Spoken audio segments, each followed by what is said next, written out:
Alright, so you want to manifest some serious wealth into your life.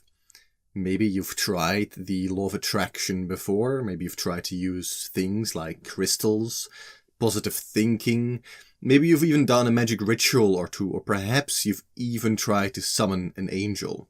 Now, maybe you managed to manifest a free cup of coffee by doing all of this, but you're never able to manifest some serious money into your life. And let's be honest, no one gets into this stuff with the aim of manifesting just a free cup of coffee. We get interested in this because we want to live a life of real wealth and abundance. Now, a life of wealth looks, of course, different to everyone, but I'm pretty sure we can all agree that we have far greater goals than manifesting that free cup of coffee. The real reason that you haven't been successful up to this point is really because you've received bad information. You've tried techniques that are completely watered down, taught by people that don't fully understand the nature of reality and the principles that govern it. But the good news is that I'm about to show you and teach you the 30 keys of wealth that will actually make a real difference in your life.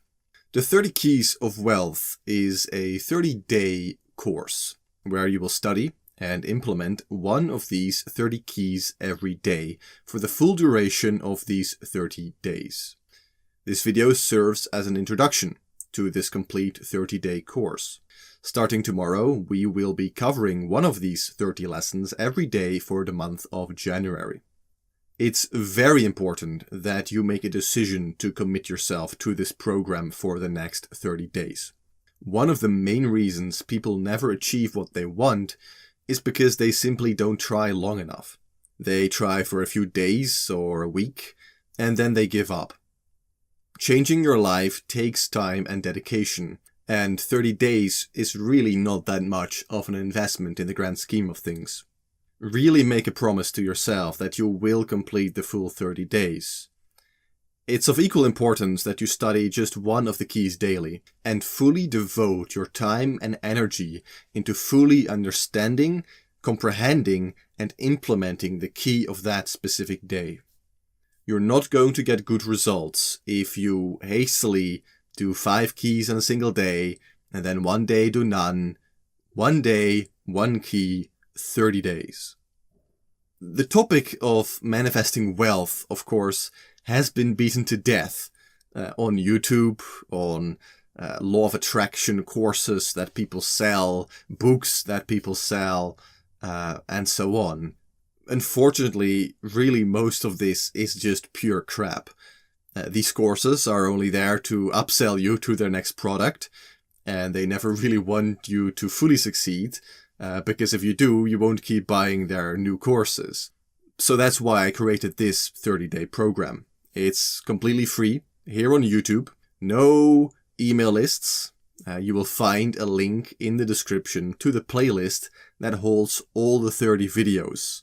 No different websites, no upsells, no email lists, nothing. Everything is right here for you to watch and engage with. Now, another problem I see is that people try to teach only theory without giving any practical techniques that you can begin to use to indeed manifest these things that you want, whether it's money, love, wealth, doesn't matter. This program isn't going to be theory. These are going to be the 30 keys that are highly practical and that I myself have used to manifest an amazing increase in wealth for myself that I never thought possible when I was younger, and my private students have done the same. Now, what do you need to participate? All you really need is a pen, a paper, and preferably some type of physical notebook in which you can write down your notes. Besides that, you will need about 15 minutes every day to watch the new lesson. Complete it, take notes about it, and work on the homework that is given. Some lessons will have homework attached to them, others won't. It's very important that you do exactly what the lessons say. If you don't, you will not see the results that I'm promising. The best way to learn is to immediately put these keys into practice and not just consume the information as some type of entertainment. So what is this course not going to be? I'm not going to tell you what physical world actions to take in order to get rich. I am not going to tell you to become an eBay seller or show you how to become an Amazon affiliate or worse, something like a dropshipper.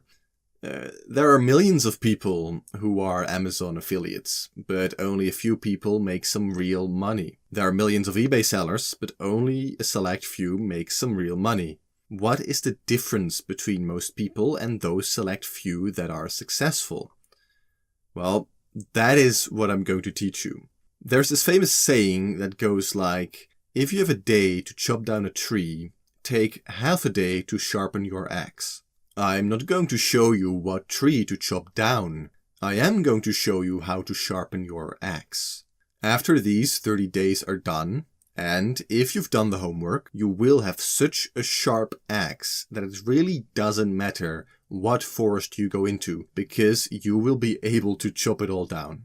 So let me be a bit more specific and let me show you what exactly I am going to teach you. I'm not going to give you too many spoilers, but here are just a couple of the topics that we will cover in these 30 days. First of all, I'm going to cover how to achieve any financial goal that you might have, no matter what.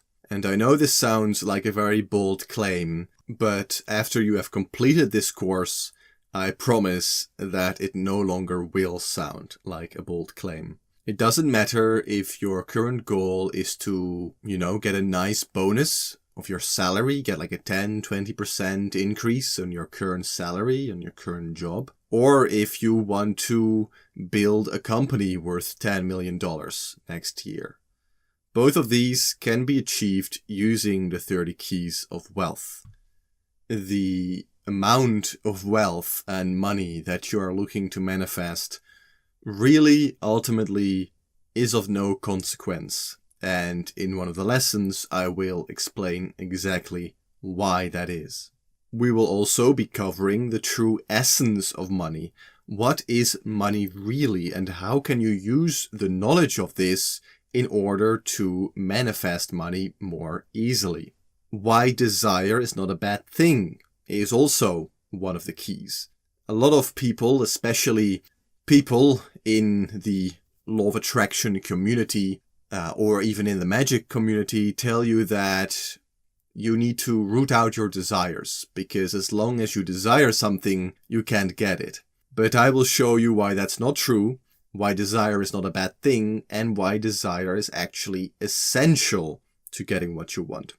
We will also be covering the secret magic of silence, how you have cursed yourself into a lack of money and how to reverse this self-imposed curse, why money is not an evil thing and why it is actually divine. We're going to be covering how to create your own luck, how luck as an outside source doesn't really exist, but how you can create your own luck and fortune in life. Why you should not ignore material riches if you are interested in spiritual growth. This one is key. A lot of people think, especially spiritual people, think money is evil and that it holds you back. I am going to teach you and show you why the opposite is true. We're going to talk about the importance of purifying your mind, body, and spirit and how exactly to do this in order to allow wealth to flow to you much more easily. Of course, as mentioned before, we're going to cover why standard law of attraction techniques simply don't work. I'm going to show you how to empower your affirmations. I know affirmations is another topic that has been covered a lot, but 90% of the people, or probably more, really are just putting misinformation out there. They have no clue what affirmations are, how they really work, and the true power of them. And finally, one of the keys we're going to talk about is the power of secret occult groups and how you can harness that same power. Now, on that topic, a lot of people messaged me saying they were going to share this with their friends so they could take the 30-day course together. And this is a great idea. Many minds really are more powerful than one. And one of the lessons will be on this very topic. Combined mind power grows in potency exponentially, meaning that 1 plus 1 isn't 2, but 2 minds together actually has the combined power of 3 minds. So it is a wonderful idea to take this course with a bunch of friends together in order to just give so much more power to your efforts. Of course, it's also good to keep each other motivated and to discuss the lessons together to come to a greater understanding. Now, if you're taking this course live on January 1st, 2022, then of course we are already a group doing this together. I myself am also going to do the same exercises that all of you are doing. So there will be a combined energy in doing this together. Of course, if you watch this video and take this course at a later date, that's perfectly fine as well. It's going to work just great for you. But if you want to boost your results a little bit, it might be a good idea to get some friends together that you trust, that you know are positive people, and get together and take the course together.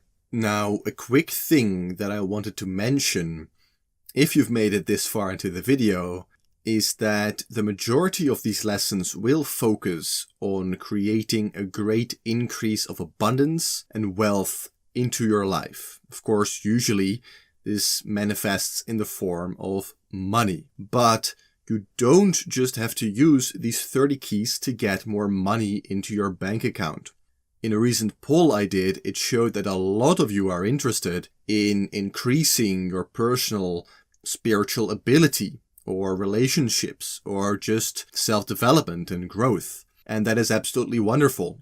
But how much time and energy do you have to work on that if you're spending all your time and energy on a job that is making you miserable and is barely allowing you to pay the bills every month? This is not a great environment to build a solid spiritual practice or to nurture a relationship. If monetary wealth is not your end goal, at least consider it as a stepping stone. Now, I speak from personal experience when I say this, but meditating for 10 hours a day is a lot easier if you know your bank account allows you to pay the rent for the next 10 years without having to work or worry about it. So it might be a smart thing to see this course as a stepping stone. If wealth is not your primary goal in life, that's of course fine, but perhaps it can be a goal for the next 1, 2, 3 years. And then after that, you can devote the rest of your life to things that you want to devote it to, without having to worry about material things like money. Alright, so even if this is just the introduction video and the first lesson will be tomorrow, I am already going to give you a bit of homework to do. Your first bit of homework is to really contemplate what wealth means to you personally. Now really think about this and write down what it is that you want to accomplish. This doesn't have to be one thing.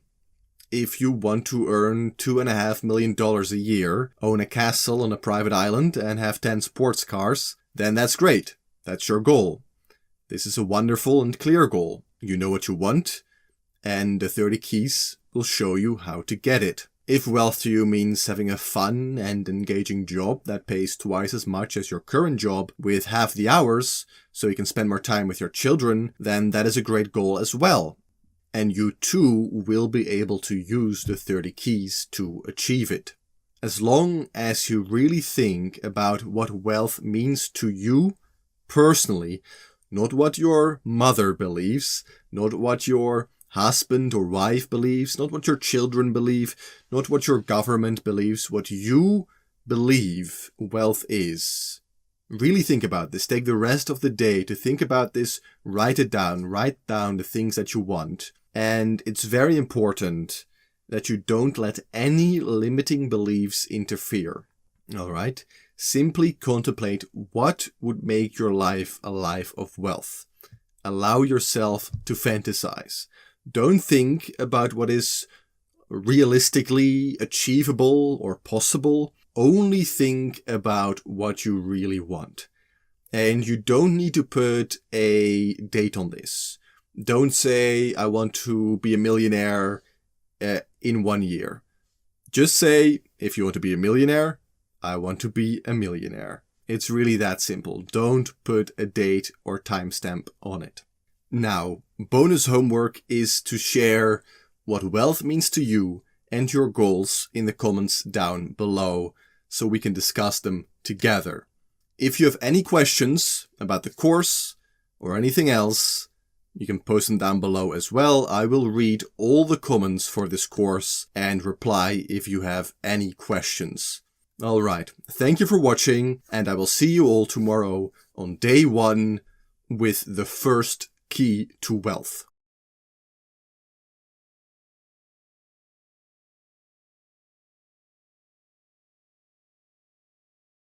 Hello, and welcome to the first of the 30 keys of wealth, where we'll cover a lesson every single day for the entire month of January.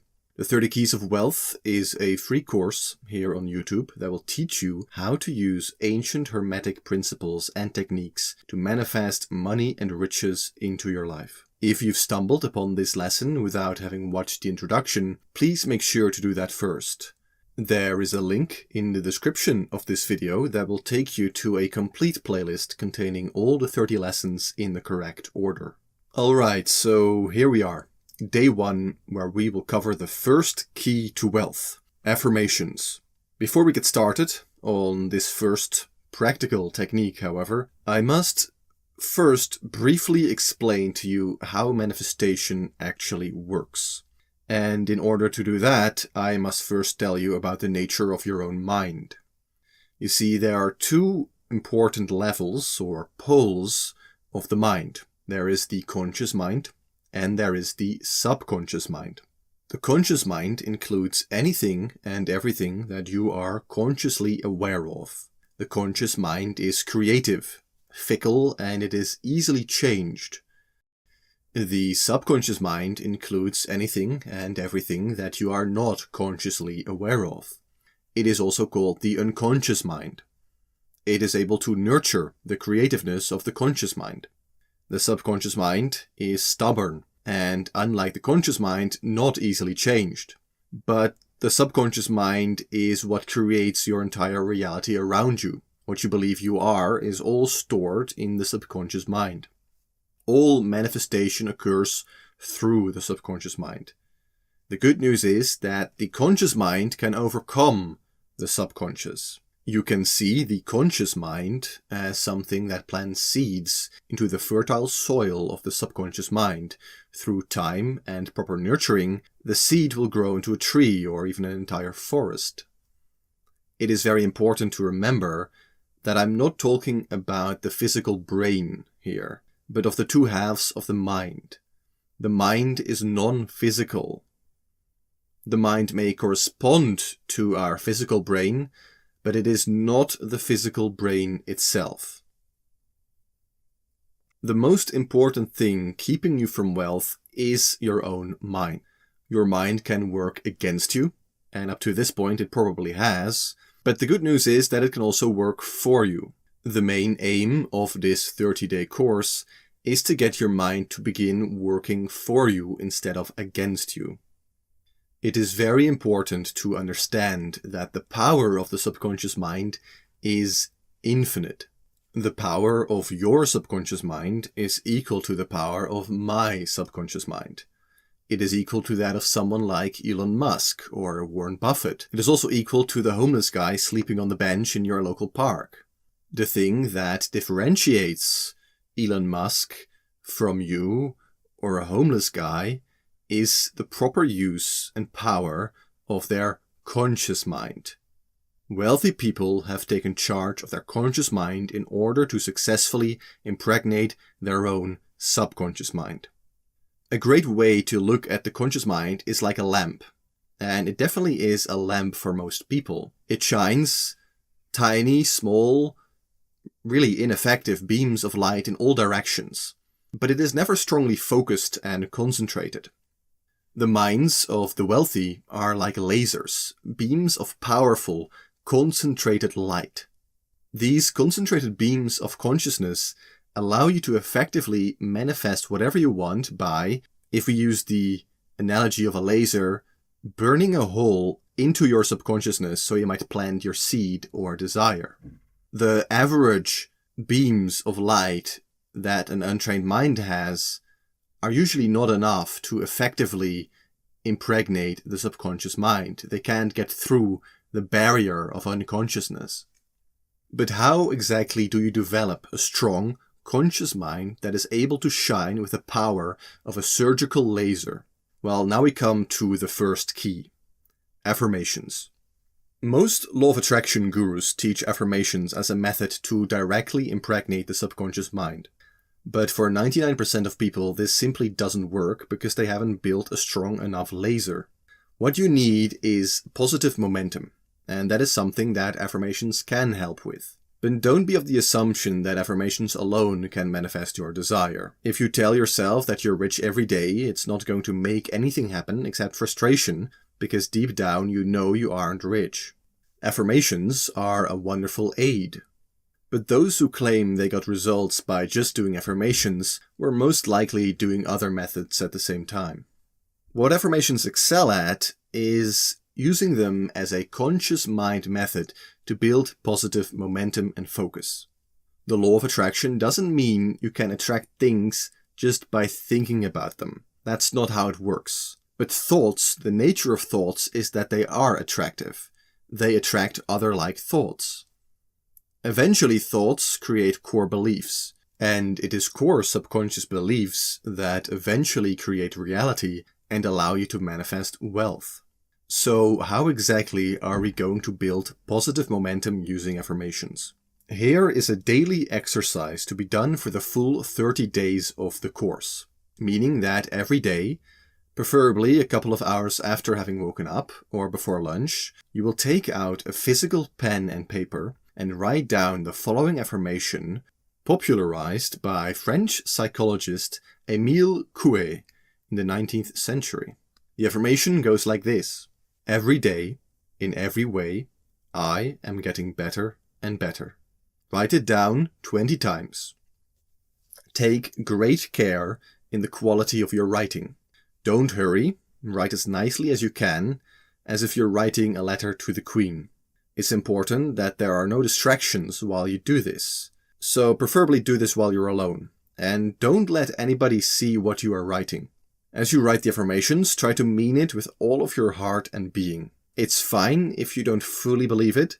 In that case, just pretend or act as if. If you are religious and believe in a certain God, then you can alter the affirmation to make it like this: every day, in every way, through the grace of God, I am getting better and better. You can replace God with any deity you worship or believe in. Now only do this if there is no doubt in your mind that this God exists. If you're agnostic or atheistic, it is better to simply use the first affirmation. Now you might be asking yourself, Pater Amadeus, we are here to manifest some serious money in these 30 days. Why is there no mention of money in this affirmation? And the answer to that is that affirmations rarely work if they conflict. If your affirmation is, I am earning $10,000 every month, but in reality you are nearly homeless without a job, then you're going to doubt the affirmations and things will only go worse for you. For a beginner, affirmations should never strongly conflict with your core beliefs. This is the secret of affirmations. This affirmation is quite general, and as long as you are putting effort into completing this program, it will be true to you. You will be getting better and better every day in every way. The second part of the homework is later in the day, somewhere in the late afternoon or before dinner, to take your written affirmations and read them one by one carefully. Again, really pay attention to this. Do not let your mind be distracted. Focus with as much focus as you can muster and know with all your being that what you're reading is true. So, to summarize your homework for the first key of wealth, every day for the next 30 days, write down your affirmation 20 times earlier in the day, then near the end of the day, read them out loud again 20 times. That's all. It might seem Very simple, and you might think that you don't need this, but unless you're already manifesting all the things that you want, you need to do this daily exercise. There is a reason why this exercise is the first key. Alright, this was the first key of wealth. Good luck with your first bit of homework. If you are participating in the full 30-day course, please consider leaving a like on this video. It helps a lot in making sure YouTube shows this video to other people who might be interested in this. If you have any questions related to this lesson, post them down below in the comments. I will read all the comments and reply to all the questions related to this 30-day course. Thank you for watching, and I will see you all tomorrow for the second key of wealth.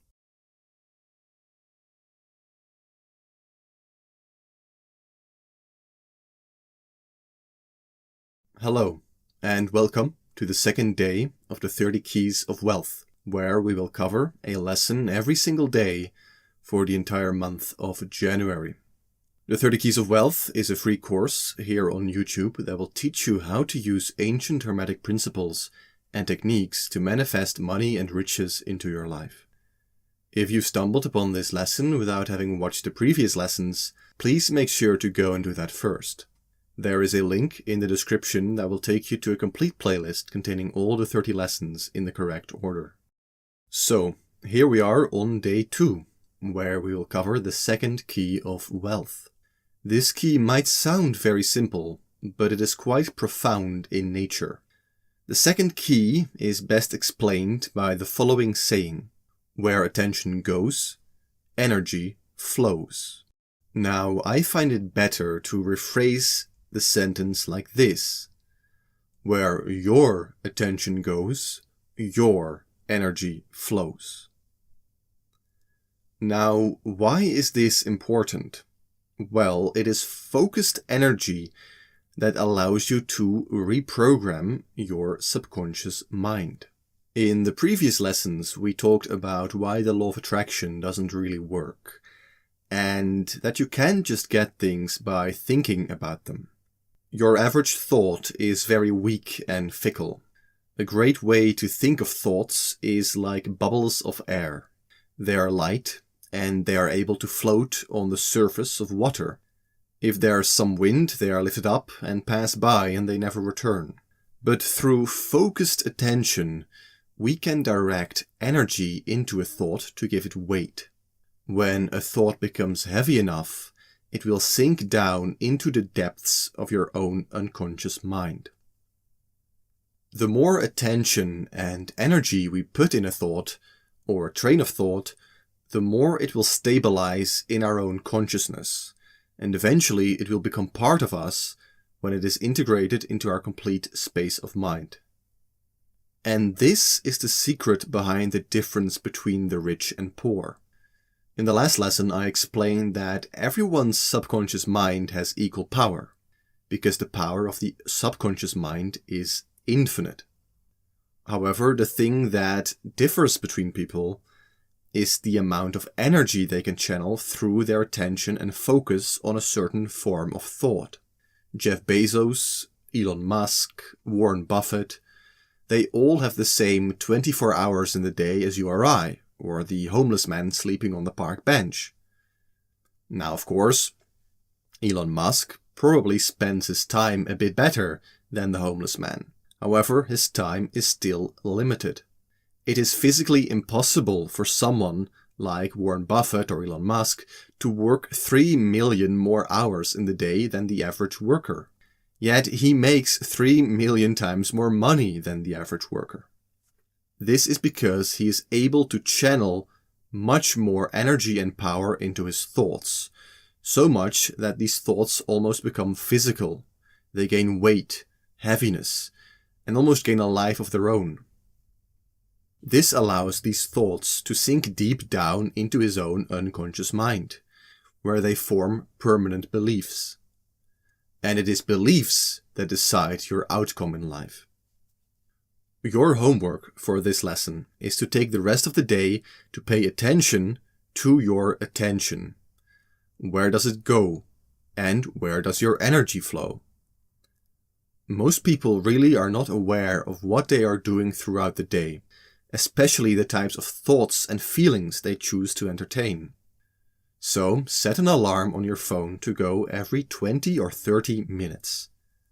Every time the alarm goes, ask yourself, what were you just thinking about? Where was your energy going? Use this simple exercise to build an awareness of the flow of your own energy and thought patterns. Your bonus homework is to post down below in the comments if you manage to figure out something that your energy is flowing to that you don't want to manifest into your life. Your second piece of bonus homework is to leave down in the comments your understanding between the first key of wealth and the second key. How do they work together? If you are participating in the full 30-day course and you found this lesson valuable, please consider leaving a like on this video. It helps a lot in making sure YouTube shows this video to other people who might be interested in this. If you have any questions related to this lesson, post them down below in the comments. I will read all comments and reply to all questions related to this 30-day course. Thank you for watching, and I will see you tomorrow on day 3 to cover the third key of wealth.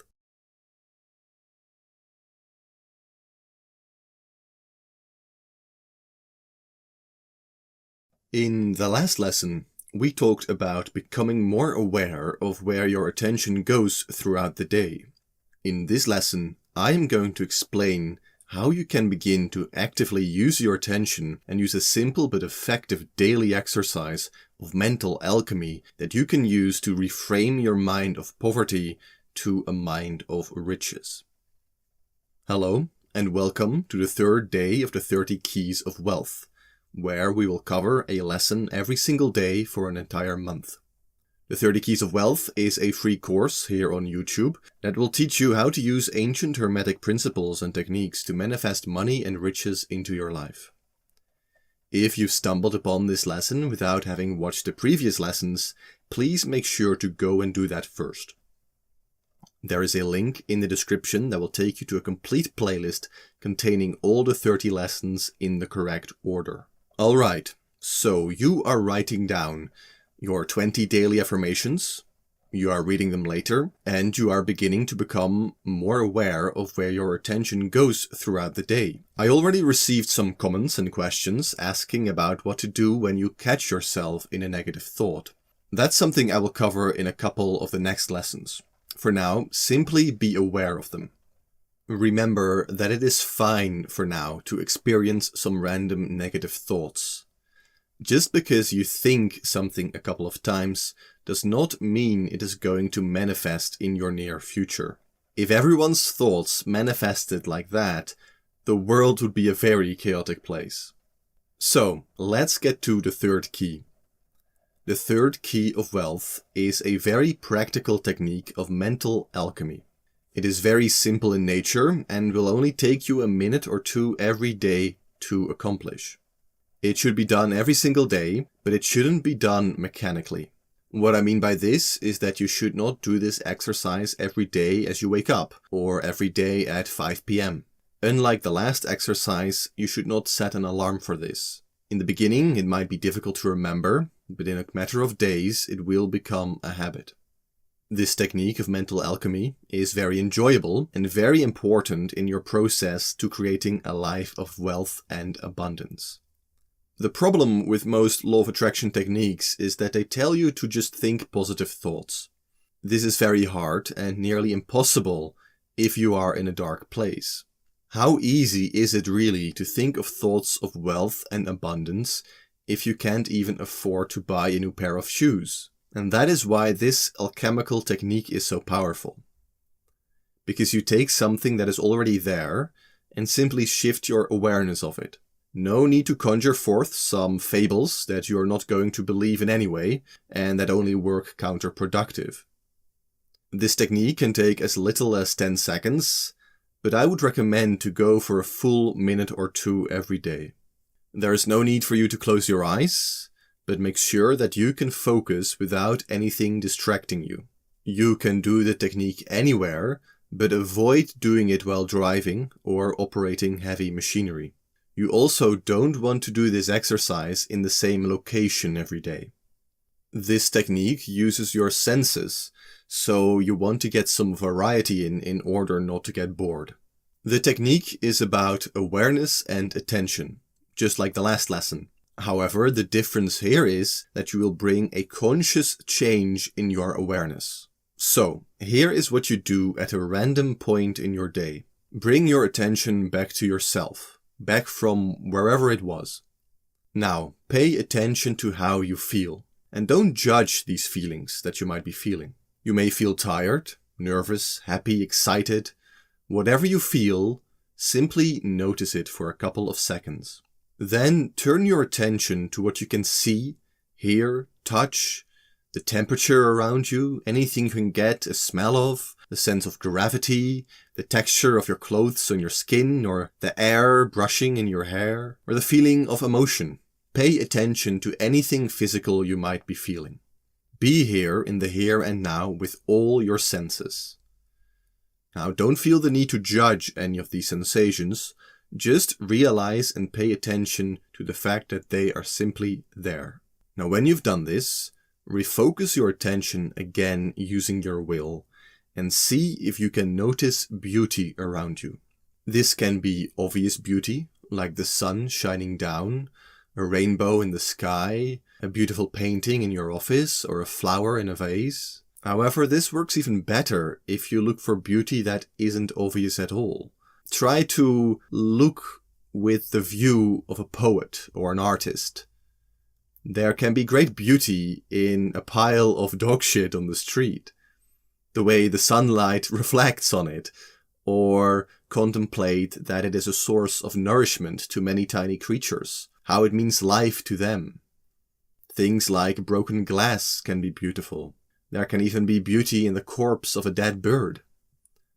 Whatever it is, whatever you see, notice the beauty within it. Now begin to enjoy this beauty. As you feel and enjoy this beauty, ask yourself these 3 simple questions. Where did this wealth come from? Why am I so wealthy? And how did I come to be this wealthy? It's important that you don't answer these questions. Simply ask them. You may repeat them, ask them a few times, but keep noticing the beauty in the object that you are looking at while doing so. Keep your focus so sharply on the physical sensation of beauty that you can't possibly be distracted by thoughts like, but I'm not wealthy at all, or this is ugly as hell.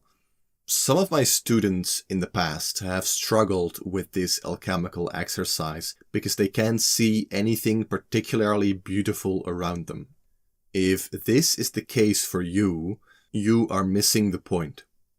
The point of this exercise is to notice and recognize that there is inherent beauty in everything. No matter where you are, there will always be something beautiful around you. Your homework is very simple. Perform this technique of mental alchemy today, and then for the rest of the 30 days of the course. Bonus homework: do the technique of mental alchemy right now. What was it you perceived? What beauty did you see? Did you find it difficult to perceive beauty in something? Or was it very easy for you? Share it with us in the comments of this video.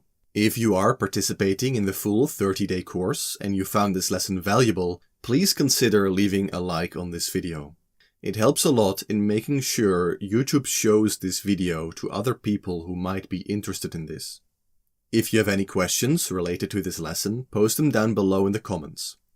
I will read all comments and reply to all questions related to this 30-day course. Thank you for watching, and I will see you tomorrow on day 4 to cover the 4th key of wealth.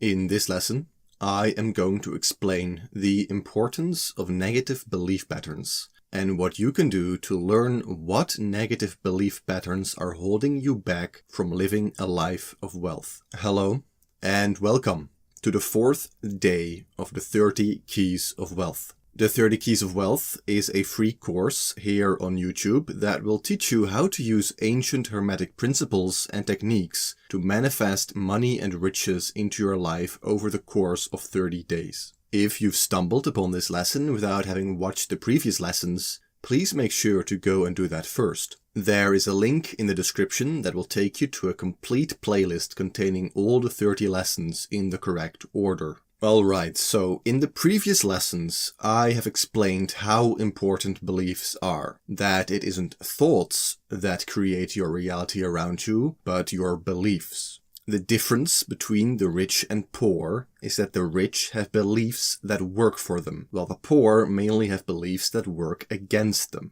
For the man who says he can, and the man who says he cannot, are both correct. This is a profound quote from Confucius that is absolutely true. And you really should well to write this quote down somewhere to remind yourself of it daily. You can only get what you believe you can get. You are not going to become rich if you don't believe that you can. And I know this sounds very simple and you've probably heard this before, but it's true. You can do everything right, but if that limiting belief keeps dominating your mind, all other efforts will be wasted. Now you might think, Pater Amadeus, but I believe I can become rich. Why am I not rich yet? Well, we'll get to that. But the problem is that most limiting beliefs are stored deep down in your unconscious mind, meaning that it might be a bit tricky to really know what you believe. Later on in this video, I will tell you how you can begin to figure out what exact negative beliefs are holding you back from wealth. Too often, you find law of attraction gurus tell you to just focus on positive beliefs, reinforcing them, building them, creating them. And while that works and is definitely a key, you should not forget about negative beliefs. Focusing just on building up positive belief patterns or reinforcing them while remaining completely unconscious of negative beliefs is like pressing down the gas as hard as you can in your car, while at the same time using the brake as hard as you can. The result of this is that you will remain in the exact same spot while at the same time destroying your car. The same goes for beliefs.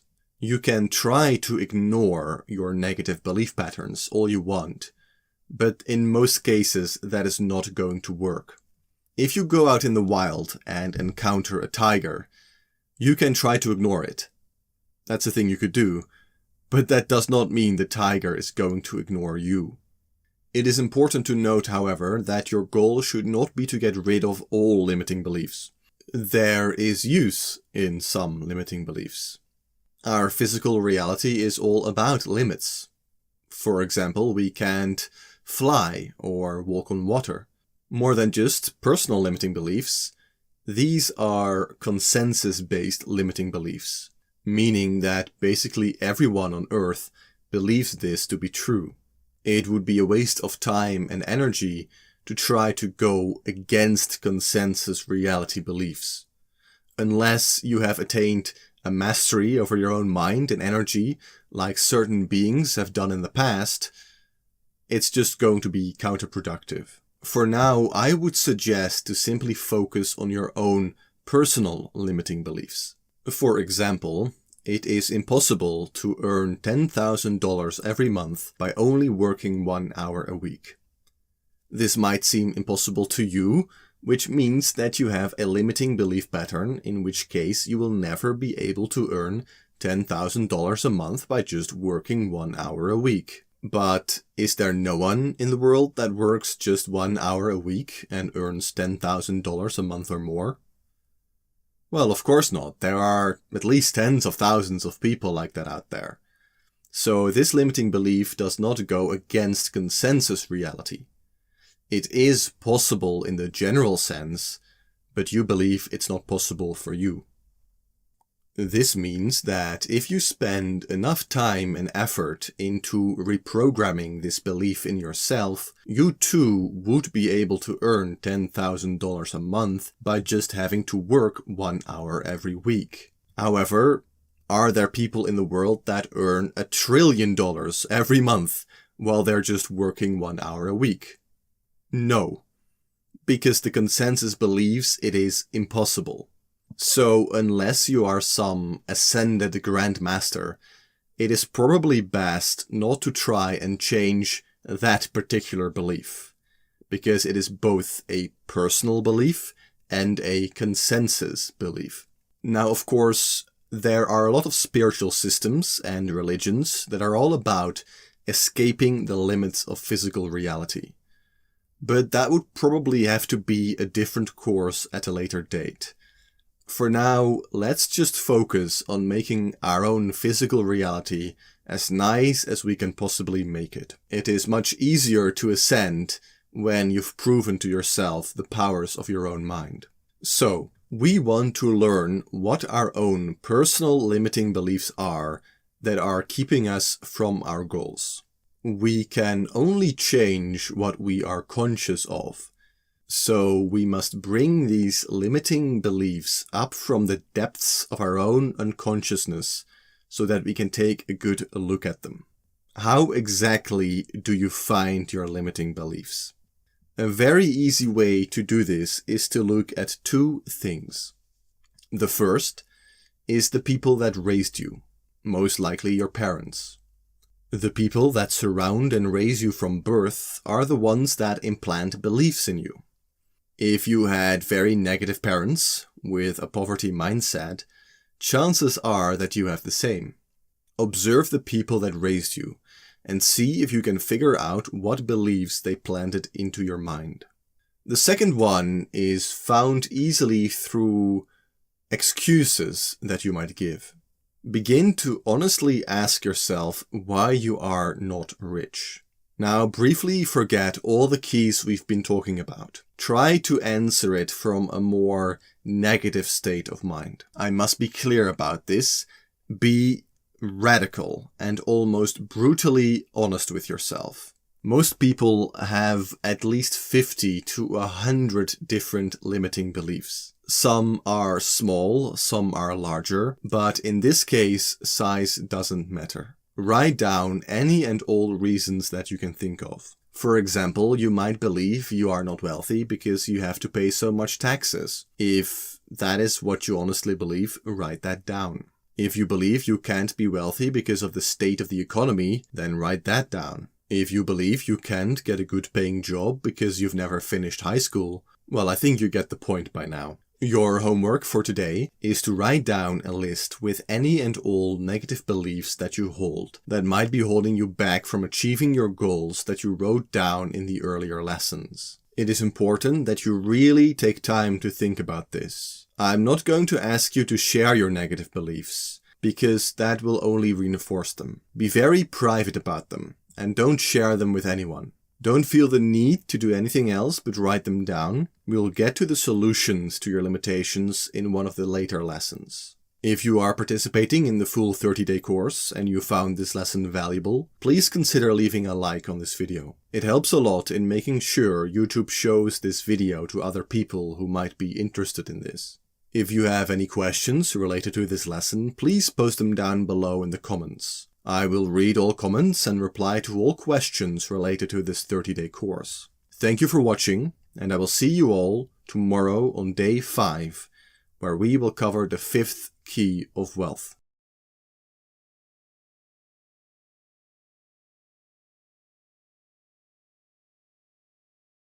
In this video, I will show you how to make the goals and desires you listed earlier as homework actually achievable.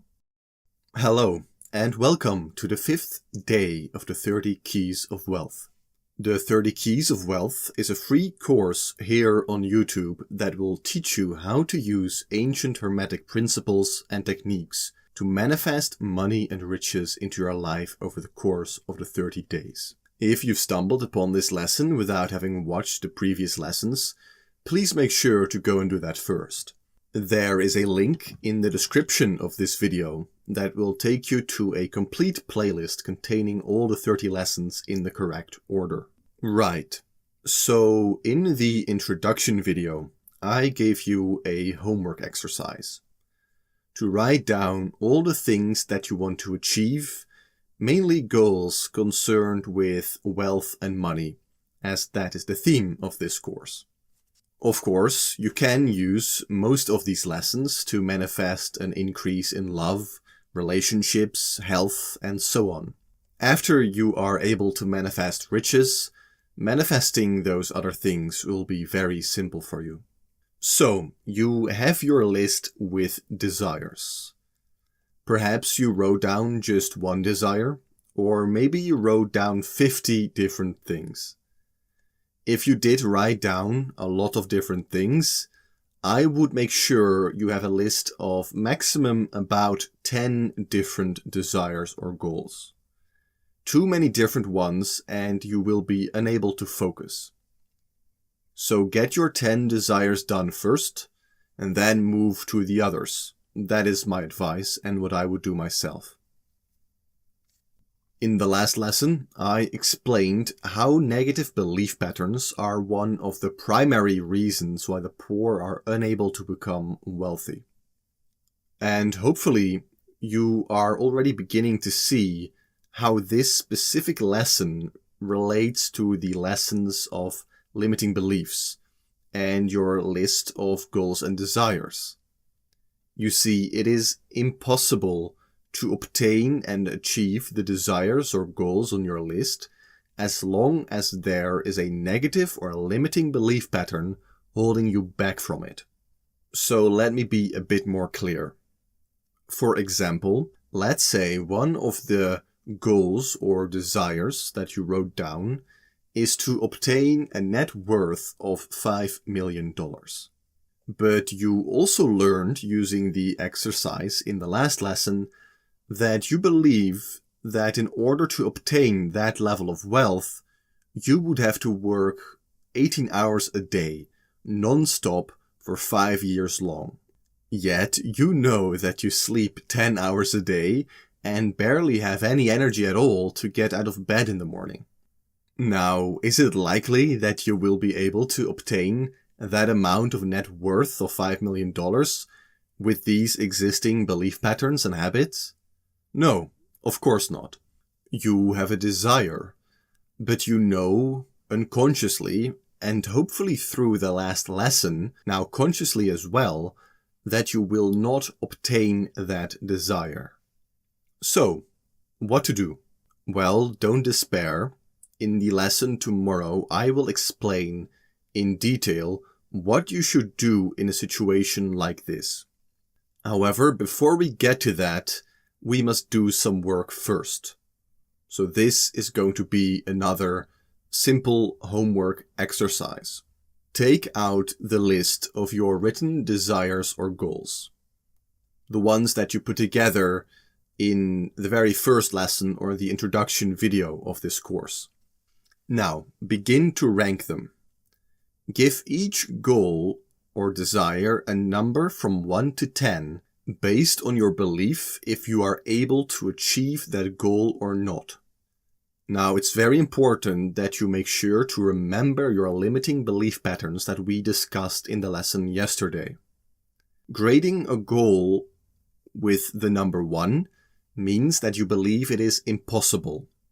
There is no way you would be able to achieve a goal like this. If you were to grade it a 10, that means there is no doubt in your mind whatsoever you will be able to achieve it. If you grade it a 5 or 6, that means you have some doubts, but you believe that it's possible to achieve it, but perhaps not very likely. Remember this saying: whatever your mind can conceive and believe, it can achieve. And also remember that whatever your mind cannot conceive and not believe, it cannot achieve. Remember, it is your beliefs that decide your future, not your thoughts. Thoughts are just a stepping stone. There is absolutely no exception to this rule. Make sure it becomes very clear to you which of your goals you believe you can achieve and which goals you cannot. There is a good possibility this exercise will allow you to uncover more limiting beliefs. If so, make sure to write them down and ask yourself why it is you believe this. Your bonus homework for this lesson is to share with us down in the comments if this changes your goals at all. Was there a goal that you had, but because you discovered a limiting belief in the last lesson, you are now beginning to doubt if you will be able to achieve that specific goal? Or have your goals not changed at all? Your comments and questions on the last lesson made me realize that a lot of you found it difficult to figure out your limiting beliefs. Let me know if this exercise helped you uncover more of them. In tomorrow's lesson, we are going to use your homework of today, so make sure you put enough time and effort into it. It will be absolutely crucial to your success. If you are participating in the full 30-day course and you found this lesson valuable, please consider leaving a like on this video. It really does help a lot in making sure YouTube shows this video to other people who might be interested in this. If you have any questions related to this lesson, post them down below in the comments. I will read all comments and reply to all questions related to this 30-day course. Thank you for watching, and I will see you all tomorrow on day 6, where we will cover the next key of wealth.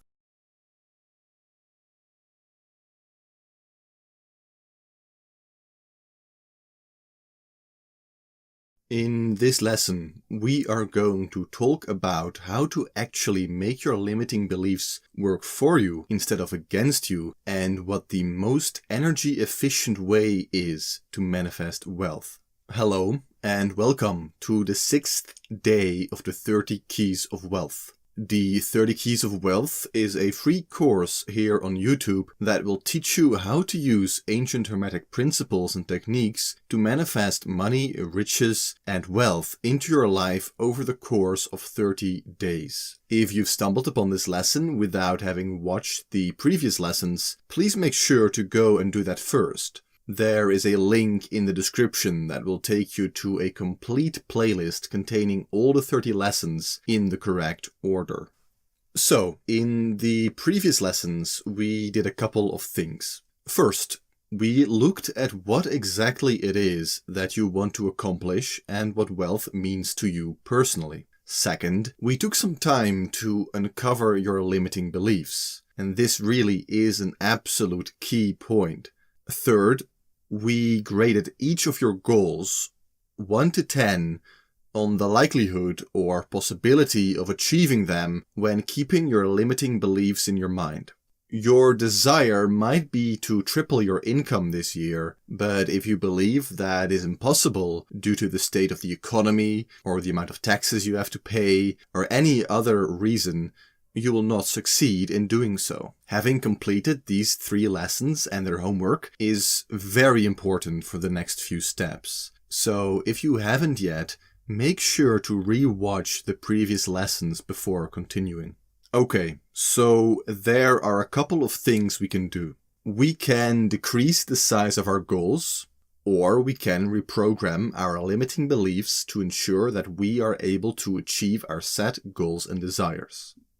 Now, I don't think any of you would want to decrease the size of your goals and desires, so let's not take that route. Instead, let's look at the second option. However, keep in mind, as I've explained before, creating brand new thought patterns takes time and energy, especially if we want to give them enough life and heaviness for them to be allowed to be absorbed by our own subconscious mind. Now, it is also very important to keep in mind that limiting belief patterns vary in intensity. meaning that some will be easier to reprogram and others will be more difficult. The content of everyone's mind is vastly different, and that is why it is so important you take some time to get to know it. Otherwise, it will be like you are a blind man trying to shoot a target from half a kilometer away. So let us return to this very vital point: energy. As a human being, your potential access to energy is limited. We take in energy daily through the food we eat and the liquids we drink, but also through our breath. These are the main ways most of us take in energy, and these ways are obviously limited. We can only eat, drink, or breathe this much in a given day. Since our energy input is limited, our energy output is equally limited, and really even more limited as we require energy just to stay alive in this physical reality. Because our energy is limited, we must take great care on how we use it to enforce certain belief patterns or thoughts. And this is why it is extremely inefficient to try to see if you can win the lottery, for example. Empowering such a thought, which almost touches the impossibility in consensus reality, would require great deals of energy. It would be much more energy efficient to see if you could build a company worth $10 million than trying to win that same amount using something like the lottery. You would also be providing a lot more good to others by creating jobs and opportunities and the like. But that is a topic for a different lesson. So let us return to the lists that you have written down. Let's, for example, say that you want to triple your monthly income from $3,000 to $9,000. This is your main goal and desire, and this is what would make you feel wealthy. However, after having done the homework on uncovering your limiting beliefs, you also have come to the realization that you are just very, very lazy, and you don't really like working that much. This made you grade your goal a 3, which means that it is quite unlikely you will be able to accomplish it. Because another belief pattern that you have is that rich people work hard. Or at least you have never seen or known anyone that made $9,000 a month that was lazy and didn't like the work he or she was doing. So since one of the main limiting belief patterns that is working against you is that it requires hard work to become rich, and since you are not a hard worker, this belief pattern is really working against you, making sure that you will never make any real money. So, now that you know all this, what do? You still have the same goal, and you don't want to limit your goal to just doubling your income to $6,000 a month. So we have to figure out what the most energy efficient way is of accomplishing your original goal of tripling your monthly income.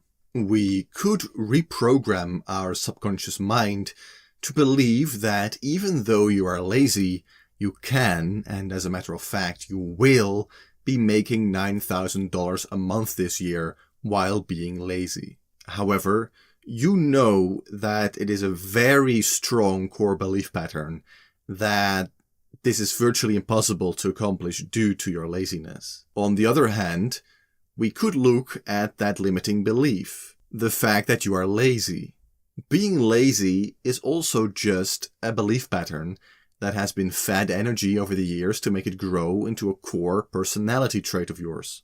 So after careful analysis of the lists you've written down, you feel it is a lot less hard to reprogram that thought to stop being lazy and to become a hard worker instead. To summarize, it will cost you less effort and energy to reprogram yourself into being a hard worker than it would be to reprogram yourself to believe that lazy people can still make $9,000 a month. And by doing this, your belief pattern that you had, which states that becoming rich requires hard work, will begin to work for you instead of against you. Of course, this is just an example, but it happens to be one that applies to many people, probably including yourself. Your homework today is to really contemplate this lesson, and of course to apply it to your own written lists. Figure out what the most energy inefficient way is to accomplish your goal. Sometimes, instead of having to rewrite 10 different belief patterns that are working against you, all you need to do is find one or two to reprogram to make your already existing negative belief patterns begin to work positively for you. This is the difference between swimming with the current or against it. If you are participating in the full 30-day course and you found this lesson valuable, please consider leaving a like on this video. It helps a lot in making sure YouTube shows this video to other people who might be interested in this. If you have any questions at all related to this lesson, post them down below in the comments. I will read all comments and reply to all questions related to this 30-day course. Thank you for watching, and I will see you tomorrow on day 7 to cover the next key of wealth.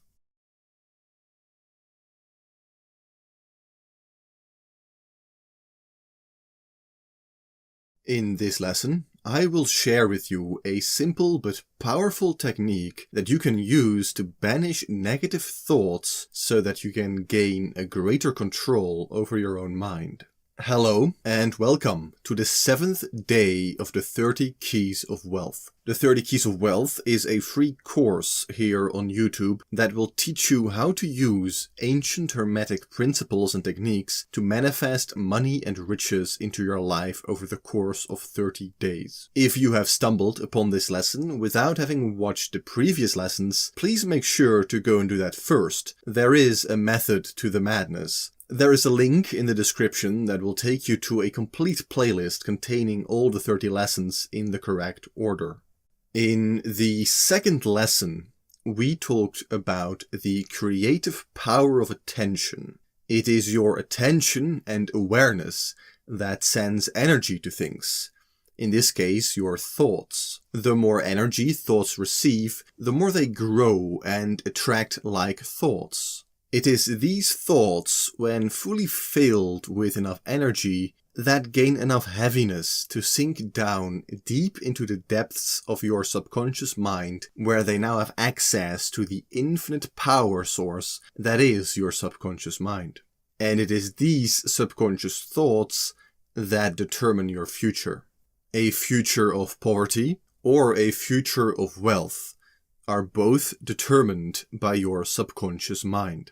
The homework in the second lesson was to begin to pay attention throughout the day to where your attention, and thus also your energy, was going. Some of you with a background in meditation might have noticed that you are able to focus throughout the day on a specific task that you are working on. However, a lot of you have noticed that you are not as much in control of your own focus, attention, and awareness as you would like.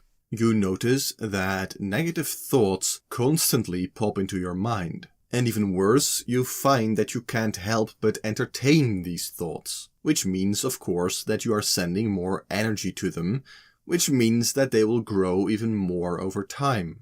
Don't worry, because this is the case for most people. But of course, most people also are not wealthy, so we do not want to be like most people.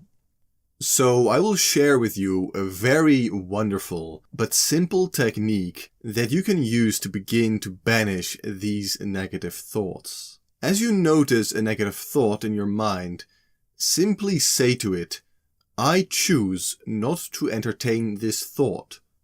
Or something like, "I reject and banish this thought." If you are alone, you can say this out loud to give it more power. But if there are others nearby, it is best to say it in your own mind. But try to say it at a high mental volume, almost as if you are trying to yell. But don't yell in desperation. Yell in confidence and authority, like a general would yell to command a soldier. Make sure you really mean what you say. Don't do this mechanically. This is very important because if you do it mechanically, you won't be fully focused on the exercise with your attention, which means that it won't be as effective. After you've said this, simply focus back on the task you were doing. If you have an untrained mind, the chance is very high that only after a couple of moments the thoughts will return. If this happens, simply repeat the process. In the beginning, this will be very hard and annoying. But after about a month of practice, you will notice less and less negative thoughts will enter your mind. After a couple months of practice, you will be able to spot and reject negative thoughts almost before they even enter your mind. This is a very strange sensation when it happens to you. But this actually happens because you have created a new thought pattern and fed it with enough energy. This thought pattern helps you guard your mind, and it now begins to operate subconsciously. Once you get to this level, you know you will have achieved mastery. This is one of the first techniques I often teach my students, and some of them in the past have said to me something like, "But Pater Amadeus, doesn't what you resist persist?" And this is true. This is why you don't want to resist these thoughts. Simply reject them. Picture your thoughts like a buffet. There are many types of food, some you like and some you do not like. If there is a type of food you don't like, you simply walk by without giving it any more attention or emotion. This should be the same attitude with this exercise as well. Simply state you reject the thought and then move on and ignore it. Do not feed it any more attention or energy. There is a big difference in rejecting and resisting. Don't feel the need to conjure up counter thoughts, because that might be a losing battle for an untrained mind. Your homework for this lesson is very simple. Every time you notice a negative thought enter your mind, reject and banish it. This must become a habit. So do it continuously throughout the day. If you are participating in the full 30-day course and you found this lesson valuable, please consider leaving a like on this video. It helps a lot in making sure YouTube shows this video to other people who might be interested in this. If you have any questions related to this lesson, post them down below in the comments. I will read all comments and reply to any and all questions related to this 30-day course. Thank you for watching, and I will see you tomorrow on day 8 to cover the next key of wealth.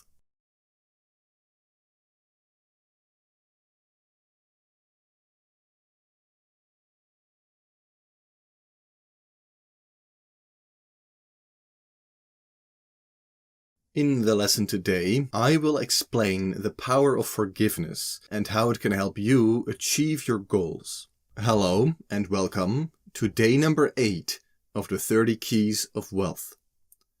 The 30 Keys of Wealth is a free course here on YouTube that will teach you how to use ancient Hermetic principles and techniques to manifest money and riches into your life over the course of 30 days. If you have stumbled upon this lesson without having watched any of the previous lessons, please make sure to go and do that first. There is a link in the description that will take you to a complete playlist containing all the 30 lessons in the correct order. Today's Key of Wealth is about the law of forgiveness. Now we'll get to what to actually do in just a moment, but first let me explain why forgiveness is so important. You see, the vast majority of poor people, and really most people, are encumbered and held back by grudges, judgments, bitterness, old grievances, resentment, and even hatred. In the previous lessons, we discussed the importance of proper energy management. And I hope you can already see where I'm going with this. These grudges and grievances, no matter if they are conscious or unconscious, suck energy. This is why often you find more things like cancer and nasty diseases in people that are unable to forgive. But the same goes for wealth. It is usually the poor that constantly think of the past, whereas the rich don't care that much about things that happened in the past, and would rather focus their energy and efforts on creating a better future. Any energy not going towards achieving your goal is keeping you from achieving your goal. As your energy is limited, it would be much better to focus your energy on productive things, and not on petty grievances and resentment towards people from the past. Now, is there an exception to this rule? Yes. The difference between the wealthy and poor is usually that the wealthy use their grievances and hatred towards competition. Most billionaires are not all love and light. These are people usually with grudges and fierce competition between each other. A famous example, of course, is Donald Trump. He really despised Obama, and he channeled all of this into running for president. Now, was that the only reason he ran for president? I don't think so. But he made use of that energy to accomplish his goal. He used his energy and his grievances constructively. Most poor people do the opposite. They let this energy consume them. They don't channel it properly. They don't perform alchemy on it. So you have two options. You can use your hatred and rivals to fuel you, or you can forgive them. Now, 99% of the case, you don't have a billionaire rival to compete with or a president. So in most cases, I would recommend forgiveness instead. Most of the people you hold grudges against are not direct competitors of you, or don't directly stand in the way of you achieving wealth or achieving any other goal. Forgiveness is also much better for your own health and peace of mind, and in my own opinion, it makes life a lot more enjoyable. Let's get to the practical exercise for this lesson, because really we could talk about the benefits of forgiveness for hours, but I really want to keep these lessons as concise as possible, just give you the practical piece of information, and perhaps leave the theory for future videos. So here is what you do. Take a piece of paper and write down different names of people in your past or present life that have wronged you in some way. The amount of people that you want to write down minimum is your own age. So if you are 36 years old, you will write down at least 36 different names of people. The more, the better, of course. The people that you write down can be people that have wronged you in only small ways, like perhaps your niece once laughed at you in an embarrassing moment, or something more impactful, like some classmate back in high school who bullied you for 3 years straight. For each name that you write down, behind it write, I forgive you for X. So let's say it was Bob that bullied you back in high school. You would write down something like, Bob, I forgive you for bullying me in high school. Repeat the same process for every name that you write down. Some people might have wronged you in multiple ways, in which case you would write down multiple things that you forgive this person for. It is very important that you really mean it. Take at least a minute or something per name to really consider that you are in fact forgiving them for what they did. This exercise is useless if you don't really mean it.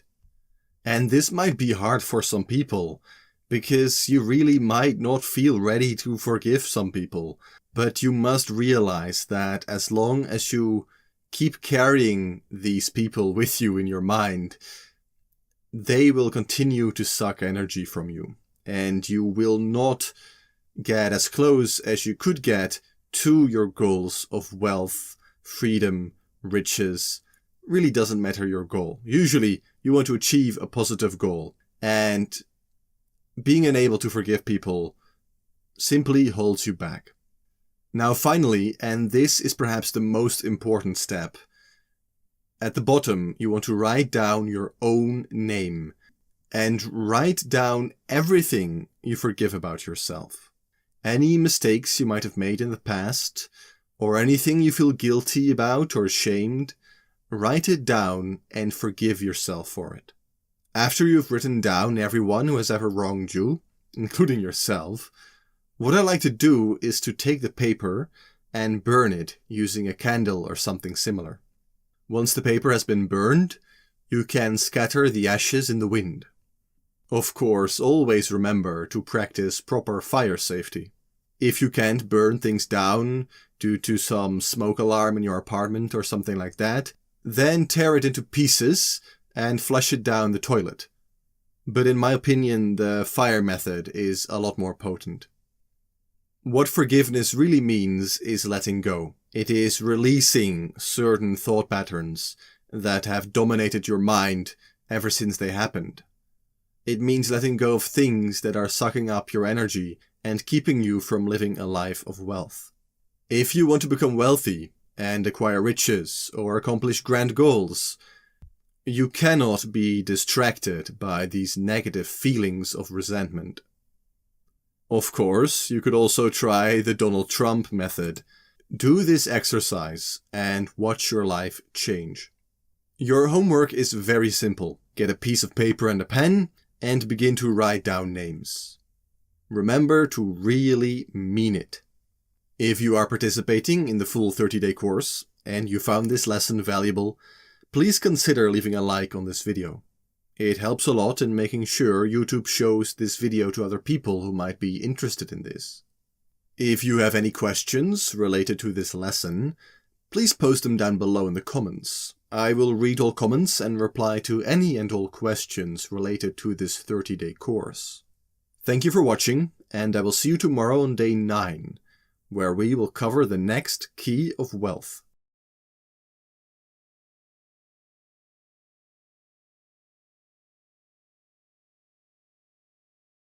In this lesson, I am going to give you another powerful daily technique that you can use to harness the power of your nightly sleep to slowly begin to reprogram your subconscious mind to attract riches, wealth, and anything you could possibly think of.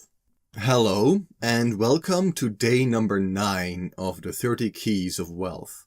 The 30 Keys of Wealth is a free course here on YouTube that will teach you how to use ancient Hermetic principles and techniques to manifest money and riches into your life over the course of 30 days. If you have stumbled upon this lesson without having watched any of the previous lessons, please make sure to go and do that first.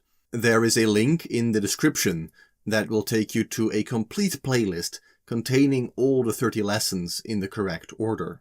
Alright, so up till now, we have mainly covered lessons about what is holding you back. Some of the other lessons were about techniques that you can use to begin to refocus your mind, attention, and energy flow. But these things, while in and of themselves are extremely useful over the long term, they don't impregnate your subconscious mind directly. Or at least, again, they can, but it will take some considerable time. And while riches can be obtained in 10 years, they can be obtained much faster. In this lesson, I'm finally going to cover a technique that will directly begin to influence your subconscious mind. And I hope that by now you are beginning to realize that the subconscious mind really is the key to obtaining all things you might want out of life. Unfortunately, too many people discount the creative power of sleep. Your sleep takes up around 1/3 of your entire life, so you might as well begin to use it constructively. The poor use sleep destructively. They fall asleep with worries about tomorrow, or as we've covered in the previous key, thinking of negative events that happened in the past or people they have grudges against. Or a classic is they think of conversations with people that will never happen and have never happened, and these conversations are usually of a very negative nature. Eventually, your life will begin to resemble how you fall asleep every night. The poor fall asleep with thoughts of lack, worry, and poverty, and so that is exactly what their waking lives will be like. The rich fall asleep with thoughts of abundance, excitement, and wonderful plans for the future. As you sleep, your conscious mind will be suppressed, which allows your subconscious mind to work on the tasks you have given it. The conscious mind can't interfere, which allows the subconscious mind to work freely. Right as you fall asleep, you are in a in-between state between wakefulness and unconsciousness. Some people call this a state akin to sleep. It is at this moment, that happens naturally every evening as you go to bed, that holds incredible value, and it is right there for you waiting to be used. It is in this moment the subconscious mind is much more receptive to anything you desire to impregnate it with. Never, ever fall asleep with worries, negative thoughts, or thinking of the things you do not want to happen, because your subconscious mind is simple and it accepts everything. It cannot discriminate, so it will create wonderful things for you just as easily as it will create nasty things. Whatever you give it to work with, it will work with it. So instead, decide to feed your subconscious mind with wonderful things. Here is exactly what to do. Every night, as you enter your bed, take a couple of minutes to relax. Take some very deep, relaxing breaths and try to empty your mind, or do a short meditation. Try to let go of all the stress of the day. Relax all your muscles in your body. Now make a simple decision. Realize the power of your own subconscious mind and decide to use it constructively. Begin to repeat in your mind 3 words. These 3 words can be any words of your choosing, but for this course I would recommend the following 3 words: wealth, success, riches. Repeat these 3 words over and over. Chant them in your mind like a mantra in a relaxed way. Do this for at least 5 minutes. Remember to stay relaxed and not let any other thoughts enter your mind. Simply focus on the words. Preferably, you would keep repeating the words until you fall asleep. If you are someone who falls asleep quickly, then that is great. This method will work wonders for you. However, if you are someone who takes longer to fall asleep, a great trick you can use is to elongate the words. So begin to speak the words slower and slower in your own mind. Instead of saying wealth, success, riches, you would say wealth, success, riches. And you would begin to make the words longer and longer and longer until you eventually fall asleep. Now, you might be asking yourself, Pater Amadeus, why do we just say 3 words? Why not complete affirmations like I am wealthy, I am successful, I am growing richer? Well, you see, if you have an untrained mind, you will automatically put up resistance, because you will feel like you are lying to yourself. And the feeling behind your affirmations is much more important than the actual words that you speak. So, here you are simply focusing on the idea or quality of wealth, the idea or quality of success, and so on. These things, these ideas, these qualities, they exist, so simply focus on their existence, what they are like. Don't focus or even think about having or not having any of these qualities. Focus on them as concepts, ideas. Anyone can do this. There is no need to think I am rich or I will be rich, or ask yourself why am I not rich. Just focus on the concepts and ideas and qualities of riches, wealth and success. If you want to boost this process, do the same in the morning as you wake up. Begin to set your alarm clock about 5 minutes earlier than usual, and take those 5 minutes to remain in your bed and repeat the same exercise. Another thing you can do is to set your alarm at around 3 or 4 a.m. in the night. Do not do this, however, if you suffer from insomnia or light insomnia. Only do this if you are someone who falls asleep quite quickly and easily. Now, when you wake up at around 3 a.m., simply repeat this exercise. Do it for around 5 to 10 minutes, and then allow yourself to fall asleep again. I made a video previously on my channel that covers in greater depth the power of waking up at 3 a.m., so I won't explain that all again in this video. Your homework is of course very simple.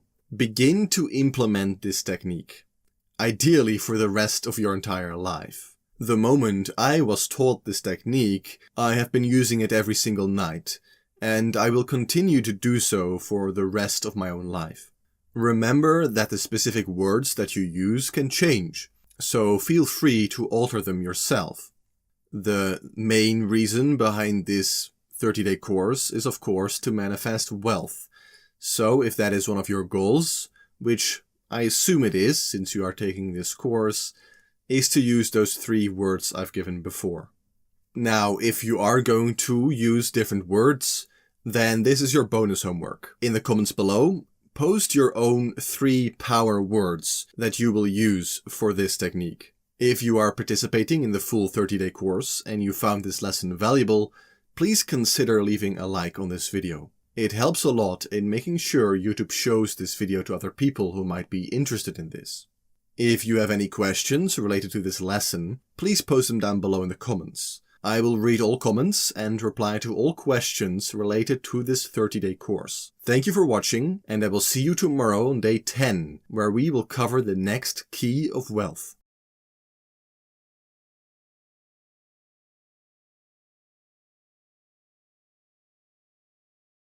In this lesson, I am going to talk about a limiting belief that unfortunately a lot of people have. This belief is wrong, and it is for a large part the reason why you are unable to manifest riches and wealth into your life. Hello and welcome to day number 10 of the 30 Keys of Wealth. The 30 Keys of Wealth is a free course here on YouTube that will teach you how to use ancient hermetic principles and techniques to manifest money and riches into your life over the course of 30 days. If you have stumbled upon this lesson without having watched any of the previous lessons, please make sure to go and do that first. There is a link in the description that will take you to a complete playlist containing all the 30 lessons in the correct order. For those of you who have studied the Hermetic principles before, this lesson will make a lot of sense to you. If you are not well versed in the Hermetic principles, that's fine. If you want to learn more, there is a playlist on my channel page that explains all of them in great detail. This particular key of wealth is quite simple, so I'll get right to the point. You cannot be or become what you yourself are in opposition to. Let me clarify this. If you are opposed to the rich, you will never be rich. If you think the rich are greedy, bad, or even straight up evil, you are not going to become rich. And unfortunately, this is quite a common view these days, especially in certain political movements. We will learn more about the rich in some of the future lessons, especially when I'll explain what wealth and money really is. But for now, just know that the rich are not evil. Thinking so is a very polarized view of a group of people that overall do much more good than bad. Many of my viewers are also spiritual or religious, and a common belief among a lot of people is that the rich can't be spiritual or very religious. But some of the richest people I have ever met were very religious or spiritual, much more so than the average person. In a lot of cases, however, these people didn't see themselves as owning all of this wealth or riches, but rather as a steward of it. The wealth itself belonged to God or the universe in their eyes. So that might be an important mindset shift that you need as well.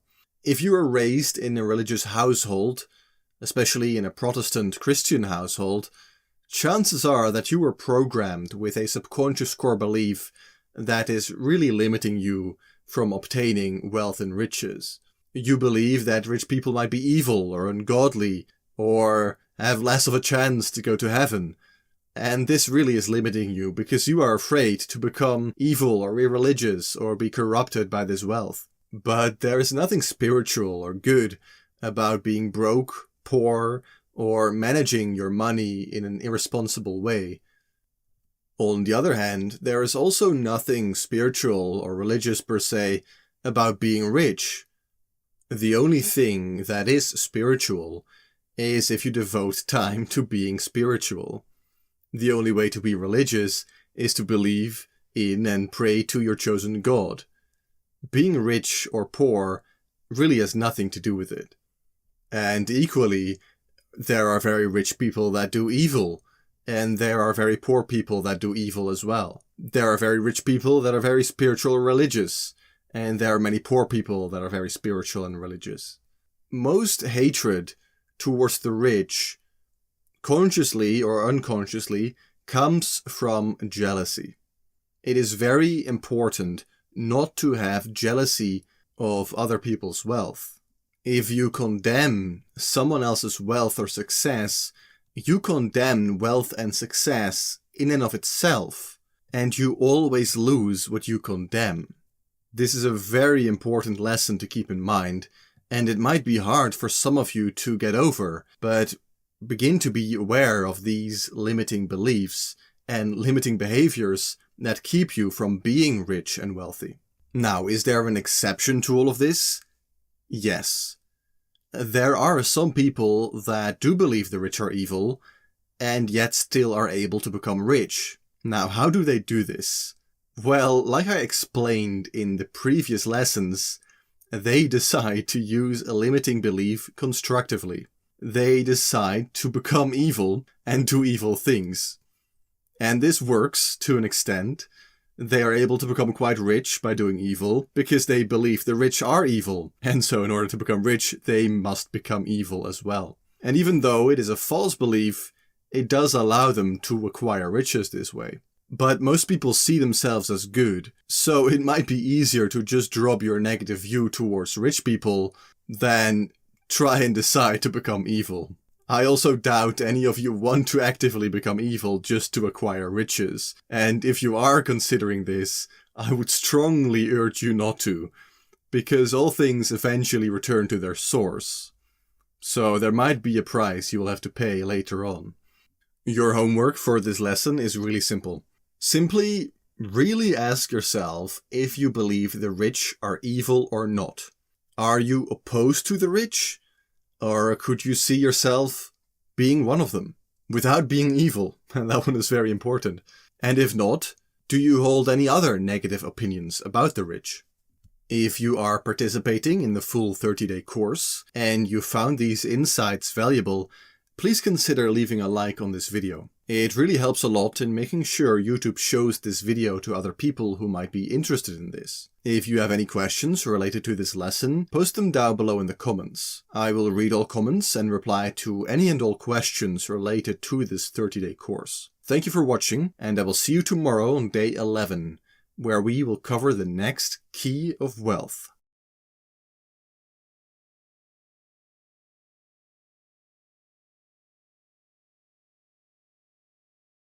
In this lesson, I am going to show you the exact technique that involves creative visualization and self-hypnosis to manifest any financial outcome you might desire. Hello and welcome to day number 11 of the 30 Keys of Wealth. The 30 Keys of Wealth is a free course here on YouTube that will teach you how to use ancient hermetic principles and techniques to manifest money and riches into your life over the course of 30 days. If you have stumbled upon this lesson without having watched any of the previous lessons, please make sure to go and do that first. There is a link in the description that will take you to a complete playlist containing all the 30 lessons in the correct order. Alright. So, here we are, day 11 already, and this might actually be one of the most important keys, because in the previous lessons we've talked about the nature of the conscious and subconscious mind, and the time has now come to finally utilize these teachings in order to begin to achieve the specific goals that you've listed since the homework of the introduction video. And key really is that you must be really specific. The last couple of exercises I've given will all improve your life in a more general way. But what if your goal, a specific goal that you might have, is to sell your house for $500,000? Or what if you need a $200,000 investment into a new business you're starting? That is where this technique shines, because it allows you to directly reprogram your subconscious mind. It allows you to go down there and plant a specific seed of your desire. And you can get really, really specific with these things, oddly specific, and they will manifest in that exact way. Being specific is important because remember, you cannot get what you want unless you know what you want. If you haven't really done the homework yet, go and do that first. Because if you try to use this technique in a general way, it can work, but from my personal experience and from the experience of the students I've mentored in private, specific things work a lot better. There is, of course, as always, an exception to this, which I will cover in the future lessons, but for now, try to be as specific as possible. You can also use this same method to begin to actively reprogram any limiting beliefs that you might have uncovered that are keeping you from living a life of riches. And personally, that is what I would recommend you do first. With my own private students, I usually spend an entire year or two at minimum first working on getting rid of limiting beliefs, because you can try to manifest certain things into your life, but even if you do manage to win the lottery somehow, and this is a classic example, people use this stuff to win the lottery, and when they do so, after a year or two, they've lost all the money and they're more broke than ever before, right? So of course, that is not something you want to have happen. And the best way to do that is to begin to really analyze your limiting beliefs and try to either get them to work for you in the ways I have discussed in the previous lessons, or to get rid of them entirely and replace them with beliefs that work for you. So let's get into the technique of self-hypnosis and creative visualization. Make sure you follow these steps closely, because if you implement this correctly, you will achieve your goals. There's really no question about it. The only way for you to fail is if you don't follow these steps closely. Alright, so let's get into the pre-practice. You will have to do this bit for every new goal that you have or want to accomplish, any desire, but you will only have to do it once for each.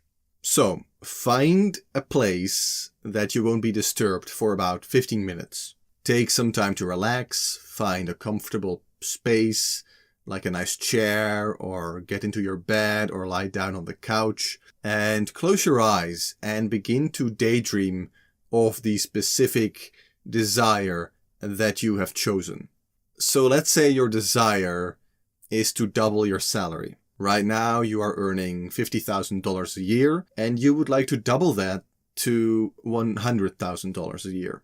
As you daydream, you want to begin to create a scene of you having accomplished this goal, but not as you've just accomplished it, right? You don't want to see yourself getting the promotion that leads to this increase in salary or something like that.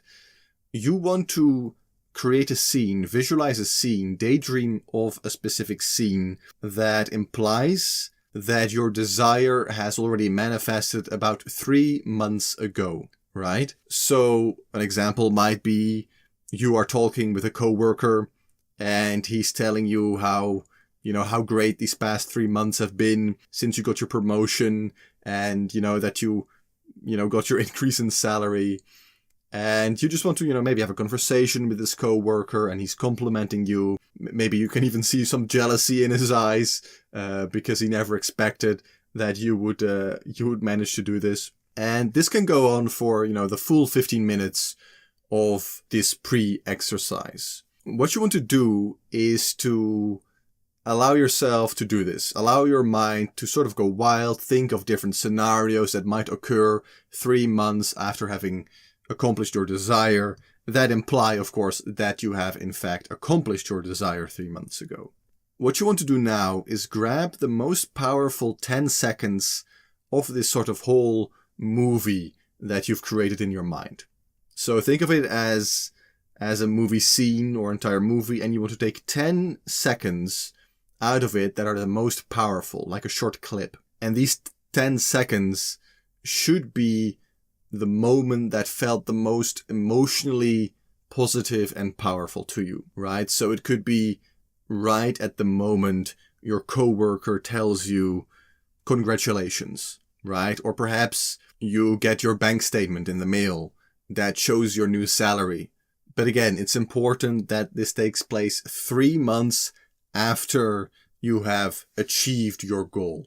So once you've got that 10-second clip, what you want to do is grab a piece of paper and a pen and write down those exact 10 seconds as if it's like a scene from a book. Again, be very, very detailed in this. What did the room look like you were in? Or, what was the person wearing that you were speaking to? What were you wearing? How were you feeling? What was the temperature in the room you were in? How did it smell like? You want to engage all your senses and be as detailed and precise as possible. That, if you were to describe this scene or read it out loud to a blind person, he would exactly know and exactly be able to see for himself in his own mind what is going on. If you need 10 pages to do this, 10 pages to write all this down, then do that. It will be a great investment of your time. Remember, though, that without powerful feelings, this method will fail. So really invest some time and energy into getting this preparation right. If you can find a 10-second clip that evokes really passionate, excited, positive emotion, then perhaps try a completely different scene. And it is fine to, take at least a week or two to really find the right 10 seconds for you, because you'll be using this for the real exercise, the real technique, for a number of months to come. So make sure it is the right one. Alright, so now you have finished the preparation. Let's get to the real technique, the real practice of self-hypnosis and creative visualization. This is exactly what you will do for 10 minutes every day for the coming 3 to 4 months, or until your desire has been realized in your physical reality. If it takes you 2 weeks to get the promotion using this technique, then of course there is no need to continue for the next 4 months, right? After those 2 weeks, you want to set a new goal, a new desire, and continue on with that one. Find a place you won't be disturbed. Find a place you can relax, calm down. And some people can relax very easily and very fast. Other people, they have a bit more trouble. You want to get to a state where you are so relaxed that, if you absolutely had to get up, if you absolutely had to open your eyes, like, maybe the fire alarm went, you could get up, but you really don't want to. Unless it's like a life and death situation, you would rather just sit here or lie down here. That is the state you want to get. Again, different people have different techniques on how to do this. Might take some trial and error for you. If you're completely new to meditation or relaxation, then it might be a challenge for you. If you're new, you could look into some yoga nidra techniques, which should help you calm down and relax very quickly. So now that you're fully relaxed, your body and your mind, you want to begin to replay that 10-second clip that you managed to create in the pre-exercise. If you need, get out your notes and read them to really relive all the detail of that scene. But for the next 10 minutes, you want to have your eyes closed and you want to begin to visualize that 10-minute clip. And you want to repeat it every time, right? So every minute you will repeat the clip 6 different times, right? For the full 60 seconds. It's very important that you engage all your senses in this visualization. You don't just want to see the scene, you want to feel the scene with emotion. Feeling is the secret. You want to participate in the scene. You want to fully engage with your entire being, right? You are no longer in your chair or bed. You are in this scene, right? And 3 months ago, you achieved your desire. Use all your senses, smell, taste, touch, feeling, vision, everything. Very, very important. If you're a beginner, it will take you perhaps some weeks to really get the hang of this. But that is fine. Every day you will be getting better and better at doing this technique. If you can't summon huge amounts of emotion or vividness, that's fine. Don't beat yourself up. You will get better with time. And that's it really. It's very simple, almost too simple, but it works extremely well. When you relax and you use creative visualization, it sinks right to the depths of your own subconscious mind, where it will begin to work on making your visualization a reality in your physical, real, 3D world around you.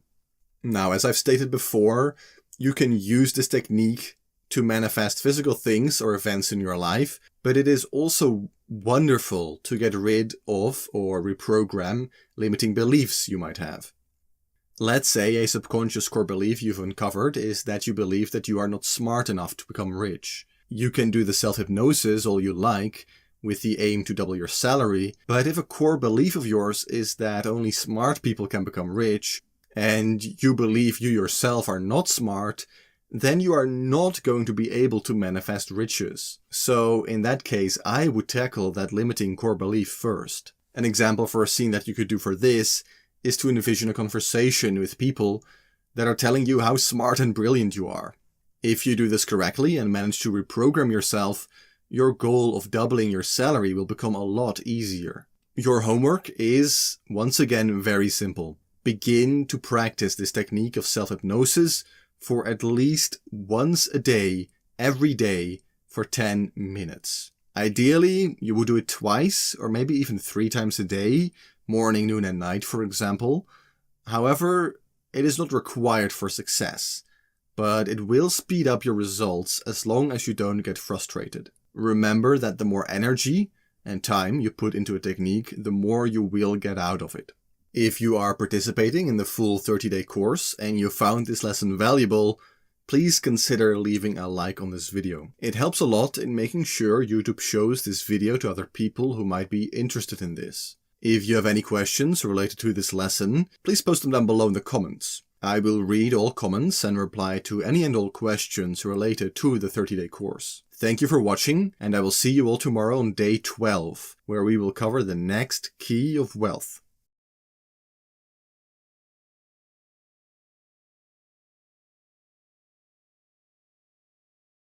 In this lesson, I am going to show you how to succeed using the material from the previous lessons and accomplish any financial goal you might have using strategic manifestation. Hello and welcome to day number 12 of the 30 Keys of Wealth. The 30 Keys of Wealth is a free course here on YouTube that will teach you how to use ancient hermetic principles and techniques to manifest money and riches into your life over the course of 30 days. If you have stumbled upon this lesson without having watched any of the previous lessons, please make sure to go and do that first. There is a link in the description that will take you to a complete playlist containing all the 30 lessons in the correct order. Alright, so in the previous lesson, we discussed a technique, a very powerful technique of self-hypnosis and creative visualization that you can use to manifest a specific desire into reality. Now remember, you can really manifest virtually anything using this. As long as it is accepted by your subconscious mind, it will become reality. Make sure that you have watched and fully comprehended the previous lesson before watching this, because it is vital to the acquisition of riches, or again, anything you want to become, do, or have. So let's get into key number 12, strategic manifestation. I got a number of comments yesterday talking about today's topic already, and there were questions asking about what to do if you have too many goals, or what to do if your goals are vague. So let's tackle the what should you do if you have too many goals, and the answer I'm going to give to you is very, very simple. Remember that you have written all your goals down according to the previous homework, so it doesn't matter if it's 10 goals or 100 goals. You have all of them written down, and you have ranked them. You have ranked them all in difficulty or obtainability. If you've given them a 1, you believe it's nearly impossible to achieve them. If you've given them a 10, it's as easy as brushing your teeth every day or going to the bathroom. You don't have to do any effort. It's easy. What you should do is begin with the easy goals. So these might not be the goals that you want the most, but if you do the easy goals first, you will be building a skill and faith in your ability that you can actually do this. And even though most of you listen to this material, unless you have actually seen proof of this working for yourself, you are going to have some doubt if this even works. Because logically, in the world that we were raised, it's an incredibly, almost insane idea to believe that just by thinking a certain way and doing a certain self-hypnosis or visualization, you can actually bring real material and massive changes to your observable reality. It's an insane concept that, even if people are told about, 99% of them discard. And even if you do choose to believe in it, until you've done it yourself, there will always be that doubt. And if you immediately decide, okay, I'm going to manifest the lottery, winning the lottery, it might take a lot of time to do that in the first place. It might take 10 years for you to win the lottery. In those 10 years, you would have to do this exercise every single day until you win it, essentially. And you are not going to keep the same level of faith and believability in your ability to actually do this over the course of 10 years if, week after week after week, you don't win the lottery. Begin with a simple goal so you can build faith, because faith is an incredibly powerful tool, and it is a tool that allows you to do all of this. Faith is a belief pattern in and of itself.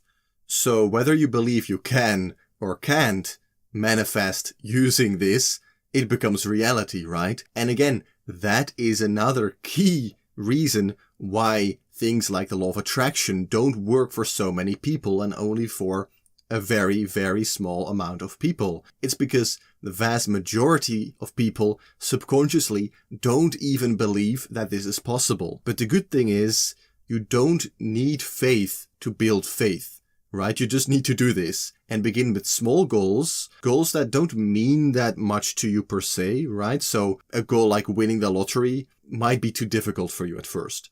But as you progress, that is something you could attempt, right? If you get win after win after win, and you are able to manifest this and that, and you are continually manifesting greater and greater things, then you could eventually tackle those big goals, right? So my advice to you is, if you're not sure where to start, first of all, focus on only one goal at a time. This is key. If you focus on multiple things at once, first of all, for a beginner, there's really no way to focus on different things at the same time. So pick one goal, pick a goal that you ranked probably, like a 9 or 8 or 7 in obtainability, and then go after that goal. And once you've gotten that, go to the next one and the next one. And all the way you complete your list until you realize those goals you've ranked 1 or 2 that you might really, really want. But again, it's going to be wasted energy if you don't believe, through whatever reason, limiting beliefs, a lack of faith, a lack of ability, you're not going to achieve them. So it is much better to focus your time on goals that you can achieve 100% than to focus on perhaps goals that you really, really want, but the likelihood of you succeeding might only be 1 or 2%, right? And it will most likely be a waste of your time and energy. Remember that where your attention goes, your energy flows. So again, I keep repeating myself because it is so important and so many people go wrong here. Focus on one thing with all your attention, all your emotion, all your feeling. Get that goal, achieve it, and then move on to the next one. That way you're building faith, you're becoming better and better at manifesting things, and realizing those goals, those larger goals, will be much easier and actually doable in the near future. So let's talk about a bit more in depth on how to really achieve massive goals. Let's say that, your goal is to make $10 million. For most people, this is considered a pretty big goal, and you might have ranked it a 1 or a 2. Right now, let's say you're working a job at McDonald's, and your goal is to, get a net worth of $10 million. And because of all these facts, you've uncovered limiting beliefs, you sort of realize and you believe that it's not going to be very possible to get to that goal. You've written down that goal of $10 million. What you want to do now is you want to break that goal into smaller goals. How do you get to your first million, right? And how do you even manifest that goal? Because that goal might in and of itself already be huge, right? Begin to sort of tactically think about what steps do I need to take? What steps do I need to achieve? What mini and small goals do I need to achieve in order to accomplish that huge goal? Because at the end of the day, any huge goal is just a series of smaller goals. A quote that I really like from the series House of Cards by Frank Underwood. He's talking about how do you devour a whale? Well, one bite at a time, right? And the same goes for massive goals. See your massive goals as huge meals that you have to eat one bite at a time. And the same goes for your manifestation efforts. There are teachers that recommend you to go to the end, or already see yourself having those $10 million. Use that as your scene, use that as your goal, and just put all your energy into that. And I would advise against that, because it might have worked for those teachers because they are masters at it, right? They know how to do this stuff. They have a gift. They have an ability to do this. You most likely don't. So you won't have the faith, you won't have the discipline, you won't have the emotional fortitude to perhaps do this exercise for 3 years straight and not see any results. 99% of people will give up. So don't be one of those people. Begin with breaking your big goals into smaller goals. Use some logic, use some common sense, right? Use some critical thinking skills, and your manifestations will be a lot easier to achieve. And the same goes for limiting beliefs. I had a student about a year ago who was really struggling with manifesting wealth. And his goal was to basically become a multimillionaire. That was one of his goals.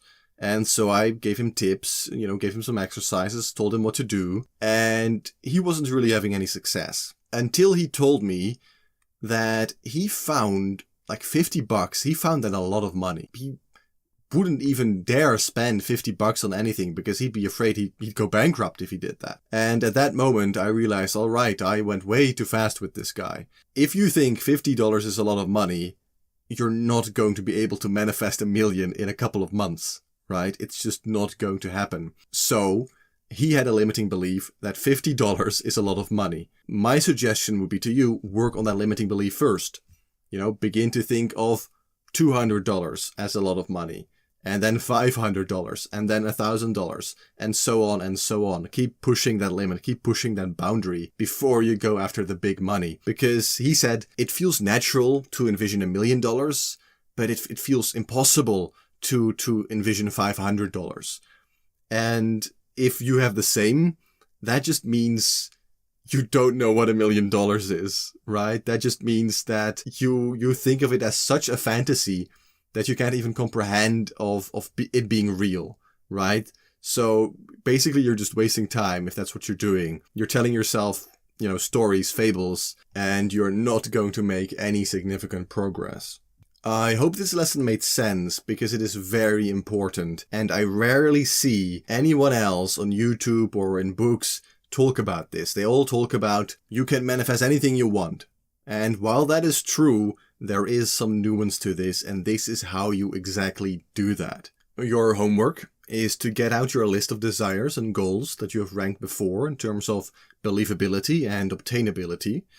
And you now want to begin to break these goals, these larger goals that you ranked as quite impossible, into smaller obtainable goals. You are doing this right if you are ranking the new smaller goals a higher number of obtainability and believability than the original larger goal. So let's take as an example, you created a startup this year, and your goal is to have this startup valued at $2 million at the end of the year. However, you ranked this as a 2, meaning that you believe it is near impossible for you to accomplish at this point.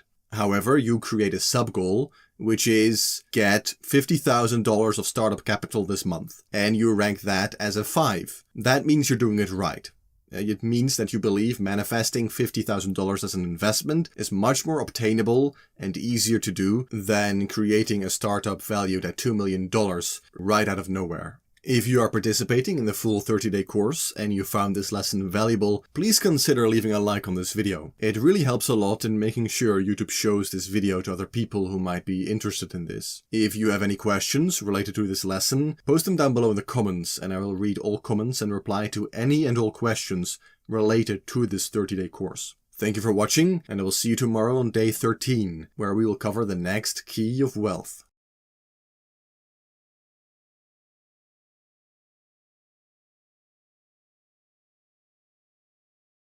Why does manifesting wealth and money work for some and really not at all for others? That is what today's key of wealth is all about. Hello and welcome to day number 12 of the 30 Keys of Wealth. The 30 Keys of Wealth is a free course here on YouTube that will teach you how to use ancient hermetic principles and techniques to manifest money and riches into your life over the course of 30 days. If you have stumbled upon this lesson without having watched any of the previous lessons, please make sure to go and do that first. There is a link in the description that will take you to a complete playlist containing all the 30 lessons in the correct order. So let's get to a reason why manifesting money and riches works for some and really not at all for others. Of course, we have already talked about numerous reasons, from not setting good goals to thinking the law of attraction works, but really it's all about the law of belief, and numerous other lessons. But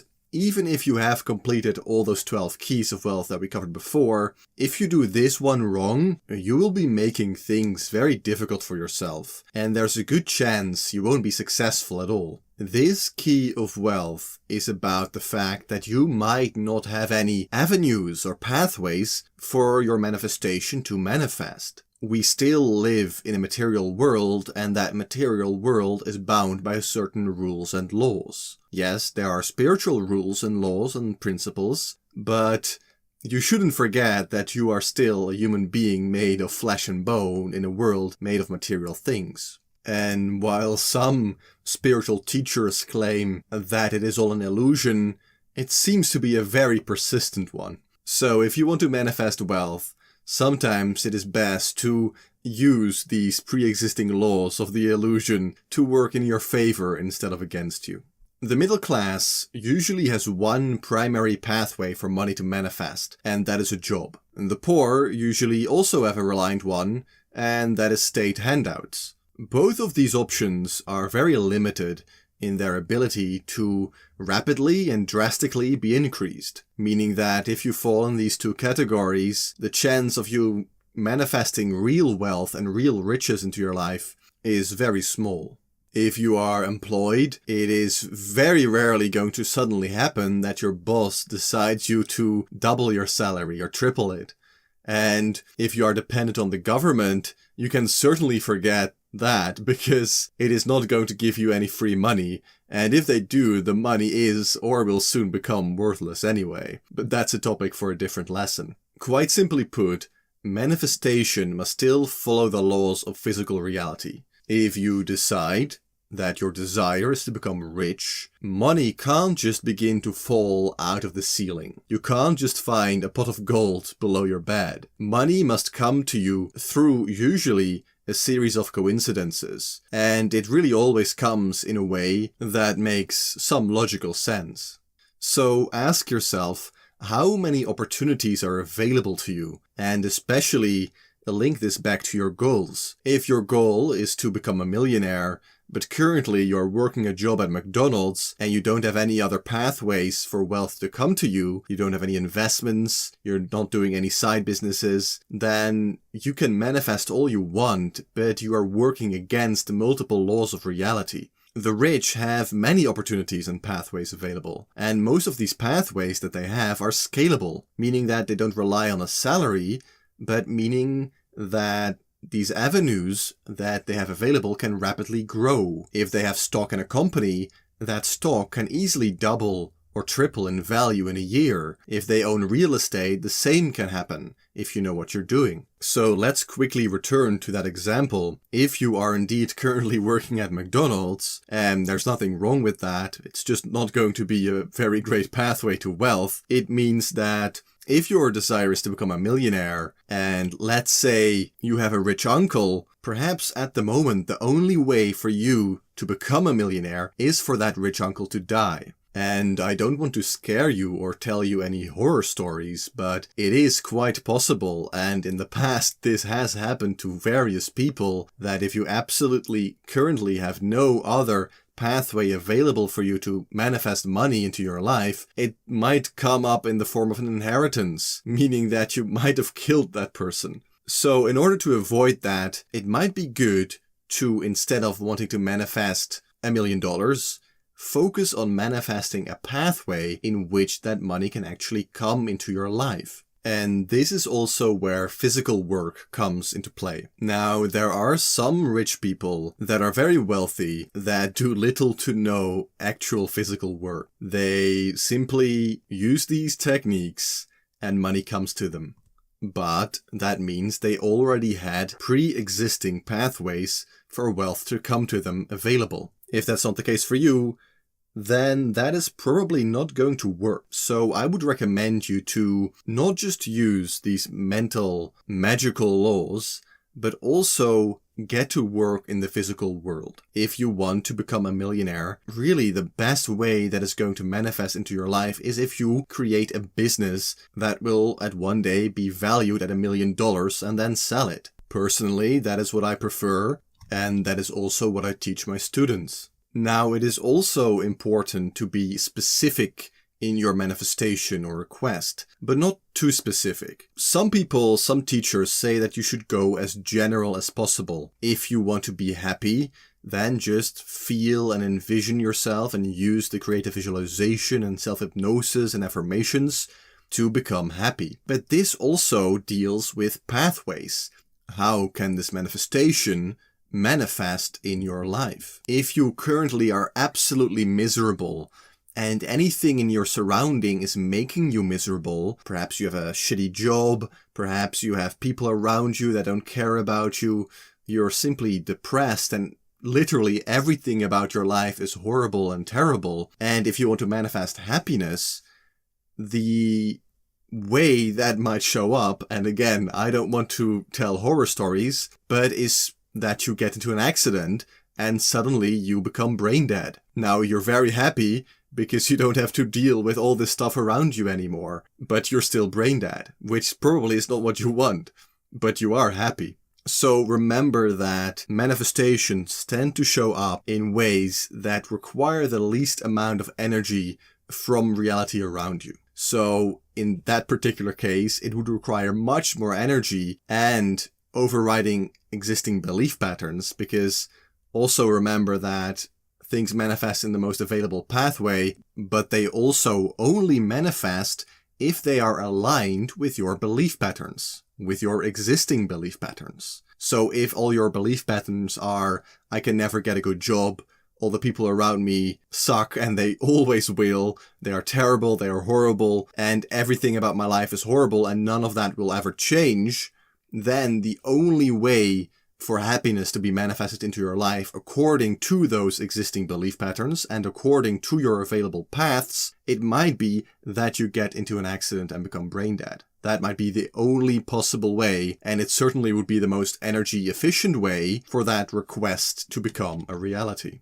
But you also don't want to be too specific, because the more specific you are, the less you're able to grant reality, which is infinitely more intelligent than you yourself, to grant you creative ways of bringing your manifestation to you. So you want to really find the right balance between being specific in your request and being general. So let's say you want to manifest money. What I would do is I would say, be logical, use your brain, use your mind, use some critical thinking skills. How likely is this to manifest into my life? And I would then put all your efforts into creating a fantastic company and then selling that off one day. And that is general enough because there are so many different variables that go into making a business successful that it leaves plenty of opportunities for that to be creatively manifested, right? From the different people that work in your business or you attract, or the advice you listen to the investment partners you might create. There's just very, very many different ways for a business to do very well. But it is also specific enough to make sure that your money doesn't come from a dead uncle or from the insurance company giving you, $300,000 because your house suddenly burned down.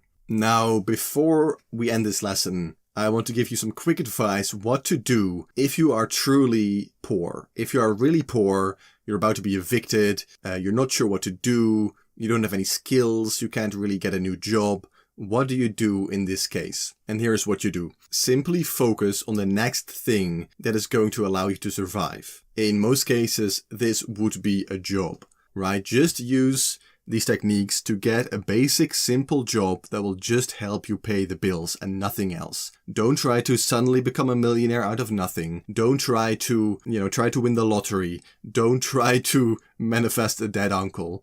Don't do any of that. Just focus on something very basic, very simple. Because once you've gotten that job, you can then look at the next steps and you can then begin to work on creating and manifesting various pathways that will lead to a greater increase in wealth and riches. Your homework is very simple. Let me know down in the comments if you currently have any or enough pathways open through which your desired amount of money can come to you, or not. And if not, what is your plan now to begin to create this new pathway? If you are participating in the full 30-day course and you found this lesson valuable, please consider leaving a like on this video. It helps a lot in making sure YouTube shows this video to other people who might be interested in this. If you have any questions related to this lesson, post them down below in the comments. I will read all comments and reply to all questions related to this 30-day course. Thank you for watching, and you can watch the next video where we cover Key 14 right here.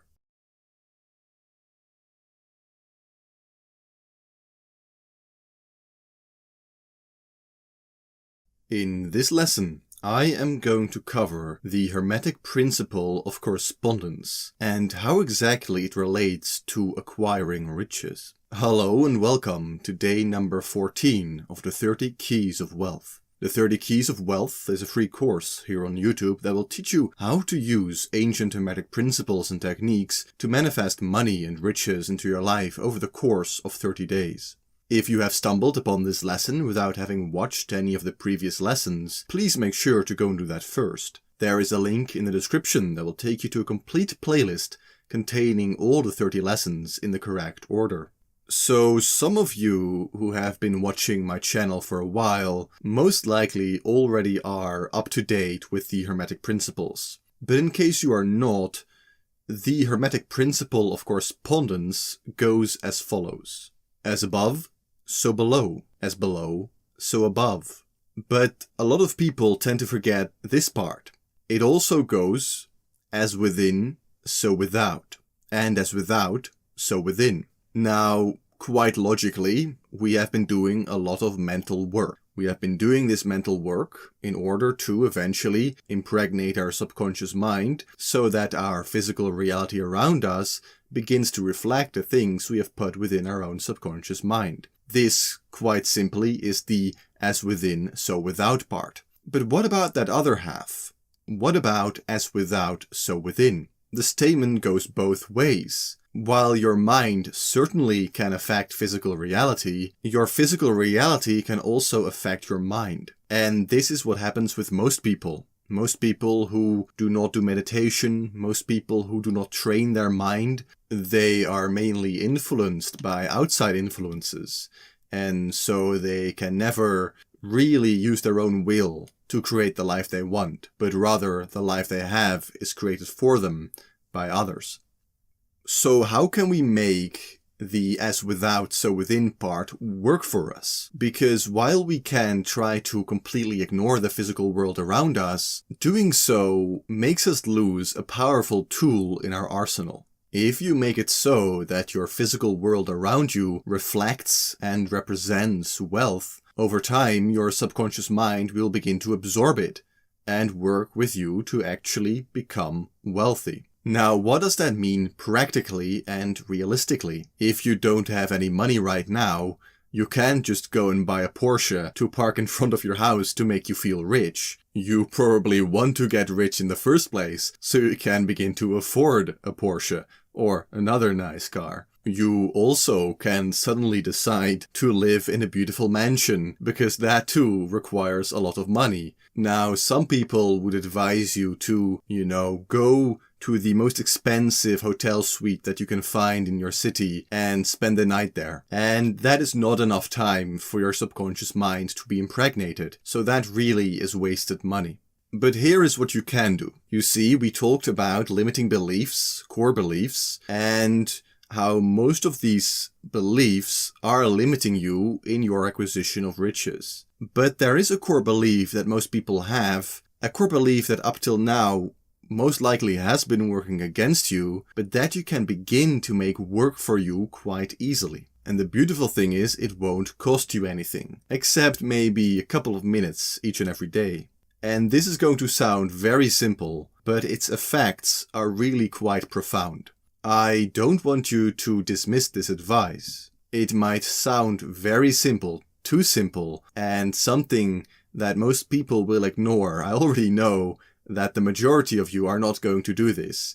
But for those that do, in combination with all the other keys of wealth, and even if you just did this one, you will see a significant change in your life. This so happens to be also one of the main things I advise my private students to do. And usually they noticed results within a month or two just by doing this very simple practice.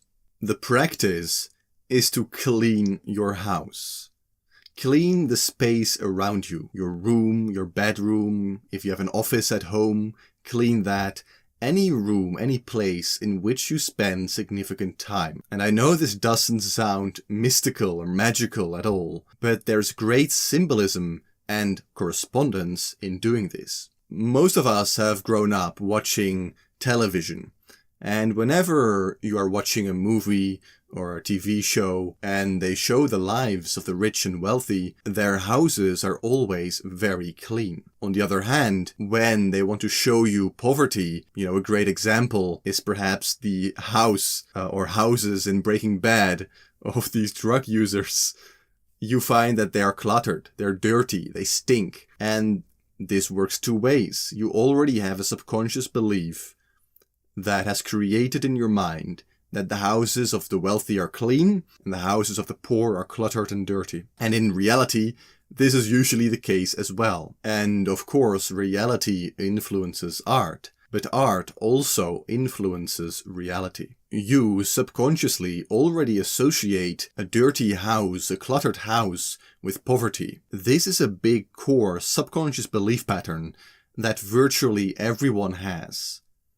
And while you could take time to reprogram this, it will take a lot of time and effort. And as we talked about before, it is much better and energy efficient to make our limiting beliefs work for us rather than try to override them. In this case, you can make this belief pattern begin to work for you very quickly. It will take a lot less time to clean up your home and wash yourself than trying to override such a powerful core belief. You might also have heard of the following saying: cleanliness is next to godliness. And this also is very true.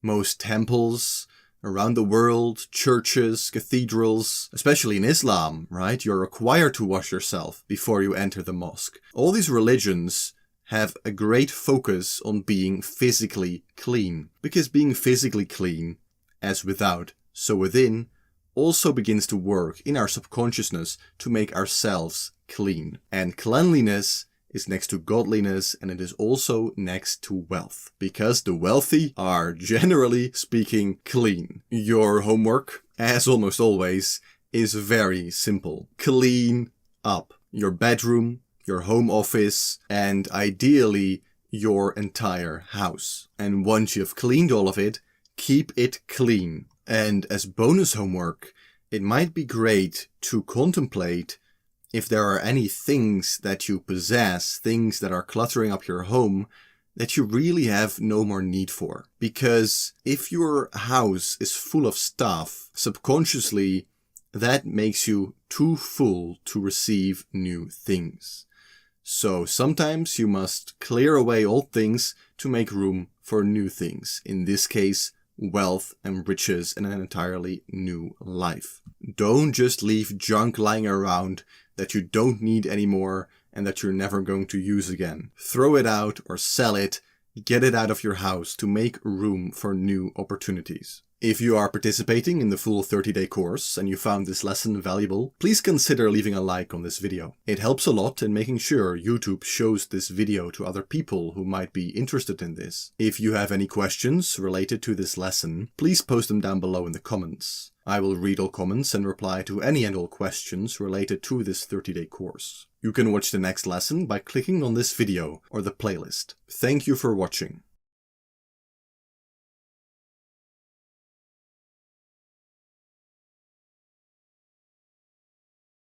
Hello and welcome to day number 15 of the 30 Keys of Wealth. The 30 Keys of Wealth is a free course here on YouTube that will teach you how to use ancient hermetic principles and techniques to manifest money and riches into your life over the course of 30 days. If you have stumbled upon this lesson without having watched any of the previous lessons, please make sure to go and do that first. There is a link in the description that will take you to a complete playlist containing all the 30 lessons in the correct order.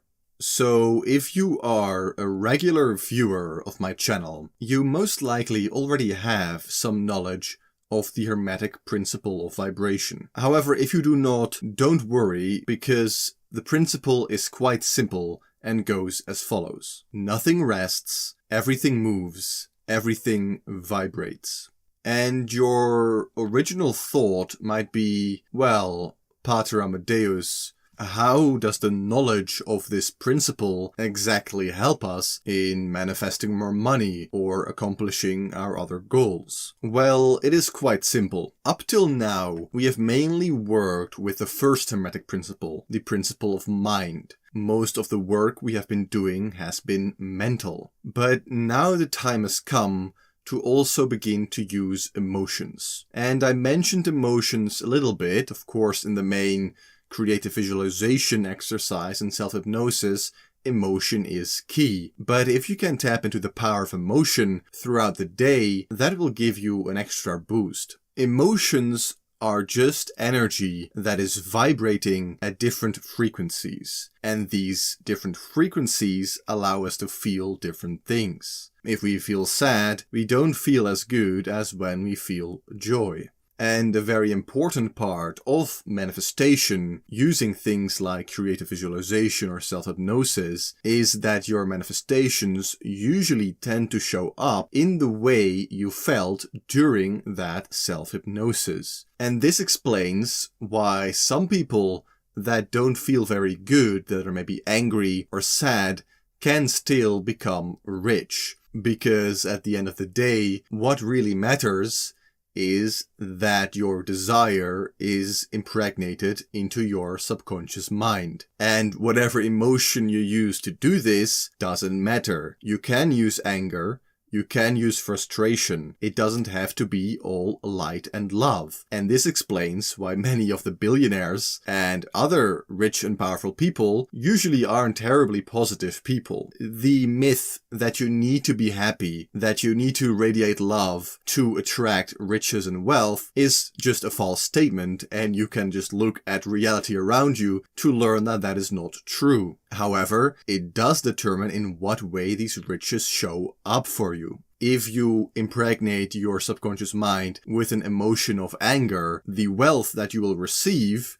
will be tied to that emotion of anger and most likely will make you feel even more angry. So the feelings and emotions that you feel and use in order to try and manifest a specific goal can be an extra safeguard from the previous examples that I gave in one of the lessons before to, for example, ensure that you don't kill your uncle on accident. If you don't have any pathways available and you want to manifest $50,000, then you might accidentally kill your uncle. However, if you love your uncle very much and his death would make you feel very sad, and you use an emotion of happiness and joy, then that happening is not very likely. Now, of course, if you hate your uncle, or don't care about your uncle at all, you probably will still be very happy and grateful when he dies and leaves you that inheritance. So, still, be a bit careful about this. It's better to work on increasing pathways and opportunities than to try and take the gamble, because your subconscious mind takes everything literally and doesn't give you what you want,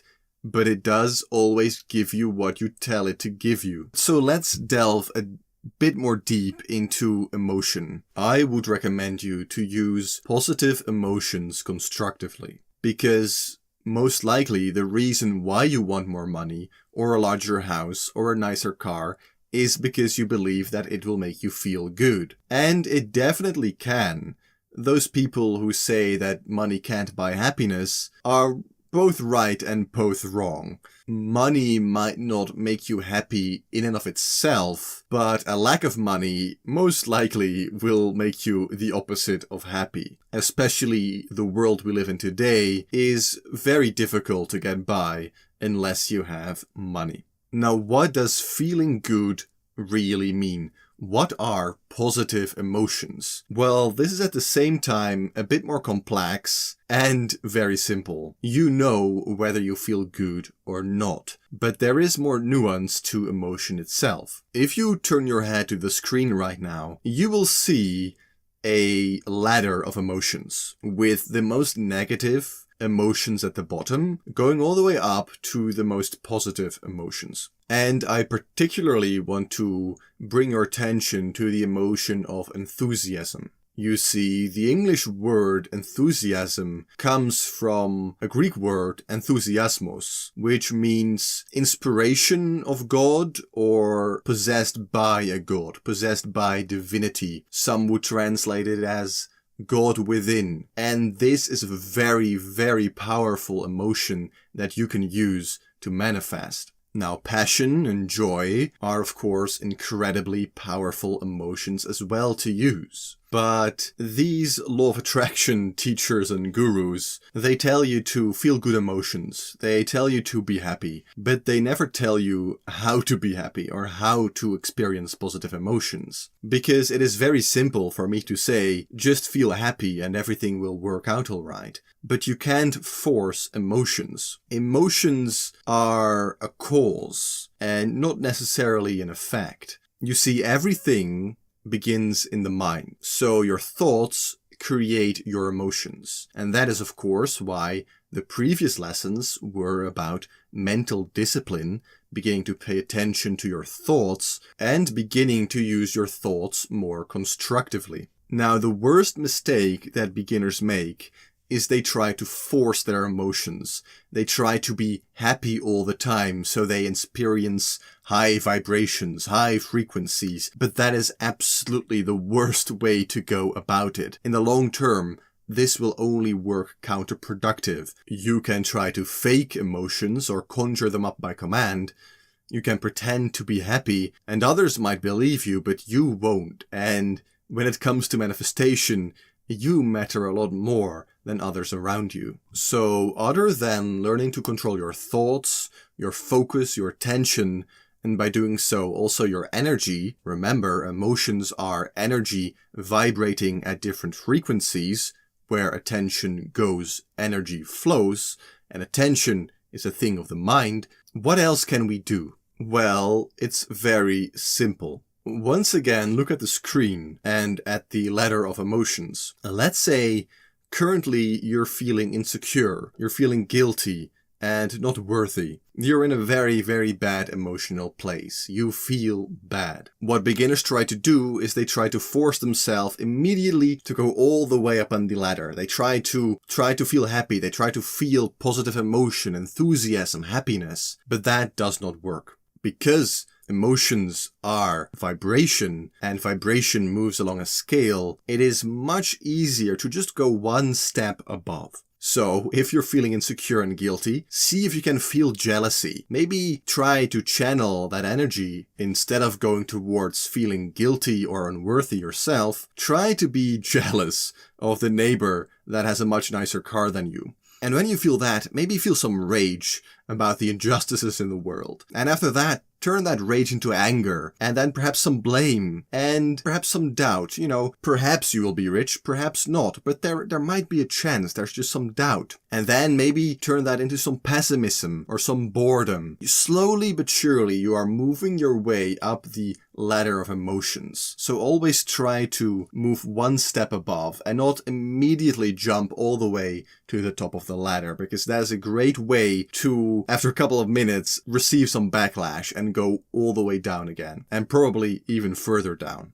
Now, in tomorrow's lesson, I will show you what you can do to actually begin to feel good most of the time and experience much more positive emotions. But for now, your homework is to begin to pay attention to your feelings and emotions throughout the day. Remember also to continue to pay attention to your thoughts, as per the previous homework. Ideally, you want to stop using an alarm now and make sure it becomes an automatic habit that you just do at several moments throughout the day. And whenever you feel negative emotion, try to just go one step up the ladder. It's fine to temporarily feel some skepticism or doubt if that emotion is higher up the ladder, and slowly but surely begin to progress upon the ladder. Try to take steps to get to the top 3 emotions, because those really are the most powerful for any manifestational work. If you are participating in the full 30-day course and you found this lesson valuable, please consider leaving a like on this video. It really helps a lot in making sure YouTube shows this video to other people who might be interested in this. If you have any questions related to this lesson, post them down below in the comments. I will read all comments and reply to all questions related to this 30-day course. You can watch the next lesson by clicking on this next video or the playlist,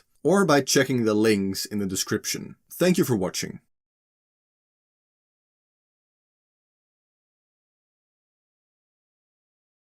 In this lesson, I am going to show you what specific actions you can take to begin to feel good on a daily basis. Hello and welcome to day number 16 of the 30 Keys of Wealth. The 30 Keys of Wealth is a free course here on YouTube that will teach you how to use ancient hermetic principles and techniques to manifest money and riches into your life over the course of 30 days. If you have stumbled upon this lesson without having watched any of the previous lessons, please make sure to go and do that first. There is a link in the description that will take you to a complete playlist containing all of these 30 lessons in the correct order. So, in the previous lessons, we've discussed being more attentive of your thoughts and feelings throughout the day. Throughout the day, you should be asking yourself, how am I feeling right now? What am I thinking right now? Why am I feeling like this? Why am I thinking these thoughts? What am I doing? What is causing this? And if you do this correctly, you will find out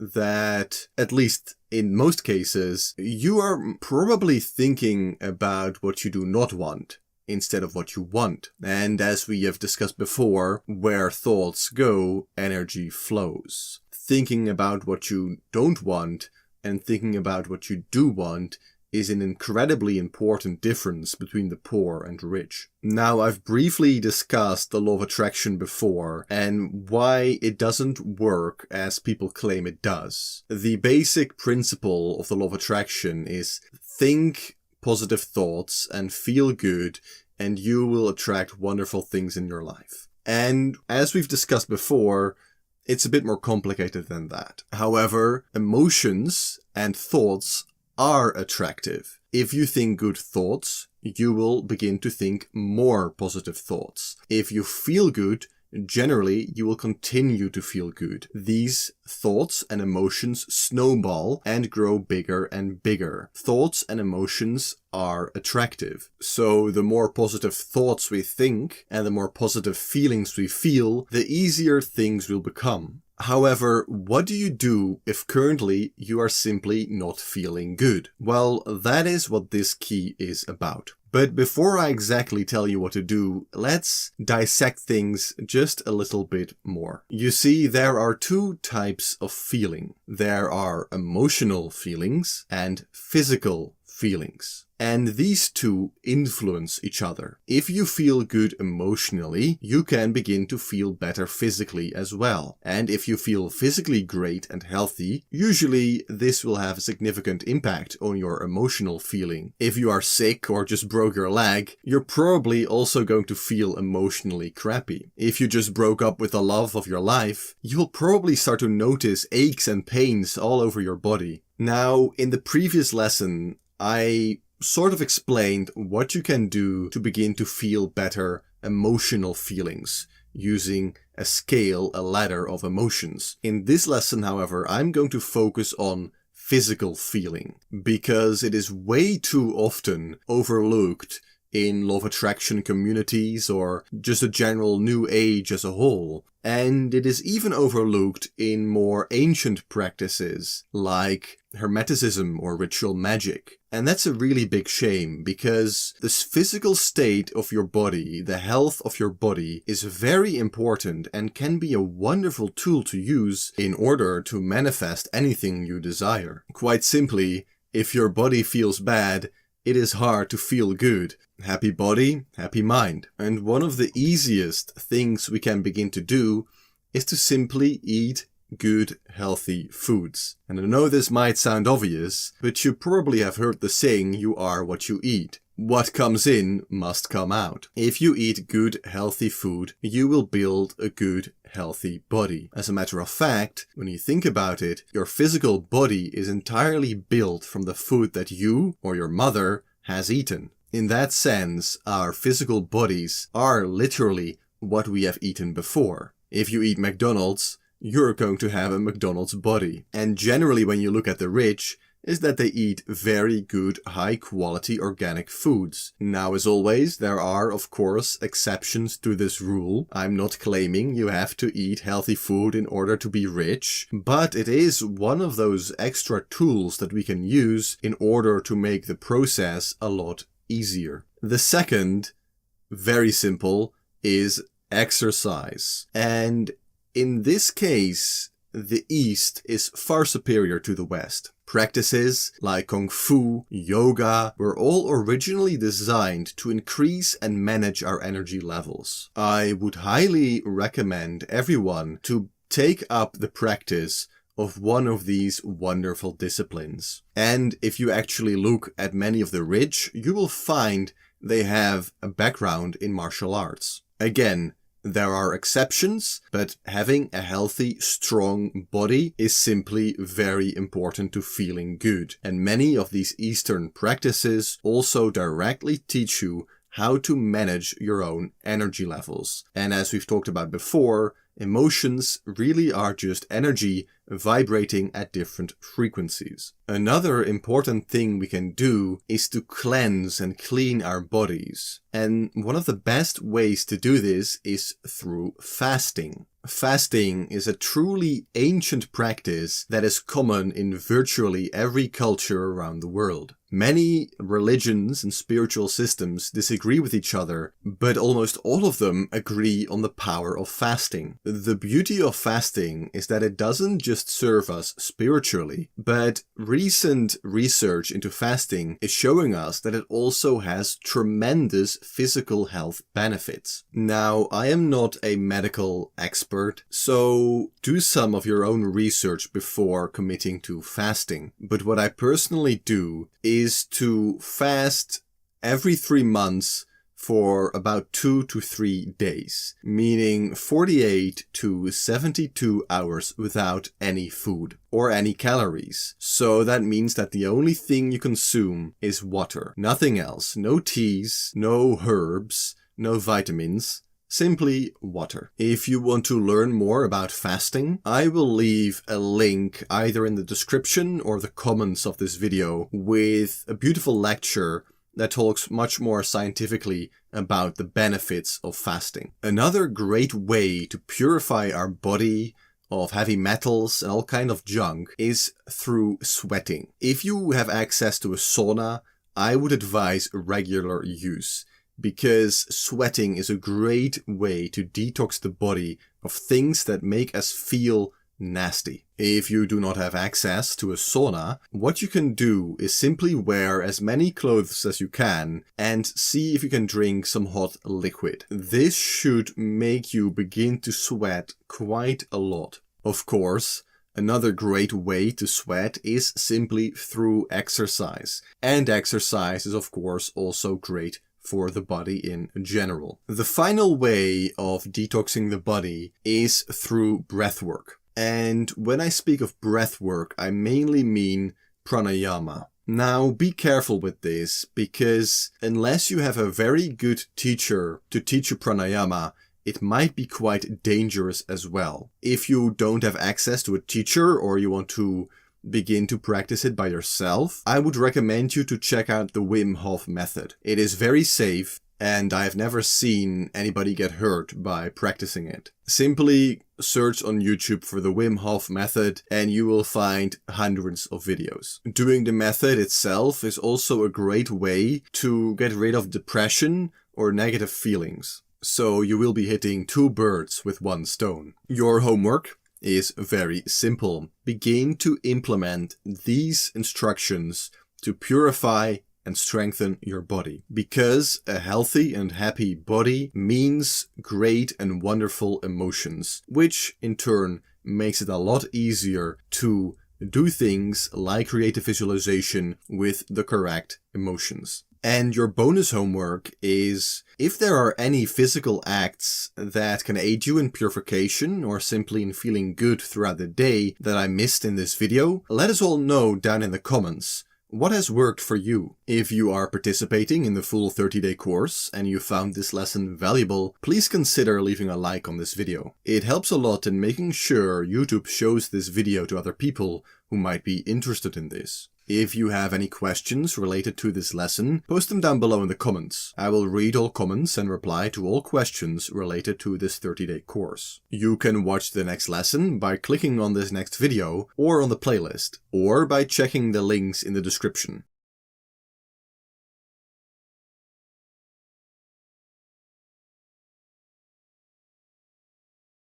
In this lesson, I am going to talk about the law of silence and why it is an incredibly important law that could be one of the primary reasons why your manifestation efforts are not working. Hello and welcome to day number 17 of the 30 Keys of Wealth. The 30 Keys of Wealth is a free course here on YouTube that will teach you how to use ancient hermetic principles and techniques to manifest money and riches into your life over the course of 30 days. If you have stumbled upon this lesson without having watched any of the previous lessons, please make sure to go and do that first. There is a link in the description that will take you to a complete playlist containing all the 30 lessons in the correct order. The law of silence is a law that unfortunately nowadays seems largely ignored and forgotten. With the rise of social media, people are able to broadcast their thoughts, their ideas, their goals, their desires all over the world for millions of eyes to see. And this can be a problem. You see, you, your mind, your will, are an influence on reality. Some argue that it creates reality entirely, and while that is true to a certain degree, you still share this reality with other beings. You are an influence on the reality around you, and through all these lessons, you will be able to consciously influence reality around you. But are you the only influence? Well, no. There are still other people around you. Some of them might have a less disciplined or powerful mind than you. Some might have a more disciplined and powerful mind than you. But all of them are exerting a sort of influence around them. When you and another person interact, and this does not have to be physical interaction, mental interaction is enough, there is an exchange of influence. I hope you can begin to see where I am going with this. While you certainly can create and manifest a desired reality around you, others can do the same for you. Their desired reality might not look at all like the desired reality that you want. Now, this is a topic that I could talk about for hours, and I most likely will cover this topic much further in depth in the future. But for now, here is what you need to know. Keep your plans and goals silent. As soon as you talk or mention a goal or desire that you have to someone else, either consciously or unconsciously, there's a good chance they will doubt your plan, especially if your plan looks very different to what they associate with you. If you work at McDonald's and you go around telling people you will become a millionaire, then they're not going to believe you and they will cast doubt. Now, if you tell this to one person, you will have one mind fighting against you. You will have one mind casting doubt, believing that you will never achieve that goal. If you tell it to 10 people, you have now 10 minds that will work against you. So I hope you can begin to see that the worst possible thing you can do is to share your goal on a thing like social media. Now, of course, there are exceptions to this. For example, if people associate success with you already and believe that you can accomplish those goals, instead of having those minds work against you, you will have those minds work for you. And this will be a lesson in the near future, because a lot of the rich don't just use their own minds to manifest their desires, but through perhaps unethical ways, they also use the minds of people around them to manifest what they want. There also is an exception if you are somewhat anonymous. If people don't know you and don't know if you already are successful, or if they just don't know the type of person you are, it's much harder for them to doubt you. If they don't know that you work at McDonald's, then most likely they're not going to think that you will work at McDonald's for the rest of your life. So, while there certainly is some nuance to this, it's better to just generally keep your goals silent. Because even if people might be supportive or act supportive in your face, what they say behind your back or what they think internally might be very, very different. And what you or others believe is a lot more important than what they say. Now, especially don't talk to skeptics about manifestation, because if you do so through these laws that they don't believe work, they themselves are creating a reality in where they don't work for you. And they most likely will think you are just crazy anyway. And if enough people believe that, you might actually become crazy. So again, silence is an incredibly important law of any goal achieving, but also of any spiritual or magical or metaphysical practice. This is one of the main reasons why occult orders are kept secret, so they can create what they want in their lives without the minds of other people interfering. Of course, there are other reasons for this as well, but this is one of the main ones. Never talk about what you exactly are trying to manifest to others who might cast doubt, because this is a great way to ruin your manifestation. Now, with many rules and laws, there are exceptions to this, which I might cover in the future on how to exactly go about this. Another wonderful reason to stick to the law of silence is other people might condemn you and curse you, consciously or unconsciously. If they see you talking about wonderful things, flexing, showing off your new car that you manifested, they will most likely be jealous. This is an unfortunate reality, but a lot of people come from a poverty mindset. And this way, through jealousy, they can actually curse you. The curse of the evil eye is one that goes back thousands of years and is essentially what happens when someone begins to feel negative feelings towards you out of jealousy. They can cast the evil eye on you consciously, but also unconsciously. And while there certainly are protections against such curses, it really is much easier to simply stay silent and appear humble. This is one of the reasons why you'll never see me showing fancy cars or big mansions on this YouTube channel, and it also is one of the reasons why I will stay anonymous. Now, even besides all of these mystical explanations, there's a very simple biological reason to stay silent as well. When you are telling someone about a project or a goal or something you want to accomplish, the same endorphins, which are neurotransmitters that increase feelings of pleasure and well-being, are released just like they would be released when you actually achieve that goal. Meaning that it is very easy to get addicted to simply talking about your goals rather than working on your goals and actually accomplishing them. These people the rich are always doers and not talkers. Except, of course, if talking is your job, like a politician.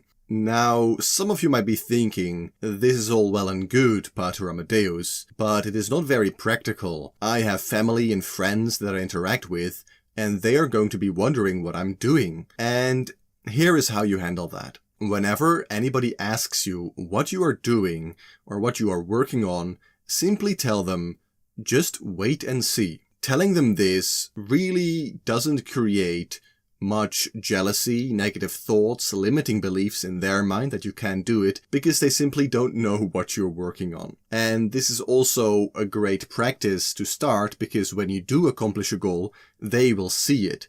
And next time when you say, just wait and see, they will expect a similar great accomplishment and will begin to work for you. Their minds will begin to associate you with success, associate you with accomplishment, and in a way they will begin to manifest wealth and success for you. Now, before I get to the homework, I briefly want to mention the first or the introduction lesson, because there I asked you, of course, to share your goals in the comments. So did I ask you to break the law of silence there? Well, in a way, yes, but the difference is that the viewers of my channel, either consciously or subconsciously, tend to know that these principles work and that the people who use them will gain success. Now, of course, there might be some doubters, but from the like to dislike ratio that I can see, the doubters are in the vast minority, meaning that most likely you will be gaining more positive emotion and enforcement by posting your goals on one of my videos rather than negative. However, I would be very careful of posting such goals or things on, for example, a Facebook profile of yours for all your friends to see, or a public Twitter page where really anyone in the world can view a tweet that you posted. Your homework, as always, is very simple. Apply the law of silence in your life. And it might be a good idea as well to go through some old Facebook posts or old social media posts that you've made and see if there might be some things in there that you might have to delete to make sure you are not breaking the law of silence. And your bonus homework is, let's see if you can leave a comment on this video that says something while still keeping to the law of silence. If you are participating in the full 30-day course and you found this lesson valuable, please consider leaving a like on this video. It helps a lot in making sure YouTube shows this video to other people who might be interested in this. If you have any questions related to this lesson, post them down below in the comments. I will read all comments and reply to all questions related to this 30-day course. You can watch the next lesson by clicking on this next video or the playlist, or by checking the links in the description. Thank you for watching.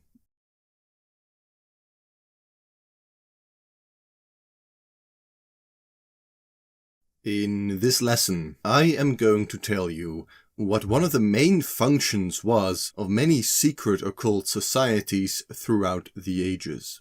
Hello and welcome to day number 18 of the 30 Keys of Wealth. The 30 Keys of Wealth is a free course here on YouTube that will teach you how to use ancient hermetic principles and techniques to manifest money and riches into your life over the course of 30 days. If you have stumbled upon this lesson without having watched any of the previous lessons, please make sure to go and do that first. And there is a link in the description of this video that will take you to a complete playlist containing all the 30 lessons in the correct order. To begin this lesson, I want you to read Proverbs 13:20 from the Bible. Become wise by walking with the wise. Hang out with fools and watch your life fall to pieces. Now, while I myself am not a Christian, I still believe the Bible is a treasure and filled with great wisdom. This proverb talks about that you are or will become the average of the people you spend the most time with. And in order to make this lesson a bit more practical, I would look at about the 5 people that you hang around with the most. In most cases, these will be friends or colleagues or family members. And this lesson also ties in perfectly with the previous key of wealth. In the previous lesson, we talked about how you are not the only influence on the world around you. You share this reality with other beings, other people who have the same capabilities that you might have. They too can influence reality with their minds. We talked about how even if people can be supportive in your face and tell you that they believe you and support you and believe that you are capable of achieving your goals, often, in case of the poor, they will cast doubt. They will cast jealousy. They will believe that because they were not able to become successful, neither will you. And whether this is true or not doesn't matter, because they believe it, and if you don't have the strength to override that belief with your own mind, then it will be so. And because energy and thought is contagious and attractive, again, that is what the law of attraction really means. Thoughts create and attract like thoughts. Thoughts are not just stored in your mind. Thoughts are stored in a realm that is in a way connected to everyone's mind, meaning that you can be influenced and can be receptive to the thoughts of others around you. This means we really want to avoid people around us that have negative thoughts because they are contagious. The people you hang around with will either drain you of energy and project on you limiting beliefs that hold you back, or they will truly support you and give you a boost of energy that will allow you to achieve your goals. Your income currently is most likely the average of the 5 people you hang around with. Your view on life, your thoughts, whether they be positive or negative, most likely are the average of the 5 people you hang around with the most. When you observe the rich and the people they hang around with, you will see that they don't spend time with poor people. And that is not because of money or any other reason, but the main reason is because of mindset. Remember, thoughts, energy is contagious. Thoughts attract each other. If the rich hang out a great deal with the poor, it's not going to take long for them to become poor as well. Now, luckily, the same goes the other way around. If you want to become wealthy, it is a great idea to begin to hang around with people that are already wealthy. Now, I realize in saying this that that is not always practical. And while there are certain groups and clubs you could try to join, if you are not already rich, most likely they will not allow you to enter.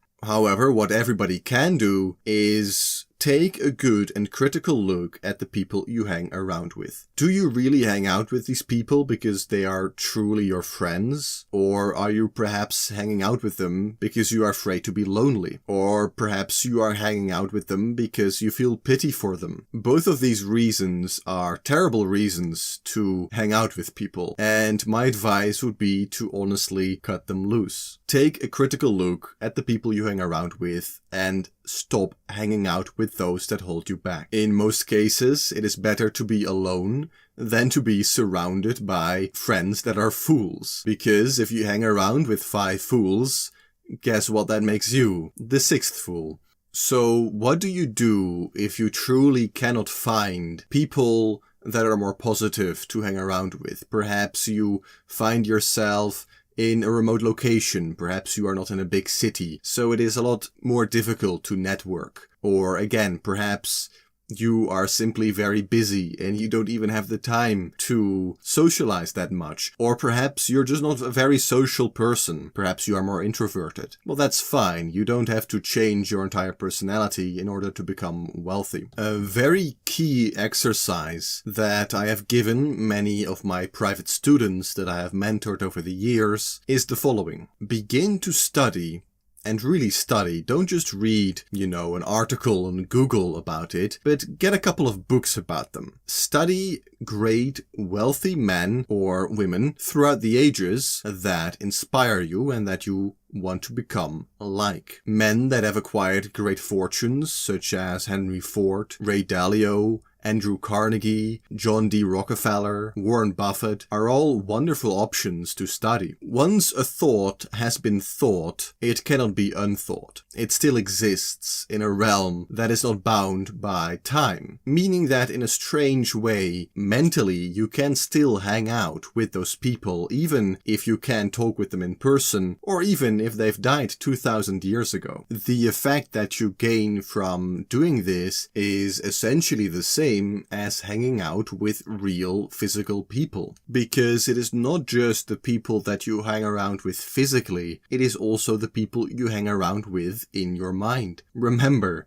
where attention goes, energy flows. If your attention is on foolish friends that are distracting you, holding you back, that is not going to serve you if you wish to acquire great riches or wealth. But if you focus your energy on studying and in a way hanging out with people like Andrew Carnegie or Henry Ford, then that will definitely bring you much closer to acquiring riches and wealth of your own. Now, how this works exactly is probably better for me to leave to explain in coming videos, because this is a very interesting topic. But for now, you must know that this is not necromancy or some dark arts that you are doing. What you're doing is you're tapping into a source of infinite, timeless mind that exists and will always exist. In a way, the minds of these people are still there, and you can tap into that in order to receive advice and to become more like them. If you want to take this key even to the next level, you can see if you can combine this with your creative visualization and self-hypnosis technique. I will leave it to you to figure out for yourself how to exactly do that. Your homework is, as always, very simple. Take a critical look at the people you hang around with. Do you want to be them or become like them? If the answer is no, don't hang out with them as much. And preferably, cut them out of your life entirely. If a real goal of yours is to acquire significant wealth and riches, these people are going to stand in the way of that. But how do you exactly spot those kind of people? Well, most likely you already know from watching this video. You most likely already know the people I'm talking about. But if not, simply look at how they spend their time. Do they waste their time on useless things, or do they use their time constructively and productively? The rich always use their time constructively and productively, and the poor generally waste their time. So, do your friends waste their time? If yes, it's probably not a great way to keep hanging around with them. If they don't, then they might actually be an ally to you on your pathway to wealth. Remember that this lesson doesn't just apply to people you meet in the real physical world. It also applies to the internet and social media. If you can't find friends in the real world that are rich or are aspiring to be, then you can easily find them online nowadays. And the same goes for fools. Don't waste your time on fools online. Your time and energy is precious, and it should not be wasted. If you are participating in the full 30-day course and you found this lesson valuable, please consider leaving a like on this video. It helps a lot in making sure YouTube shows this video to other people who might be interested in this. If you have any questions related to this lesson, post them down below in the comments. I will read all comments and reply to all questions related to this 30-day course. You can watch the next lesson by clicking on this next video or the playlist. or by checking the links in the description. Thank you for watching.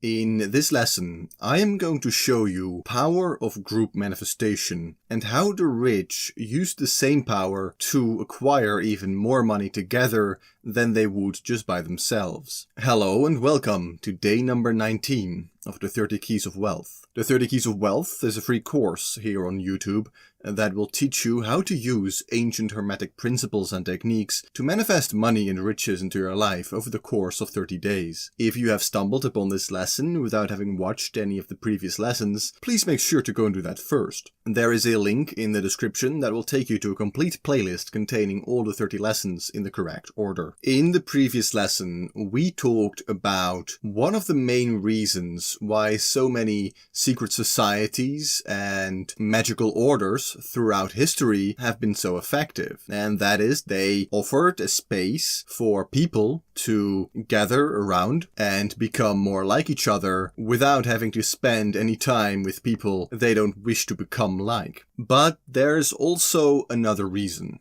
In fact, there are numerous reasons, but for now we're going to focus on just another reason. And this reason is that many of these societies use various techniques, from very simple techniques like creative visualization and self-hypnosis to perhaps more advanced forms like ceremony, which is often seen in Freemasonry, or even ritual and ceremonial magic. The principle for all these groups, however, is the same. Of course, they get other benefits from being with each other, like camaraderie, and it is great to be surrounded by people who are on different frequencies, on higher frequencies than most people, but there's also a very practical reason, and that is energetic power. You see, in the last video, I quoted scripture, and I will do so again. In Matthew 18:20, it says the following: "For where 2 or 3 gather in my name, there am I with them." And of course, there are many interpretations of scripture, but in this case, I find that one of the meanings of this quote is that when there are 2 people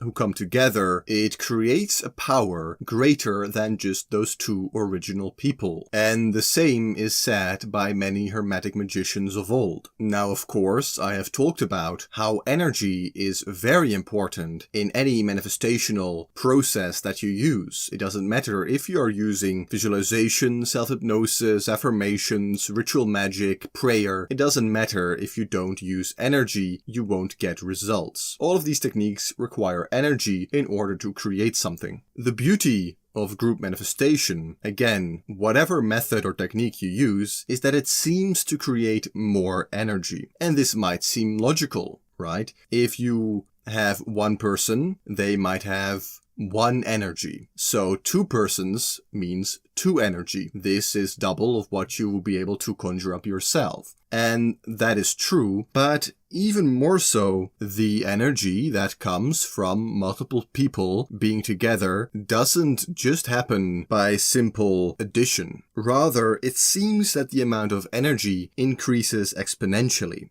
meaning that 3 people, instead of generating 3 energy, are really generating 4. And 4 people are really generating 8. And 5 people might be generating 16. And 7, 64, and so on. Now, I found from personal experience that the sweet spot tends to be around 7 to 14 people. And why is this? You would guess that the more minds, the more energy is fueled into your manifestation. We must not forget that most people are not perfect manifestors. Most people have various limiting beliefs that hold them back, or they might not have enough concentration to concentrate properly on where their energy is going. Having 7 people to manifest something is great, but it is absolutely useless if those 7 people cannot concentrate. Remember, where attention goes, energy flows. If their attention goes to different things, then your energy is not focused on one thing and you lose the benefits. So while group manifestation might be a lot more powerful than doing it by yourself, it also has the potential to screw it up more. Because if you're just manifesting something by yourself, then if something goes wrong, you know that you did something wrong. Whereas if you're working with other people, the amount of variables that might be going wrong also increases. You might have to do a lot more trial and error to figure out what is going wrong. And this is also one of the reasons why many of these ancient secret societies and orders were very strict in who they let join their society, because one or two people who didn't have enough focus or attention or limiting beliefs might ruin their group rituals and ceremonies. So if you are thinking of trying group manifestation, I wouldn't do so unless you have manifested some things yourself already quite successfully. Then find someone else who has done the same and try together. Then, after a while, add a third person and a fourth, and so on. Slowly expand your group,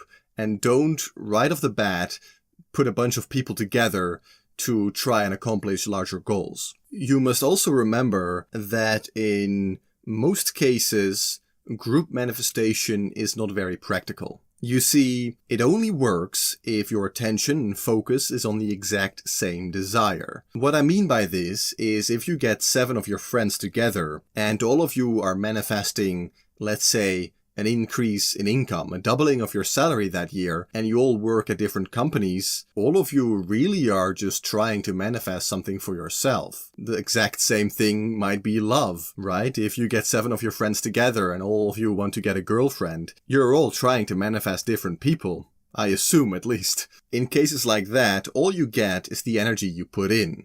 So, really, you're not doing group manifestation. However, the rich have truly, either consciously or unconsciously. Again, I'm not claiming that all the rich consciously apply these laws. However, unconsciously, they always do. The rich have perfected group manifestation through legal entities. And by that I mean most companies of today. Especially when you start thinking of very large companies with a lot of different shareholders. If you are a shareholder in a company with your friends, let's say you have 10 friends and all of you own 10% of the same company, then group manifestation will be incredibly powerful and incredibly useful. Because now, with 10 people, you are generating vastly more energy. You're generating truly more energy than 100 people combined, and all of you are funneling it towards the same goal: growth and prosperity of that specific company you hold stock in. If that company grows and prospers and the stock value increases, all of you benefit. And that is what you see that many of the rich do. Many large companies often have various large shareholders which are very rich and very powerful and successful already. Of course, as always, there are exceptions, but even in such exceptions, those companies would probably be more successful if they did use group manifestation. If you truly want to get rich, you're probably not going to do it with a company that you own for 100%. Rather, what I would advise is to try and form a company. Of course, company really means a group of people working together to achieve the same goal with already successful and rich people. When your interests are aligned with the rich and powerful, then you will greatly benefit. I always advise my private students who want to get really rich to give, doesn't have to be large shares, but at least a share of their company to already rich and powerful and successful people. That way your interests will be aligned with them, and rich and successful people already believe that they are rich and successful. So you are using their beliefs for you, because now your interests are aligned. If your company grows and prospers, guess what?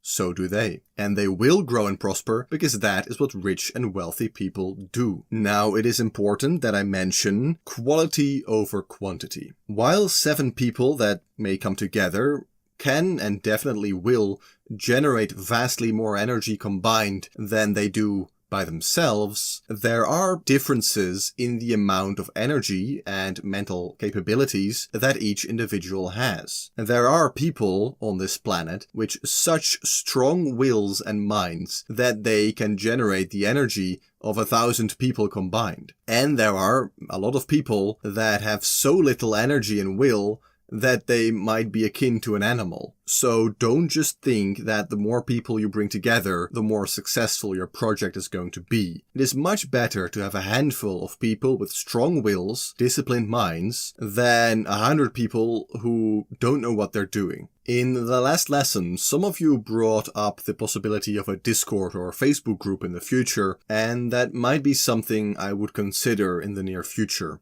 When and if something like that opens, it certainly can be used to do group manifestation. And really, that is where the value in groups comes from. Your homework for today is not going to be to create a group like this. However, if you have an open-minded friend or business partner, what you could do is share the playlist of the 30 Keys of Wealth with them. Remember though that you might only benefit if you share the exact same goals with them, if your interests are aligned. If that is the case, however, you will greatly benefit from 1 or 2 or 3 business partners that know these laws and apply them. And your bonus homework is, if you wish to experience this exponential energy effect, what you could do is try to attend a rock concert or a football game. The energy that is created by a mass of people there can be very interesting to experience and sense. And if you have built up some sensitivities and pay attention to this, you can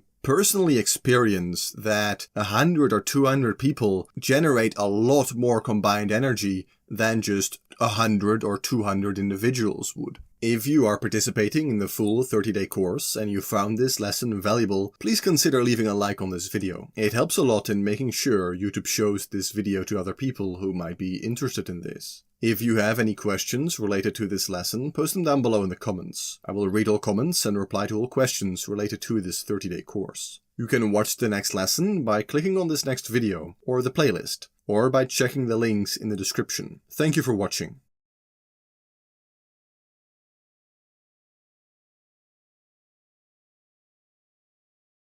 In this lesson, I'm going to talk about how the elite use you as a battery to manifest their desires without you even knowing it. Hello and welcome to day number 20 of the 30 Keys of Wealth. The 30 Keys of Wealth is a free course here on YouTube that will teach you how to use ancient hermetic principles and techniques to manifest money and riches into your life over the course of 30 days. If you have stumbled upon this lesson without having watched any of the previous lessons, please make sure to go and do that first. There is a link in the description that will take you to a complete playlist containing all the 30 lessons in the correct order.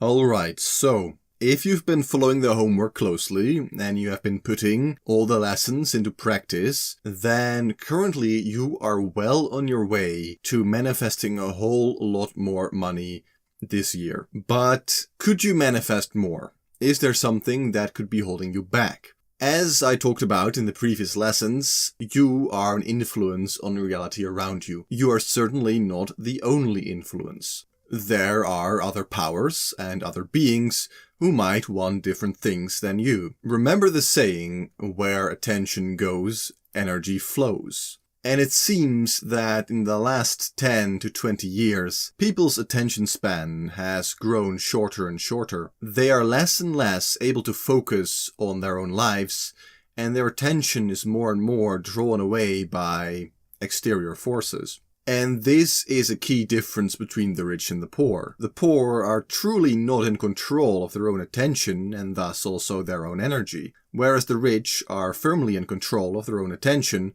and also their own energy. But because of this, many of the truly rich and wealthy people in the world are not just in control of their own attention, but in control of the attention of hundreds, thousands, tens of thousands, and even millions and billions of people around the world.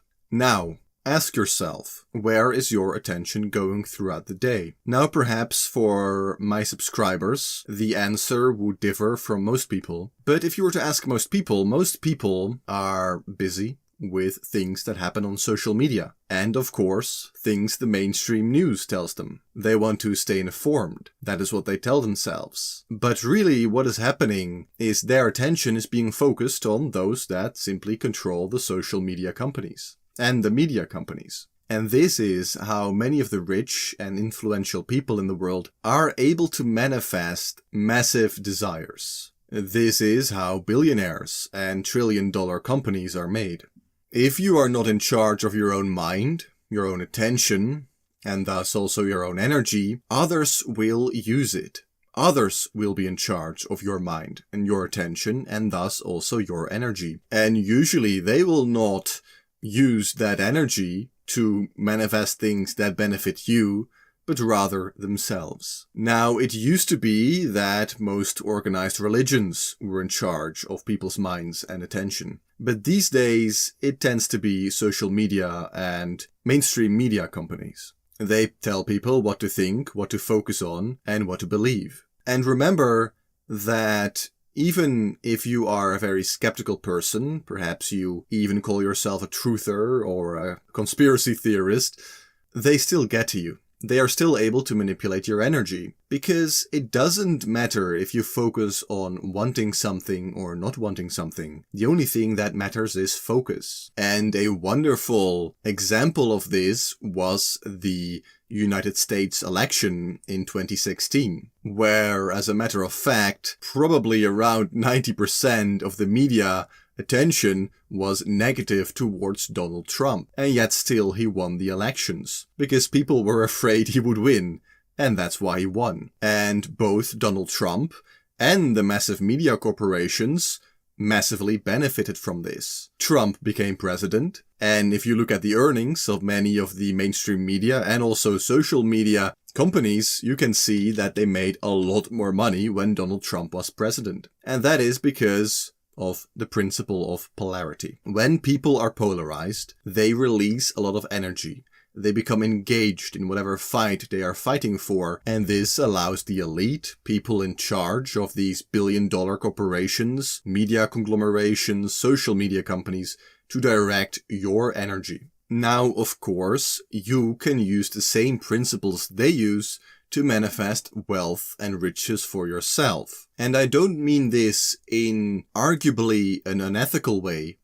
like many of the social media and mainstream media companies do. You see, when you form a company or a business, the real power and potency comes from the fact that many people are now manifesting the same goal. They are putting their mind, their mental energy towards creating a profitable business. And as I talked about in the last lesson, that can be extremely powerful and potent. And if you pay attention, you will find that the most powerful and most influential and also the wealthiest and richest people in the world are those who are able to influence the minds of the most people. There is a reason why so many of the social media companies really quickly became the largest and most powerful companies in the world. It is because they are directly able to manipulate the attention and focus, and thus also the life energy of billions of people around the world. Remember, in one of the earlier lessons, I told you how your energy output is limited. You do not have, in your current human state, access to unlimited amounts of energy. Therefore, you must be very careful how you invest your energy. The rich never waste their energy, and the poor almost always do. The best way to begin to take control back of your own attention span and energy is to really stop watching mainstream media and stop scrolling around aimlessly on social media. Of course, social media can be a wonderful tool, but unless you are using it for your work or to make money or for business or for learning purposes like these videos, I would strongly urge you to get rid of social media. I myself have no private social media accounts of any kind. The only thing I have is this YouTube channel and of course the Twitter account associated with this YouTube channel. But all I do there is I provide a service. I am doing something. I am not aimlessly scrolling around, checking things, putting things in my mind that don't serve me. Really consider anything that you are consuming mentally as a diet, a mental diet.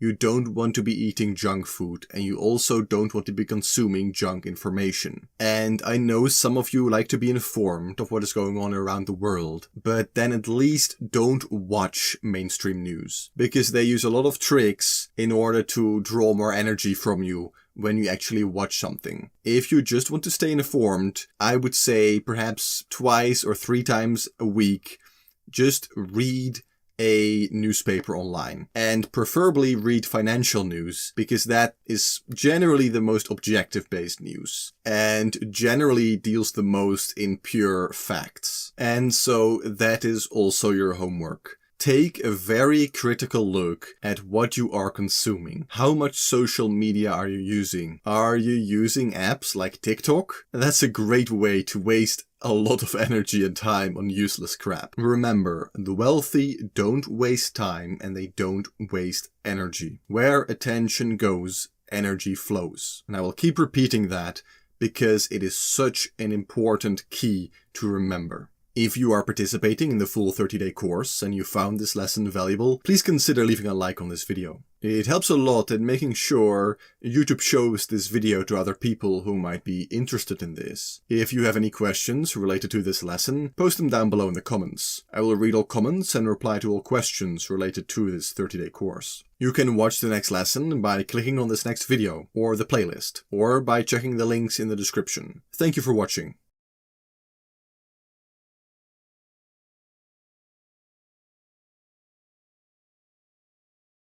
In this lesson, I am going to show you how the rich use the principle of rhythm and how you can begin to do the same. Hello and welcome to day number 21 of the 30 Keys of Wealth. The 30 Keys of Wealth is a free course here on YouTube, and that will teach you how to use ancient hermetic principles and techniques to manifest more money and riches into your life over the course of 30 days. If you have stumbled upon this lesson without having watched any of the previous lessons, please make sure to go and do that first. There is a link in the description that will take you to a complete playlist containing all the 30 lessons in the correct order. The hermetic principle of rhythm goes as follows. Everything flows, out and in.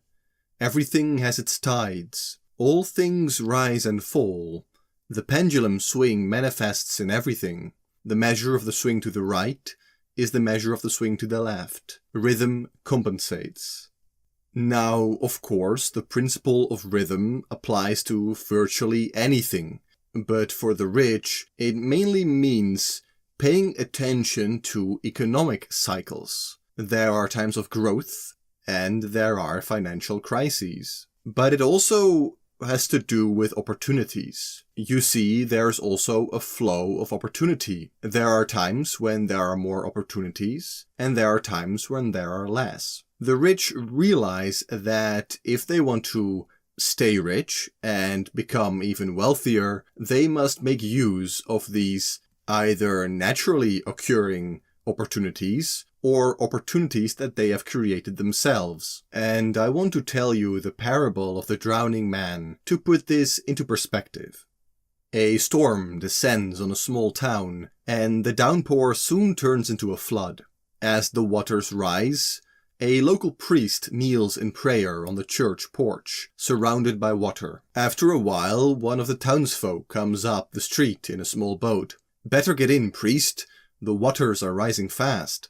"No," says the priest. "I have faith in God. He will save me." Still, the waters continue to rise. Now the priest is standing upon the balcony, when another guy comes up in a boat. "Come on, priest. We need to get you out of here. The dams are going to break any minute." Once again, the priest is unmoved. "I shall remain.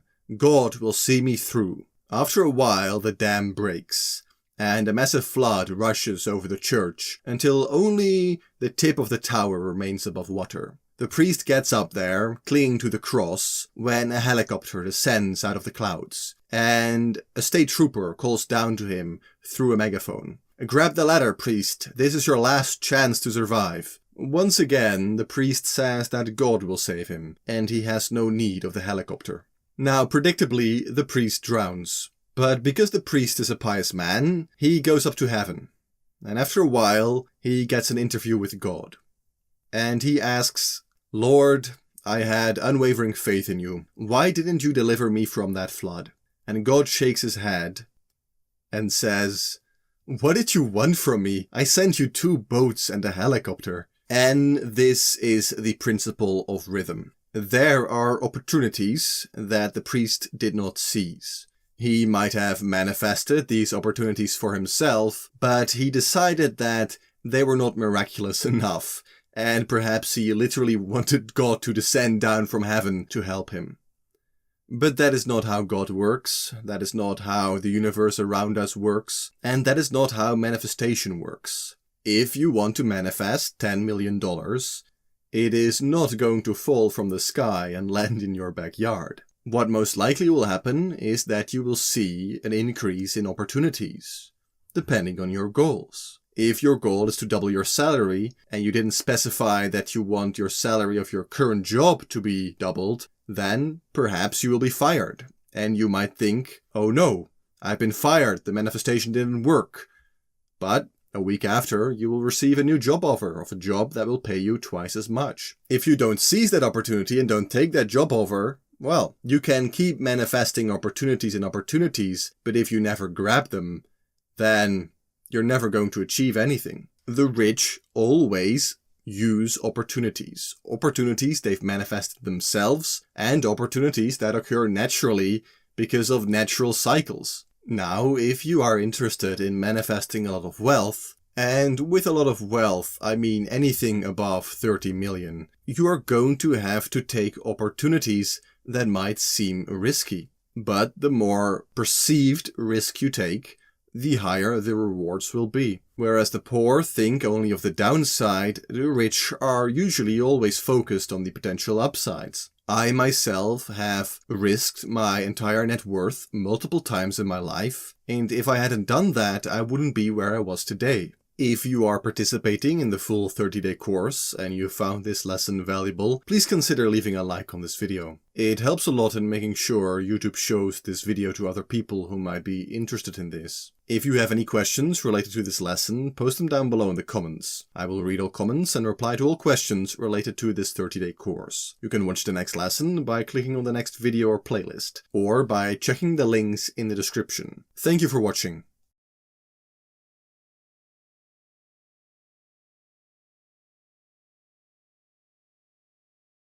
In this lesson, we are going to talk about what money really is. We are going to discuss the true nature of money and if it indeed is the root of all evil or not.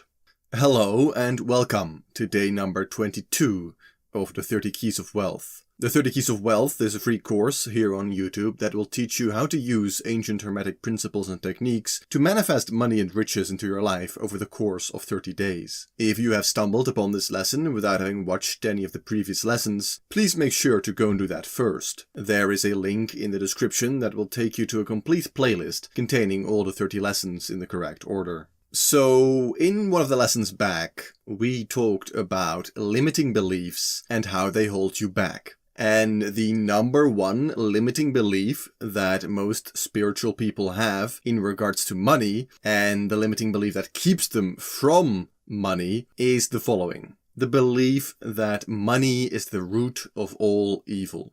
Now, I've mentioned this before, but you lose what you condemn. If money is the root of all evil to you, then you are going to be poor. If you say money doesn't matter, if you don't like money, you're not going to have it. If you tell your wife you don't like her, and she doesn't matter to you, she's going to leave you. And the same goes with money. Now, of course, this belief that money is the root of all evil, for a lot of Christian people with a Christian upbringing, comes from the Bible. But is that even true? Because the Bible doesn't say that money is the root of all evil. The Bible says that the love of money is the root of all evil. And to a certain degree, that might be true or not. The reasoning why this might be true is that if you love money more than everything else, the love of money can pull you and distract you from your main purpose in life. If money to you is more important than other things, you will do terrible things to get more money. And in my personal opinion,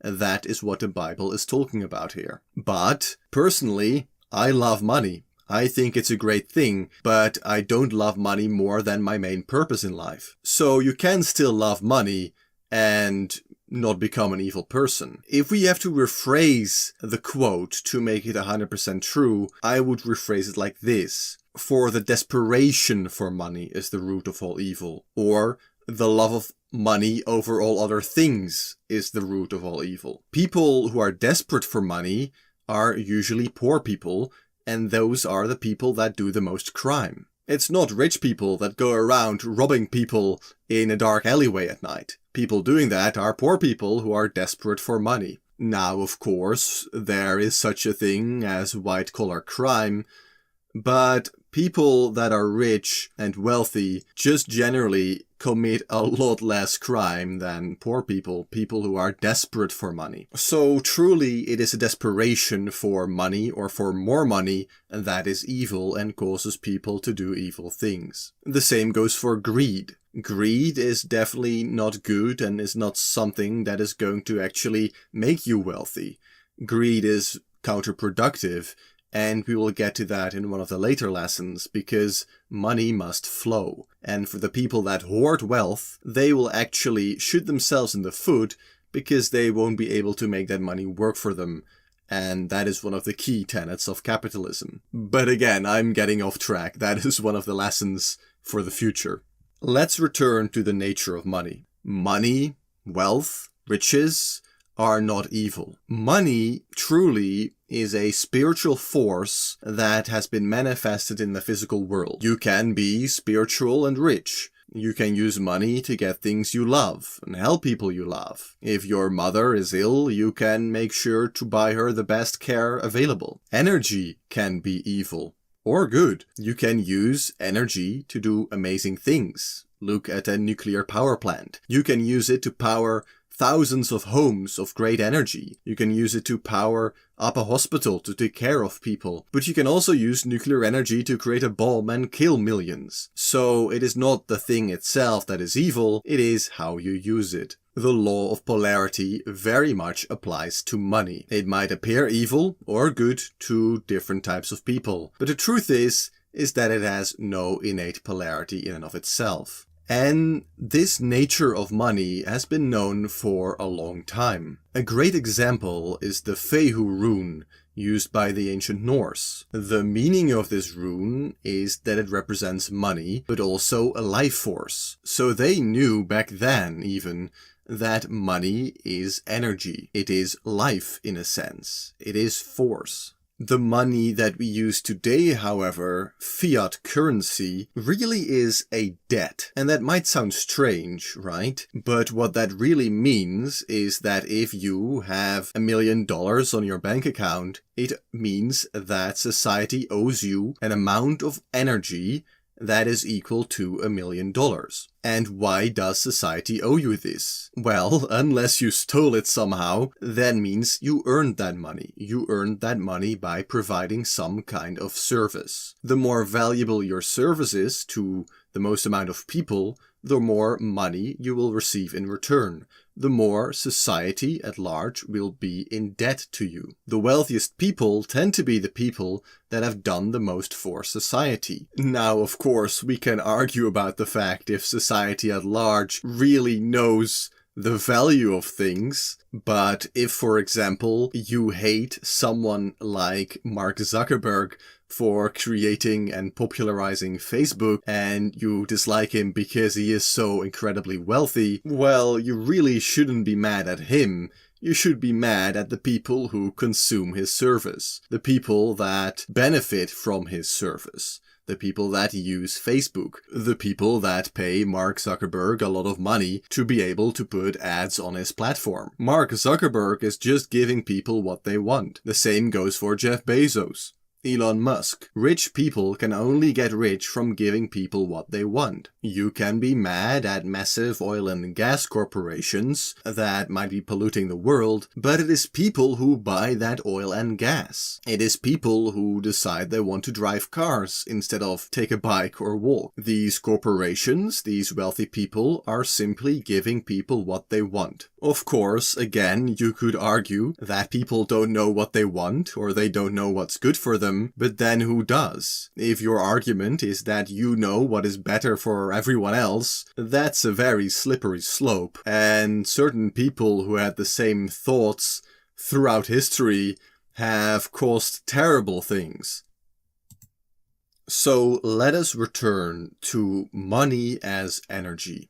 There is not just one form of energy. Energy, a great way to observe energy is through the 5 elements. The elements of earth, water, air, fire, and spirit, or akasha in some traditions. You see, money really is the densest form of energy. It primarily corresponds to a very earthy energy. And for you very spiritual people who don't like money or think money is the root of all evil or just don't care about money at all, I ask you, how do you expect to master higher forms of energy such as fire or akasha or spirit if you can't even master the most basic form, the physical form of energy, which is money? You see, in a strange way, atheists and materialists are trying to get closer to God through becoming rich. They are trying to accumulate more energy, more divine energy,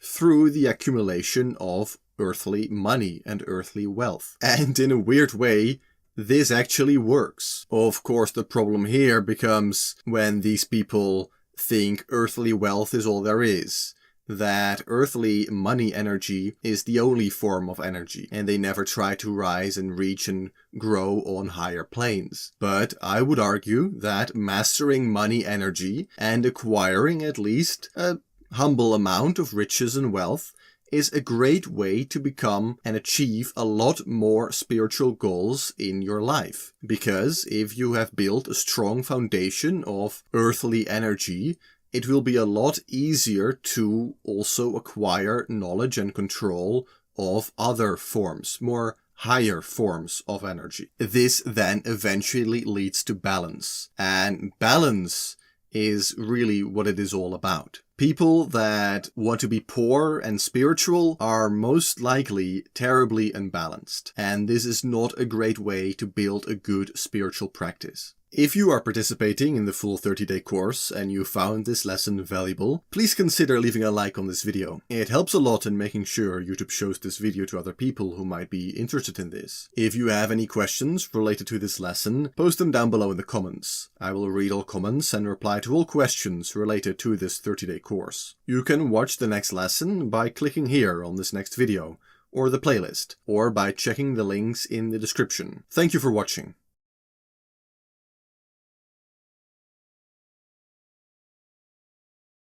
In this lesson, I'm going to talk about the language of your subconscious mind, and why you might be having trouble manifesting some actual real money because you're not talking the same language that your subconscious mind understands. Hello and welcome to day number 23 of the 30 Keys of Wealth. The 30 Keys of Wealth is a free course here on YouTube that will teach you how to use ancient hermetic principles and techniques to manifest money and riches into your life over the course of 30 days. If you have stumbled upon this lesson without having watched any of the previous lessons, please make sure to go and do that first. There is a link in the description of this video that will take you to a complete playlist containing all the 30 lessons in the correct order. Alright, so a number of lessons ago, around the halfway point of this course, I gave you an incredibly powerful technique that you can use to manifest virtually everything in your life. Money, wealth, riches, love, fortune, power, all of it can be manifested using this technique. But this technique is not of my own invention. This same technique has been used in one way or another for thousands of years by various different cultures. So why is it why some people are able to manifest amazing things, whereas others struggle a bit? And of course, the most measurable way of success is money. You can't really measure love or power, but money can be easily measured. We know if your wealth has doubled or tripled in a year, because we can measure it. This allows us to take much more of a scientific look at this technique. And over the course of having mentored various people one-on-one over many years now, I have seen what works for people and what hasn't. And one of the largest mistakes that I see law of attraction and new age gurus make is that they don't explain the language of the subconscious mind. You see, our conscious mind thinks usually in words, right? We speak a language. You understand what I'm saying to you because you are using your conscious mind to understand me. But of course, what we must do in order to manifest our desire is to be able to communicate properly with our subconscious mind. Because anything that gets into the subconscious mind must manifest. Now, I've already talked about the importance of emotions and feelings, and certainly the subconscious mind responds very well to emotions and feelings. But there's something else, and that is something that has mostly been kept hidden from people, especially in the West. The language of the subconscious mind is symbolism, and the study of symbolism is something we will cover later in much greater detail. For now, think of it like this. If you show to a dog a $100 bill, he does not understand the value of this $100 bill. He has no way to understand the meaning behind this. Money is a human invention, and it is very difficult for the subconscious mind to understand, because the subconscious mind, like a dog, is quite simple. However, if you show 10 pieces of steak to a dog, he will understand what it means. You'll get very excited. And the same is with your subconscious mind. If you show your subconscious mind images that generate a certain feeling, it will work much better than if you were to just simply see numbers on a piece of paper or a screen. And while smaller numbers certainly are symbolic and can be grasped by your subconscious mind, when the numbers tend to get a lot larger, the quantities get a lot bigger, your subconscious mind has a lot more trouble fully understanding and comprehending it. If you are one of those people who finds $500 a lot, then certainly I would advise you to begin with manifesting $500. $500 is something most of us can easily understand and comprehend. However, the trouble is with $500,000 or $5 million or $50 million. Can you really understand the true difference between them? Now, you think you might, but for your subconscious mind it is very difficult. Money, of course, is also a means to an end. It is much better to manifest the end in itself. It is better to try and manifest things that you would use the money for, because money really is an in-between stage. It is energy, as we talked about, and energy just is. It is much more efficient and much easier for your subconscious mind to understand that if, for example, your goal is to live in a $10 million mansion, it is much better to visualize yourself living in that mansion. Feel it, touch it. What does it smell like? You are already living there in your self-hypnosis or creative visualization scene. As a matter of fact, you moved in 3 months ago. This is a much more efficient way of manifesting that than focusing on the money. This is much more effective than if you were to visualize, I don't know, seeing a bank statement with $10 million in there. Focus on the end, not the means. Unless, of course, the means is anything other than money. Because as we talked about using strategic manifestation, going from nothing to a $10 million home is quite a large step. So you might want to find something in between first. Like, for example, manifesting a business. But then again, it is much easier to manifest a prospering business that is paying you a lot of money every month or every year than it is to manifest the money itself. Because it is much easier for your subconscious mind to understand something that is much more real in the physical world than money itself. Because money is a very tricky thing for your subconscious mind to understand. Now, let's quickly return to the language of symbolism, because when you learn and begin to understand universal symbolism, manifestation becomes a lot easier and also a lot more fun, because you won't have to be as literal with your manifestations anymore. If you are new to Hermeticism, magical symbolism might be strange and new, but think of the principle of correspondence. If you understand the principle of correspondence, then symbolism will make a lot more sense. Now again, as I said before, we will definitely begin to cover symbolism in the near future. But for now, if you wish to learn more, a great way to begin to understand symbolism is to study the cards of the tarot. Now again, if you're new to this might sound very weird, but bear with me for a moment. If you Google, for example, what the 10 of Pentacles looks like, or the 6 of Wands, or the Ace of Pentacles, or the card the Sun, then you might know what I'm talking about. All these cards represent wealth and money in a certain way. And just visualizing those scenes are very powerful and are very easily accepted by your subconscious mind. And you don't even have to believe in things like fortune telling to find the tarot incredibly valuable. Because really, the 78 cards of the tarot are all keys to manifestation in and of themselves. There truly is nothing you won't be able to accomplish once you comprehend and understand the symbolism of every single tarot card. So, your homework is very simple, as always. If you haven't already, change your self-hypnosis and creative visualization scene to something that your subconscious mind will easily understand. Preferably something with symbolism, unless you are manifesting smaller amounts of money in a gradual way. It is much better to visualize the actual thing you want instead of the money you would need to buy it. If you are participating in the full 30-day course and you found this lesson valuable, please consider leaving a like on this video. It really does help a lot in making sure that YouTube shows this video to other people who might be interested in this. If you have any questions related to this lesson, post them down below in the comments. I will read all comments and reply to all questions related to this 30-day course. You can watch the next lesson by clicking here on this next video, or the playlist, or by checking the links in the description. Thank you for watching.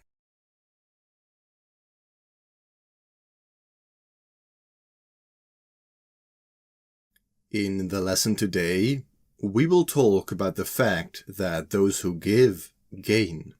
Hello and welcome to day number 24 of the 30 Keys of Wealth. The 30 Keys of Wealth is a free course here on YouTube that will teach you how to use ancient hermetic principles and techniques to manifest money and riches into your life over the course of 30 days. If you have stumbled upon this lesson without having watched any of the previous lessons, please make sure to go and do that first. There is a link in the description of this video that will take you to a complete playlist containing all the 30 lessons in the correct order. There is a limiting belief that a lot of people have, and that limiting belief is that all rich people are greedy. And this is just as untrue as saying that all rich people are not greedy. The truth, like always, lies somewhere in the middle. There certainly are rich people that are greedy, and there are rich people that are very generous. That said, though, statistically speaking, the fact of the matter is that generally the rich give far more money to things like charities, those in need, and especially contribute a lot more than the average person to society at large through taxes. So hopefully that is sending you in the right direction to getting rid of that limiting belief. Because if you believe that the rich are greedy, then you yourself are not going to become rich because subconsciously believe that you will become greedy. And most people don't want to become greedy or become something they see as negative. Most people want to improve their lives, become better in every aspect, and not become evil or acquire attributes they consider negative. The principle that those who give gain is talked about in scripture, namely Luke 6:38. Give and you will receive. Your gift will return to you in full, shaken together to make room for more, running over and poured into your lap. The amount you give will determine the amount you get back. And this is exactly what the rich know. They know that in order to receive, they must first give. But why is this? The problem I have with many teachers is that they tell you, how something is, but they never tell you why that is the case. And that is not a trap I want to fall into. In the previous lesson, we discussed how money really is energy. And reality is basically an energy circuit. We can see this in the tree of life, for example. If you look at this image, you see a black pillar on the left and a white pillar on the right. You can think of these like a battery with a positive and negative aspect to them. This is what allows energy to circulate and flow. You can see the same in the yin and yang symbol. In order for energy to come in order for money to come in, money must go out. Energy must go out. And all energy you send out eventually comes back. So why not send out good energy in the terms of wealth? Of course, by giving a positive charge to it. If you are simply spending money on negative things that might be considered harmful, then that is the energy you will receive back. However, if you give away energy, give away money to those, but give a positive charge to it, meaning that this energy will be constructive, then that is the same form the energy will take when you receive it. In that case, money is a lot like a river. That is why they call it cash flow. And that is why banks are called banks. They represent the banks of a river banks. And this is the problem with people that don't give a lot. If you don't give, if you don't allow money or energy to flow, you sort of clog up the pipes. And you can ask any accountant you know. Those businesses and individuals that tend to spend more money also receive a lot more money.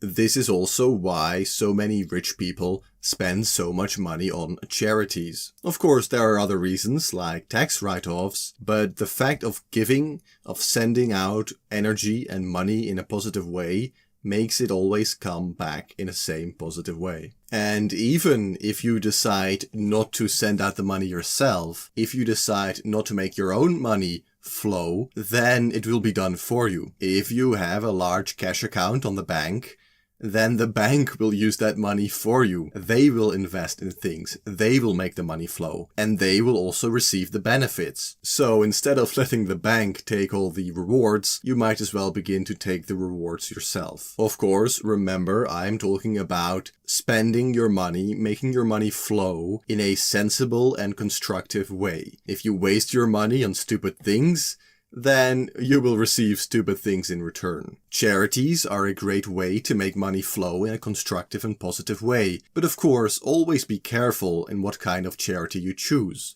There are great charities that actually help the world a lot, but there are also charities that are basically just scams.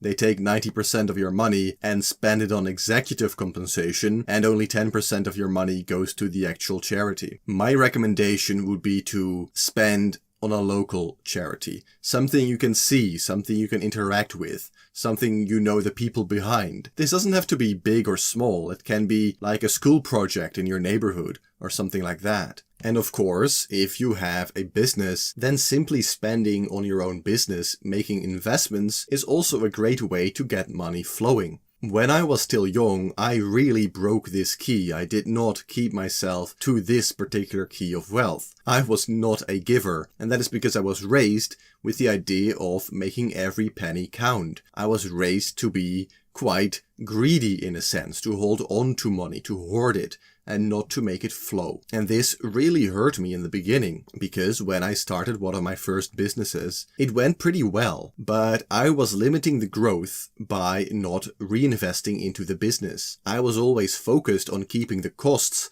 as low as possible, and not by trying to maximize profit by investing more into the business itself. And that made my business grow by extreme amounts. And that is really when my outlook on money changed as well. It is when I began spending more in my personal life. And I actually built a belief that the more I spend, the more I make. And that is a great belief that will serve you in the long term. Because of course, no one wants to be rich just to be rich.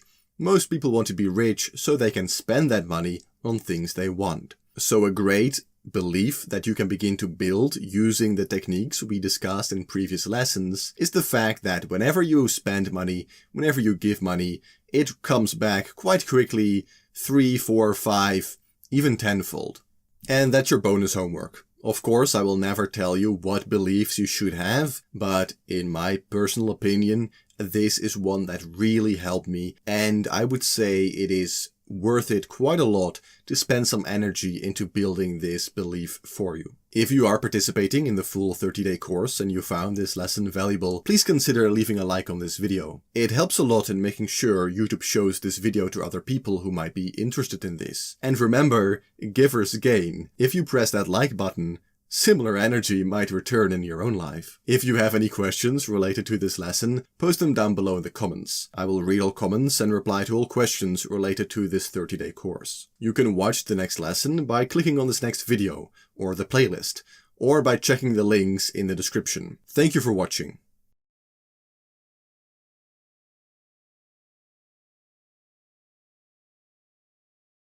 In the beginning was the Word, and the Word was with God, and the Word was God. Hello and welcome to day number 25 of the 30 Keys of Wealth. The 30 Keys of Wealth is a free course here on YouTube that will teach you how to use ancient hermetic principles and techniques to manifest money and riches into your life over the course of 30 days. If you have stumbled upon this lesson without having watched any of the previous lessons, please make sure to go do that first. There is a link in the description that will take you to a complete playlist containing all the 30 lessons in the correct order. So that, of course, is one of the most famous statements to be found in scripture. And it is also what this lesson is about. Every word you utter is a spell. Every word you speak is an incantation of sorts. Do you want your words to be curses or blessings upon your life? Scripture is full with passages on the power of words and the things we say. In my own opinion, the Bible is one of the most important and powerful magical texts ever written. If you know how to read it, it becomes an absolute treasure of information that you can use to become a powerful creator of your own life. One of these passages goes like this: "Those who guard their lips preserve their lives, but those who speak rashly will come to ruin." This is from Proverbs 13.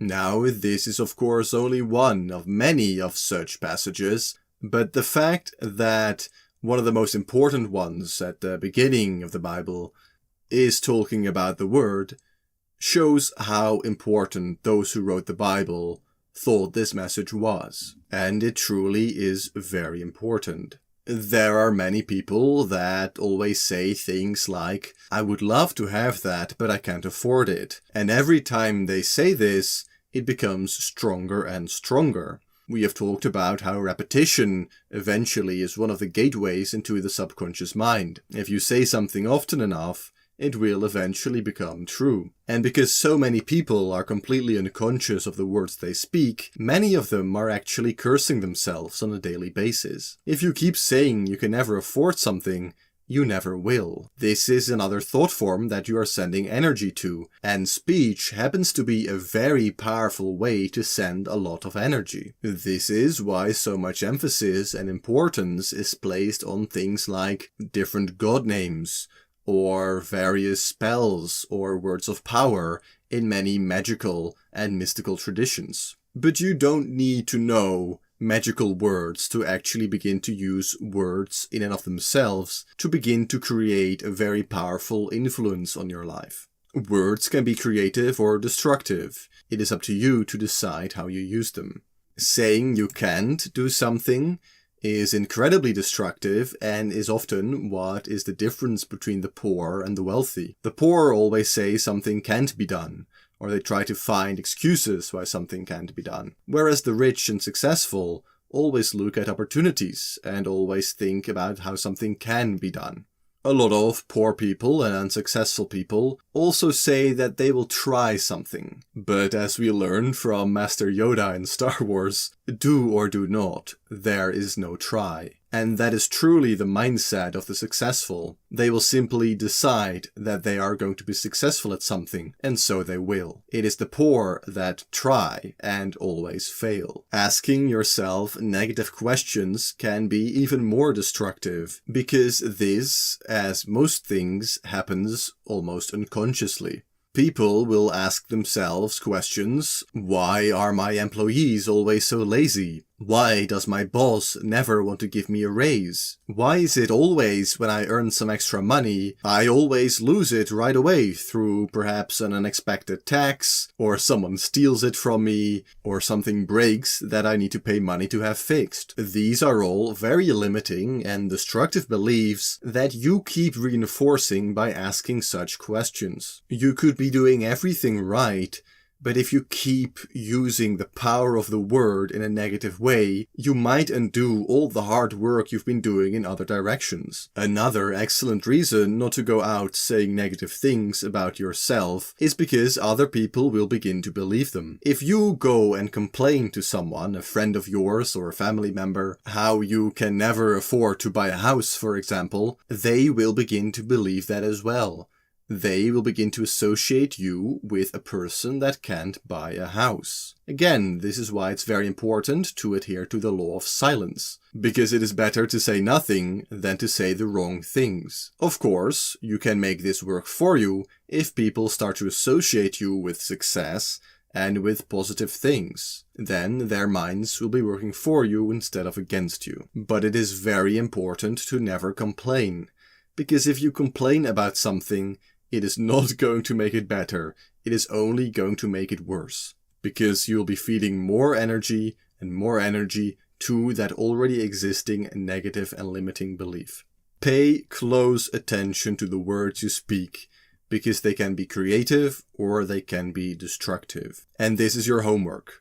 Begin to pay very, very close attention to what you actually say throughout the day. Never speak out of a habit or as a reaction to someone, but always consciously consider what you are about to say. If you begin to act like your words are powerful and creative, they will become so. If you are participating in the full 30-day course and you found this lesson valuable, please consider leaving a like on this video. It helps a lot in making sure that YouTube shows this video to other people who might be interested in this. If you have any questions related to this lesson, post them down below in the comments. I will read all comments and reply to all questions related to this 30-day course. You can watch the next lesson by clicking here on this next video or the playlist, or by checking the links in the description. Thank you for watching.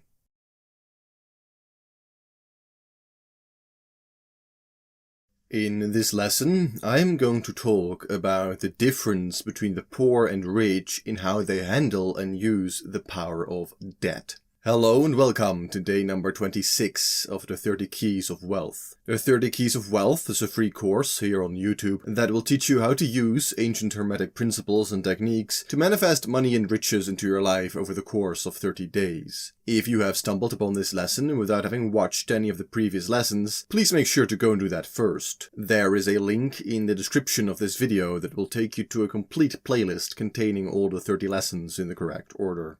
Before we begin today's lesson, I must put up a bit of a disclaimer first. This is not financial advice. Alright, now that we've got that out of the way, let's get into the actual lesson. Debt. A couple of lessons ago, I actually got a question, and he was asking a question about debt. We talked about, of course, the nature of money, but today it is time to sort of look at the other side of money. But is there really another side? Because debt really is just an amount of money or an amount of energy that you owe someone or someone owes you. The way the poor tend to use debt is in a non-constructive way. They tend to use debt in a, over the long term measured, destructive way. For example, they try to buy a house or a car that they can't really afford, and they use debt to buy this, and now they're stuck spending a lot of their earned money on paying off this debt over many years. Now, homes generally increase in value, so perhaps it's not that bad of an idea to purchase a house or real estate with debt, but it usually is quite a bad idea to purchase things like cars or clothes or anything that does not appreciate in value over the years. Buying things that don't increase in value is a bad way to use debt, and that is unfortunately what a lot of people do nowadays.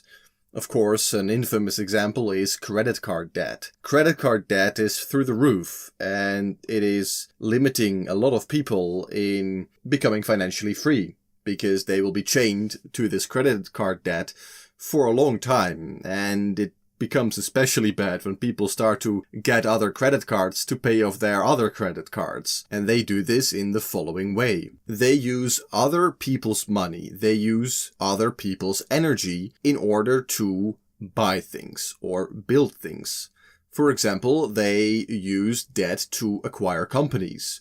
These companies produce more money than it costs to pay off the debt over the long term, and at the same time the value of these companies increases. And they are able to do this because the rich know how to use money constructively. They know how to use debt constructively. Really, when you look at it, the difference between someone who is rich and someone who is poor is that the rich just know how to manage and steward money in a more constructive way than the poor. If for some reason all the wealth in the world, all the money in the world got equally distributed, everybody got all the wealth from Jeff Bezos, Elon Musk, all the richest people, it was all perfectly equally distributed, everyone in the world had the same amount of money, it wouldn't even take 5 years for all that wealth to go back to those same rich people, because they simply know how to handle it far more constructively than most other people. And we will talk about this in the future, about how being rich and wealthy is not actually about owning money, but it is much more about being. The money is just an after effect of being wealthy. You must be wealthy first before you get a lot of money. A famous example of people that don't realize how debt works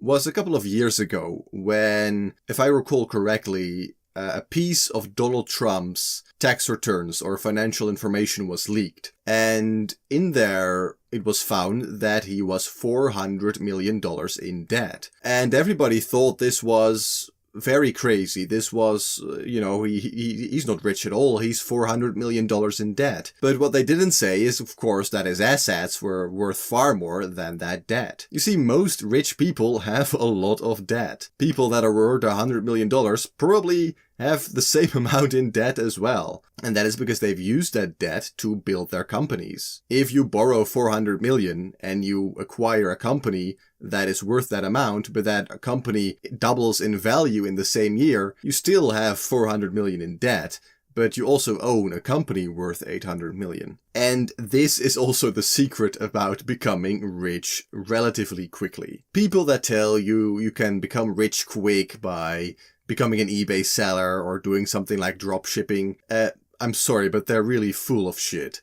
The only way to become rich really quickly is to constructively use debt, to use other people's money to acquire assets that will increase in value. If you want to acquire some serious wealth that usually takes an entire generation to create, anywhere above $30 million, let's say, personally, I don't see a way you can achieve that wealth in a quick span of time, let's say 5-10 years, if you're currently coming from like an average income background, without using constructively debt and other people's money. If your goals are lower, like 1 to 5 million, then that can be quite easily achieved without using debt. And if your goals are in that region, then I probably would advise you not to use debt, because of course debt is a double-edged sword. You need to know how to use it constructively, otherwise it can end up consuming you and you can lose more money than you gain. Again, this is not financial advice. Use your own brain. I'm just telling you what most truly wealthy people have done and are doing using debt. Currently,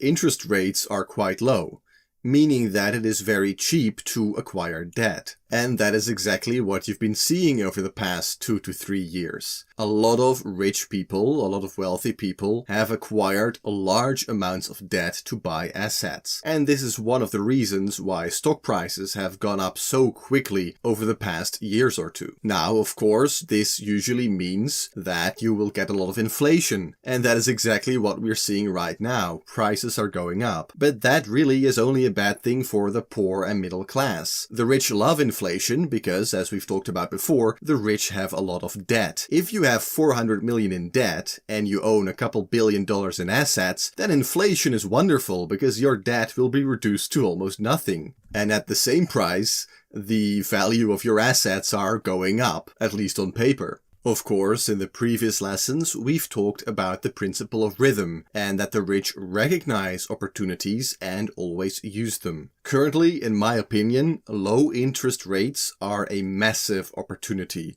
And when interest rates are low, that is also the same time you see the most self-made millionaires be created. Low interest rates really are, in my opinion, one of the best tools that you can use in order to go from poor or middle class to someone who is really considered rich or wealthy. Now, of course, you can use debt to speculate. You can try to get a loan of $1 million and try to buy crypto or something like that, but that is not something I would advise. Again, none of this is official financial advice, but what I personally have done and would do again is to buy assets that are producing enough cash flow in order to pay off the interest payments. And at the same time, these assets should be increasing in value every year. If you have those two criteria, then most likely it will be a very constructive way of using debt. Of course, there are always risks, so again, use your brain. But if you stick to all the 30 laws of wealth and you use the principle of debt, then there's a very good chance that you will be able to create some massive wealth in a relatively short time. Your homework is, if you have bad credit, fix it. If your goals are to become truly wealthy, as I said before, you most likely will require other people's money. You will need to use and leverage debt. The better your credit is, the more debt you will be able to use. So again, if you have those large goals of a net worth anywhere above $5 million, you're probably going to need to use debt constructively. So begin to build good credit now. Even if you currently don't want to go and borrow $1 or $2 million, you might want in the next couple of years. If you begin to build good credit now, then that will be an incredibly useful thing you can use in a couple of years. If you are participating in the full 30-day course and you found this lesson valuable, please consider leaving a like on this video. It helps a lot in making sure YouTube shows this video to other people who might be interested in this. If you have any questions related to this lesson, post them down below in the comments. You can watch the next lesson by clicking on this next video or the playlist by checking the links in the description. Thank you for watching.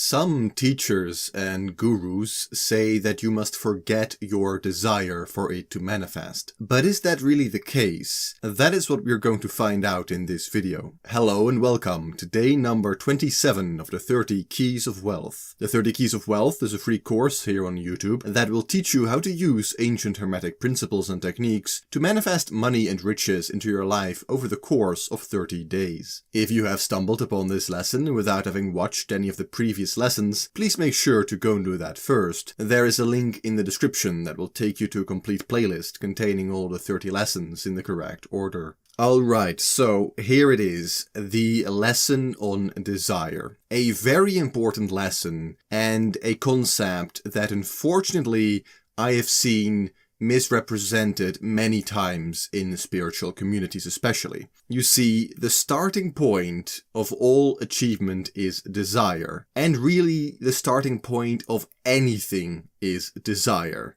Do you think you would be here if your parents had not desired each other? Or if their parents had not desired each other? And so on and so on? Anything that you see around you is there because someone desired it to be there. And the same goes of any goals or desires you might have. If you want to achieve them, a burning desire is key. Always keep this in mind. If you have a weak desire, you will get weak results. Just a small fire makes only a very small amount of heat. However, if your desire is strong and big, you will have a large amount of energy to tap into, because that is what desire is. Desire is energy. We talked about before how all emotions are energy, and desire is the same. Desire is absolutely wonderful. Without desire, nothing would be created. There would only be stagnation and death.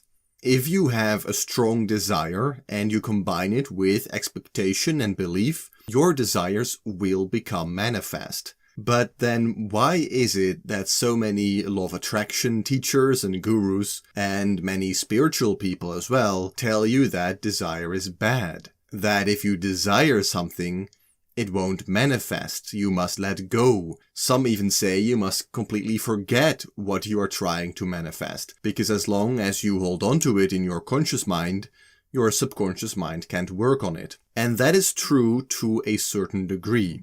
Because, as everything, there are two polarities to things. The same goes with desire. You can use your desire in a constructive way, using expectation that you have a strong desire for something, you want something, and you know that if you work at it, you will get it. This is a great energy source, and it will mean that you will achieve your desire. The other way to look at desire is to focus on the lack of having it. Remember, we've talked about where attention goes, energy flows. If your focus is on the not having of it, you will continue to not have it.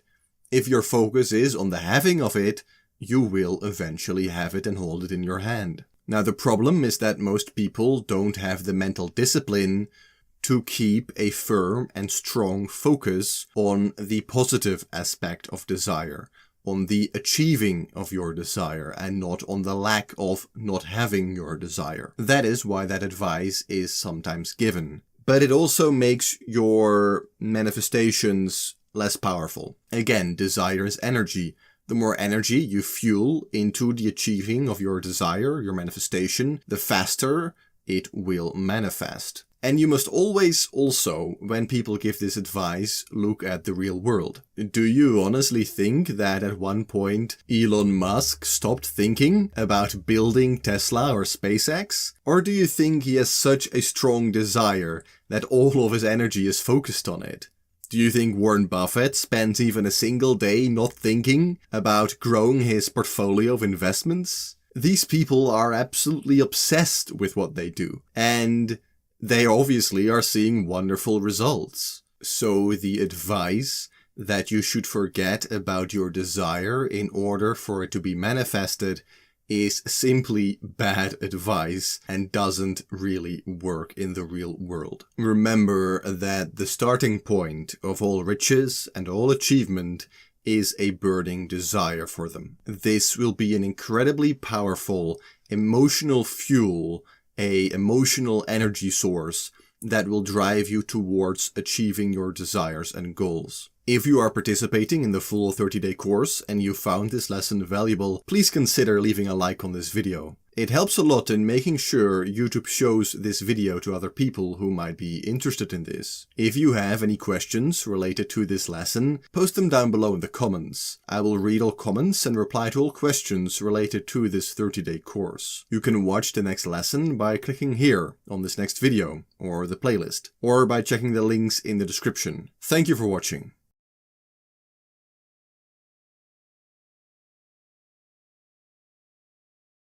In this lesson, I'm going to give you a couple of very useful things you can do in order to begin to generate a consistent feeling of already being wealthy. Hello and welcome to day number 28 of the 30 Keys of Wealth. The 30 Keys of Wealth is a free course here on YouTube that will teach you how to use ancient hermetic principles and techniques to manifest money and riches into your life over the course of 30 days. If you have stumbled upon this video without having watched any of the previous lessons, please make sure to go and do that first. There is a link in the description that will take you to a complete playlist containing all the 30 lessons in the correct order. Alright, so in the previous lessons we have discussed that certainly feeling good is quite important to manifesting wealth. Now, of course, you don't have to feel good to manifest wealth.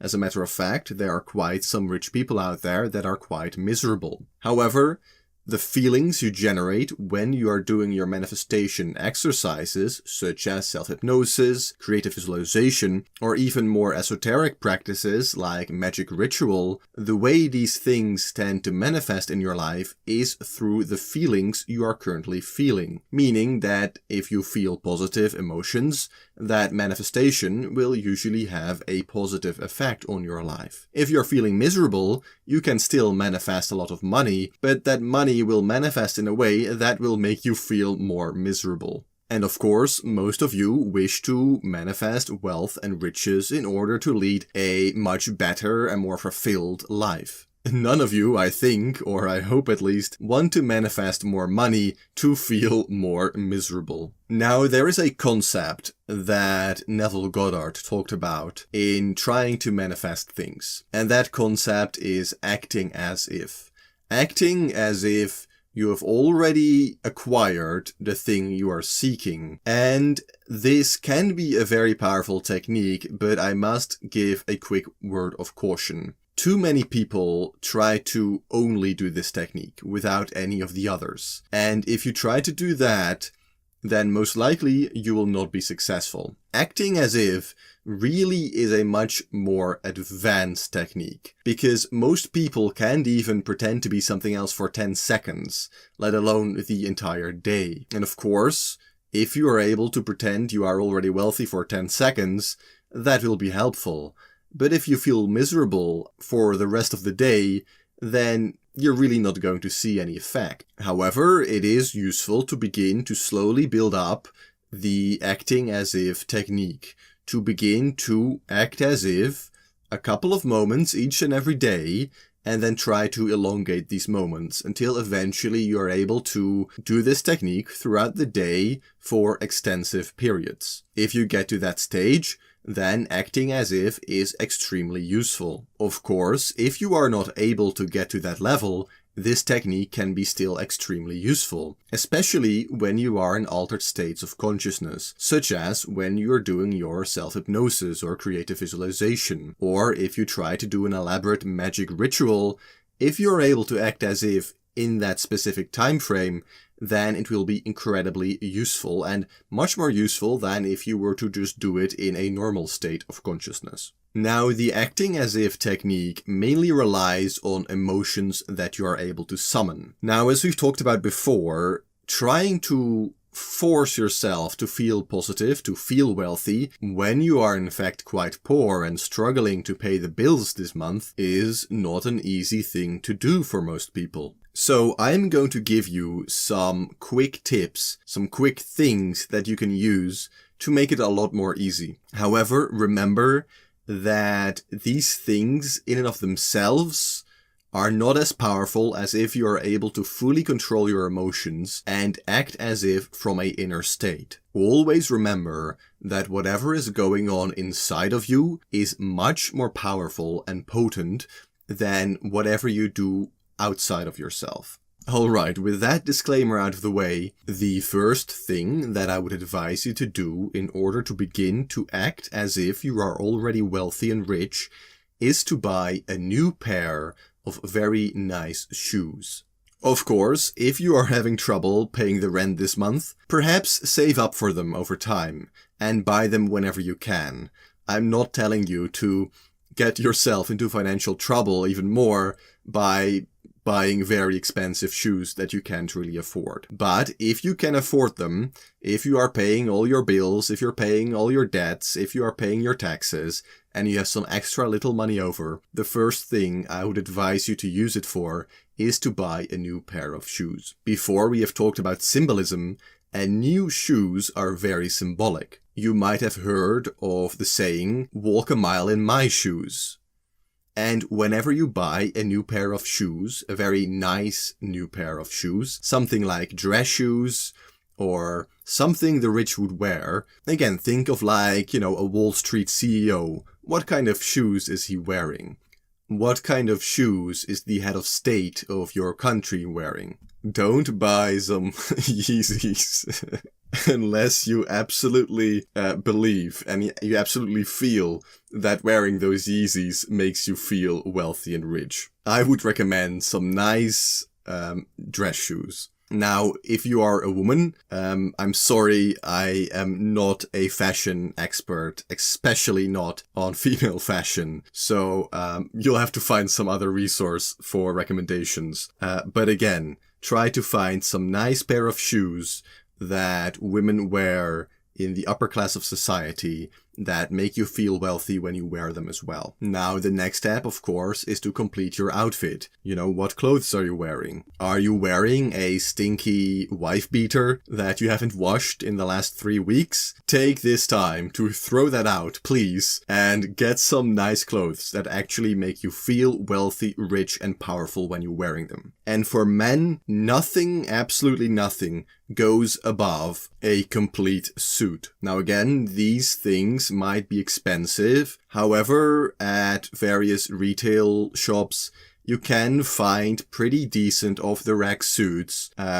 Go with a store, however, where there is someone there or they have a special division that will help you redo some of the measurements of the suit. Because having a suit is great, but what is absolutely the worst thing ever is wearing a suit that doesn't fit correctly. It makes you look like an idiot, and it makes you feel like an idiot too. You want a suit to fit perfectly.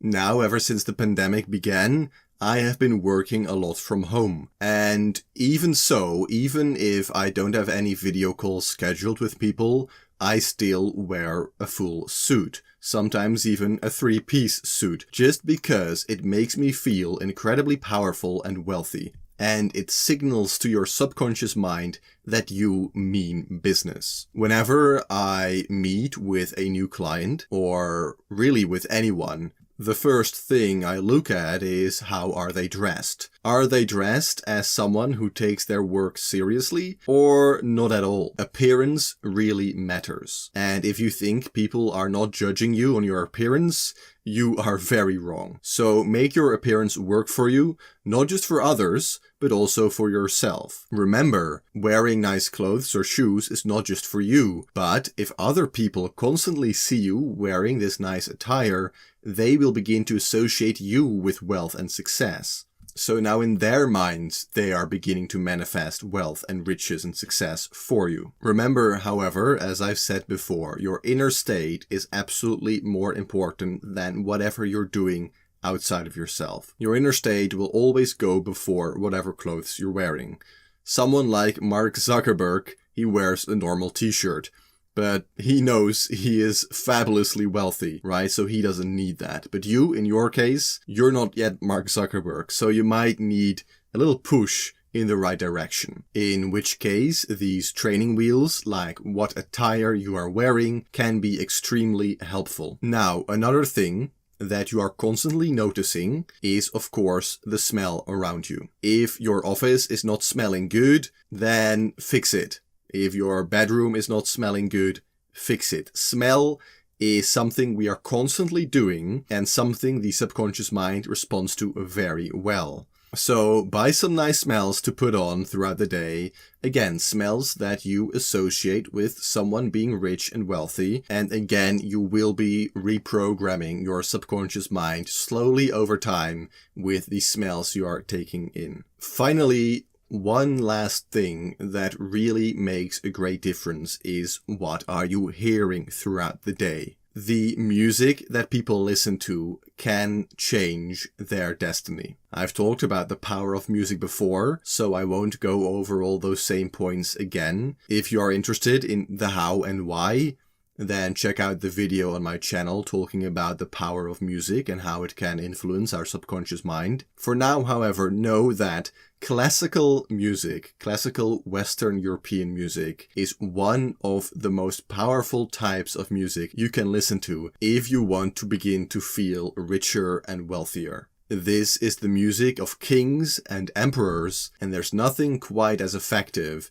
as listening to it throughout the day. If you are having trouble focusing or conjuring up the feeling of wealth, for example, when writing your affirmations or when doing your visualization, then playing some nice classical music in the background can be a tremendous help to you. Your bonus homework is to share some of this wonderful classical music that you really enjoy and that conjures within you a feeling of wealth, riches, power, and beauty. share it with us down in the comments of this video. If you are participating in the full 30-day course and you found this lesson valuable, please consider leaving a like on this video. It helps a lot in making sure YouTube shows this video to other people who might be interested in this. If you have any questions related to this lesson, post them down below in the comments. I will read all comments and reply to all questions related to this 30-day course. You can watch the next lesson by clicking on this next video here, or the playlist, or by checking the links in the description. Thank you for watching.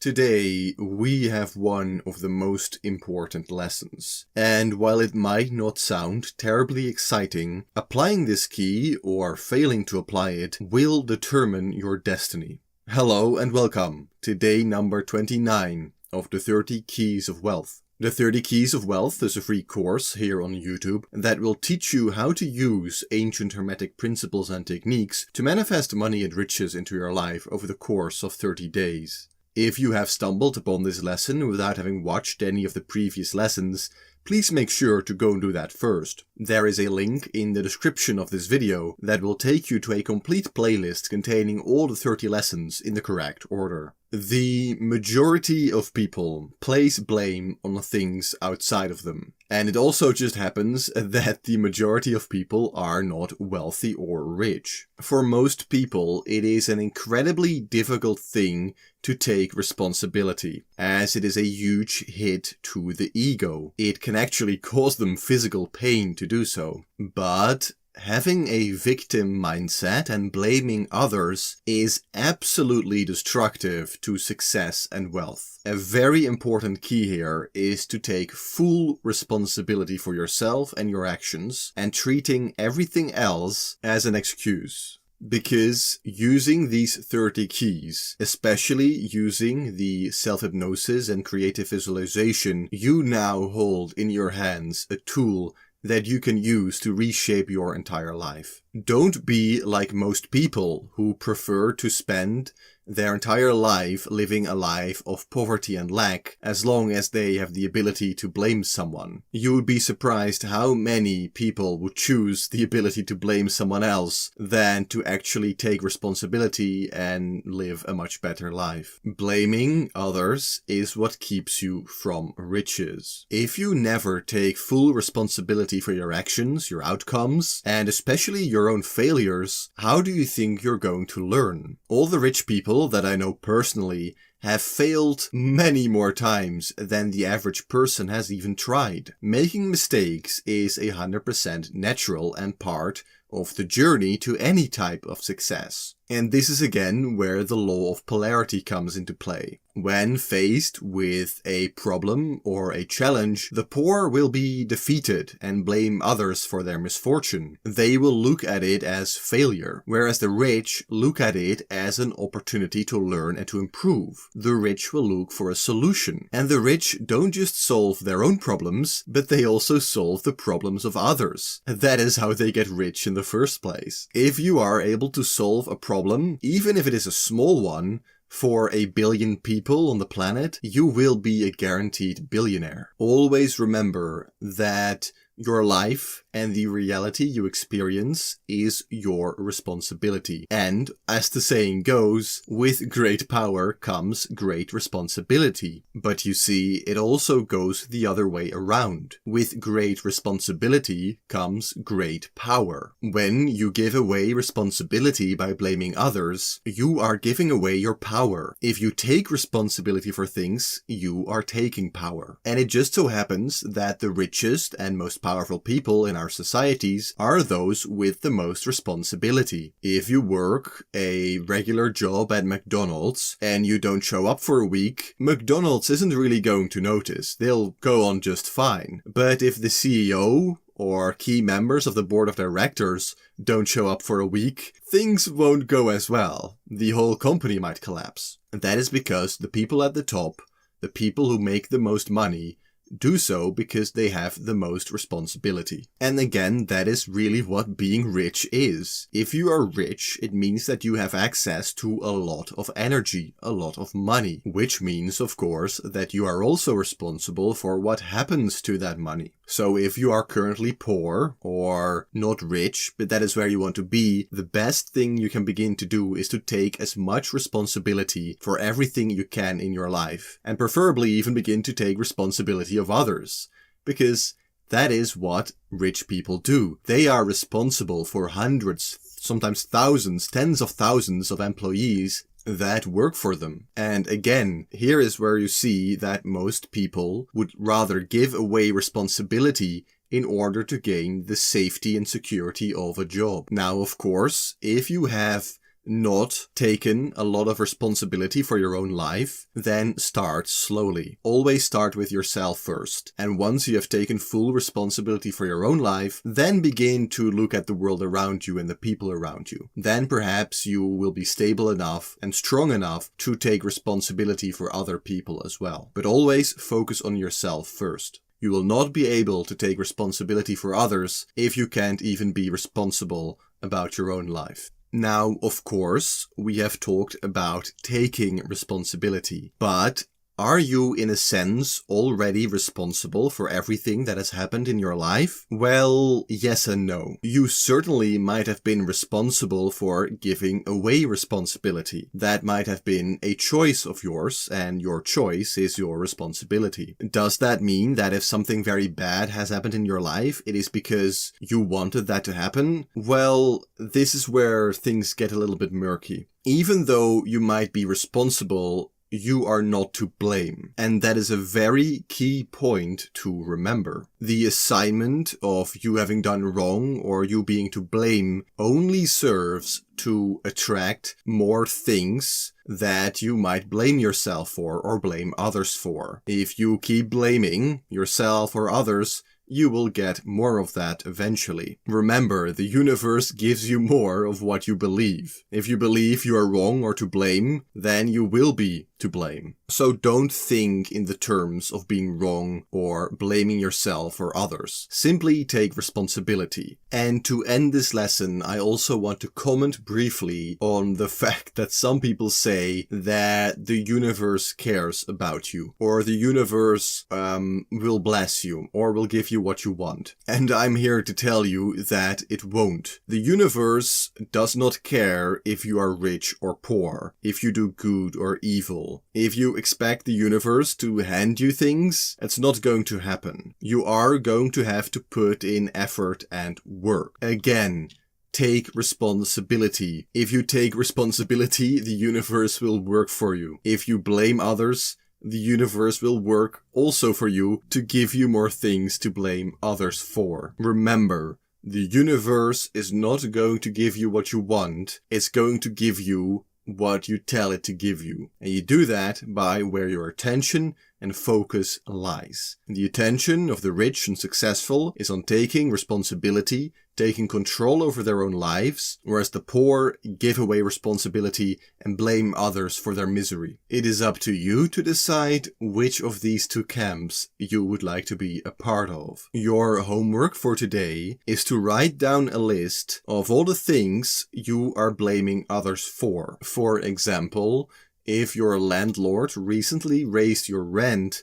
by 10% and you are now unable to pay your rent and you blame your landlord for this, you would write down that you blame your landlord for you not being able to pay your rent and perhaps having to leave your home. Using the landlord example, you would write down something like, it's not the fault of my landlord that I'm unable to pay my rent, it is because I'm simply not earning enough money. Perhaps you have worked only 20 hours this week. Well, no wonder you are unable to pay your rent. The solution and the way you can take responsibility is to begin to work more hours, or perhaps to find a job that pays more. Remember, the more responsibility you take, the faster you will become wealthy. If you are participating in the full 30-day course and you found this lesson valuable, please consider leaving a like on this video. It helps a lot in making sure YouTube shows this video to other people who might be interested in this. If you have any questions related to this lesson, post them down below in the comments. I will read all comments and reply to all questions related to this 30-day course. You can watch the final and most important lesson by clicking here on this video or the playlist, or by checking the links in the description. Thank you for watching.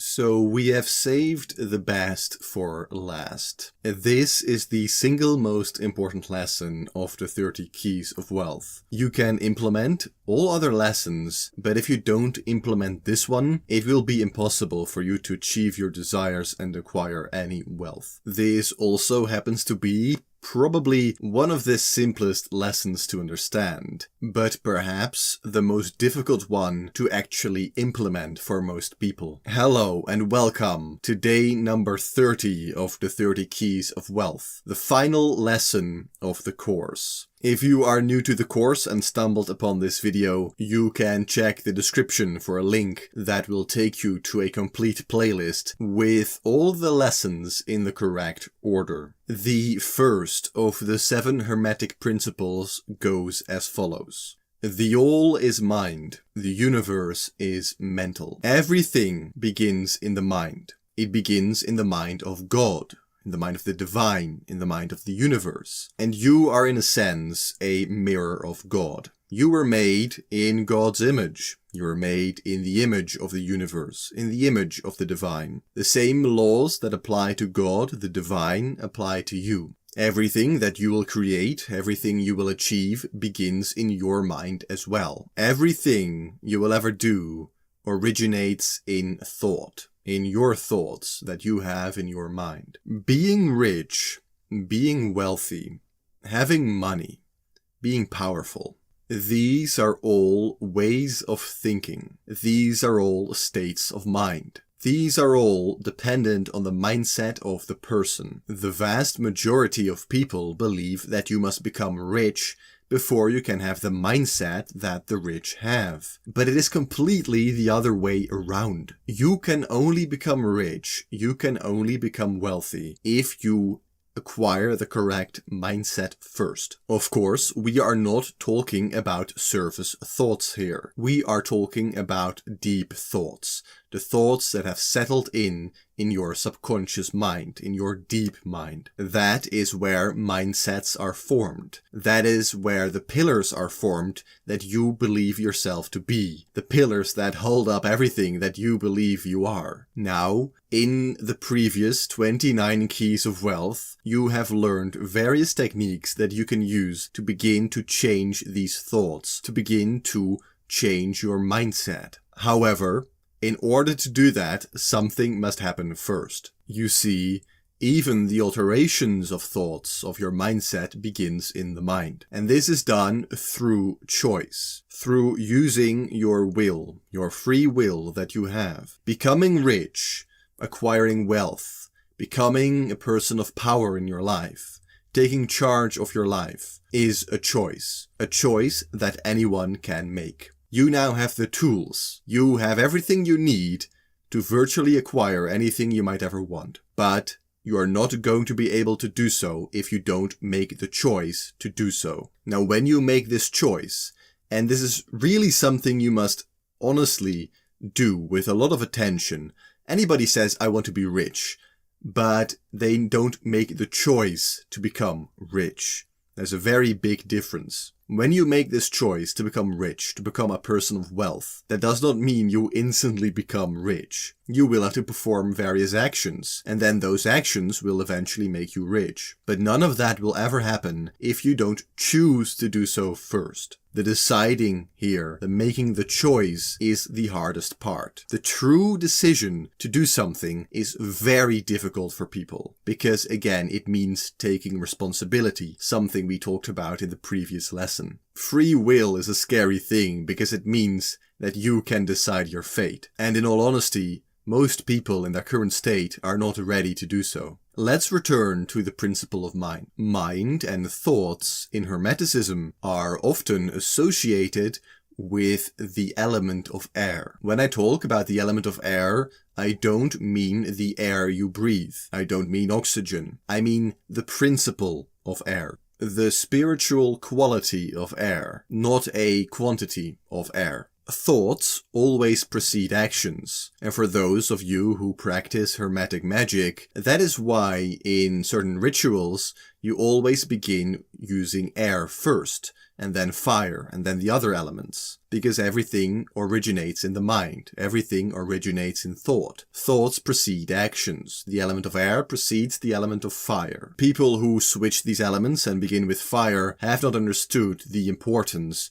of the principle of mind. Now, you don't need to practice Hermetic magic in order for this principle to work for you. Remember, when you decide to become rich, correct actions will begin to follow that will make you rich. And you know what next actions to take now because you have access to the 30 keys of wealth. Remember, this is the most important key.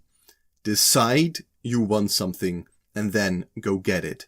And it's very important you don't try to do something, because if you try, you will fail, in the words of Master Yoda. Do or do not, there is no try. Decide or decide not. There is no in between. Decide you want to get something, then apply the other 29 keys. Alright, so we have come to the end of the course. I want to thank all of you for participating. If you completed the full 30-day course, if you completed all the 30 lessons, and you found it valuable and helpful, then please share your experiences with us below. I myself am very curious and excited to see how you will use these 30 keys. Please share your results and your success stories below, because not only will it give me great joy, it will also help inspire many others. If you have any questions at all related to this specific lesson, the final lesson, or any question about the course in general, you can post them down below in the comments. I will reply to your comments, and if there's very in-depth questions, or if you have a number of questions, I might make a final Q&A video or something similar, where I will be able to answer your questions more in depth. Thank you all for participating, and I wish you all the best of luck in completing your goals, even though you don't need it, because you have access to the 30 keys of wealth.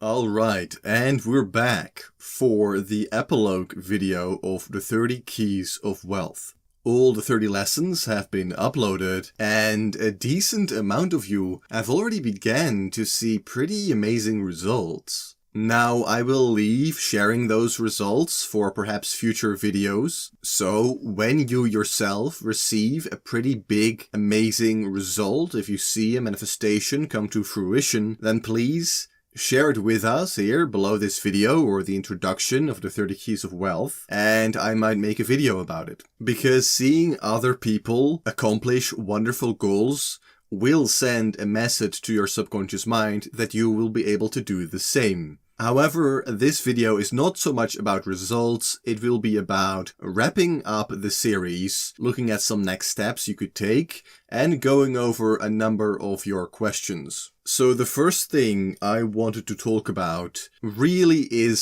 sort of one of the most important lessons that we covered all the way at the beginning. I'm talking about your goals and the goals that you set. The problem I see with most of you is that most of your goals are still way too vague. For example, someone said that their goal is to be wealthy. Alright, but what does that mean? Being wealthy is a very, very vague goal. You need to spell these things out for your subconscious, otherwise it's not going to understand what you want. Is being wealthy earning $10,000 a month? Is it having $1 million in your bank account? What is wealthy? Try to be as specific as possible in your goals, otherwise you're not going to be able to achieve them. Now that we've covered that, I do want to give all of you who made it this far a big compliment. Because if you look at the amount of people that started the series versus those that ended the series, that's a lot less people. So this really is another key that wealthy people have. When they begin something, they also finish it. So everyone who is watching this video, the final video of the 30 Keys of Wealth series, you're already miles ahead of the competition, because most people didn't even have the willpower to finish the entire series. And this, of course, also is in regards to your homework, your exercises, your daily exercises, especially those. A lot of people might just try them for a week or a couple of days and then give up because they're not seeing any results. It takes time to reprogram your subconscious mind. It takes some time to go from poverty to riches.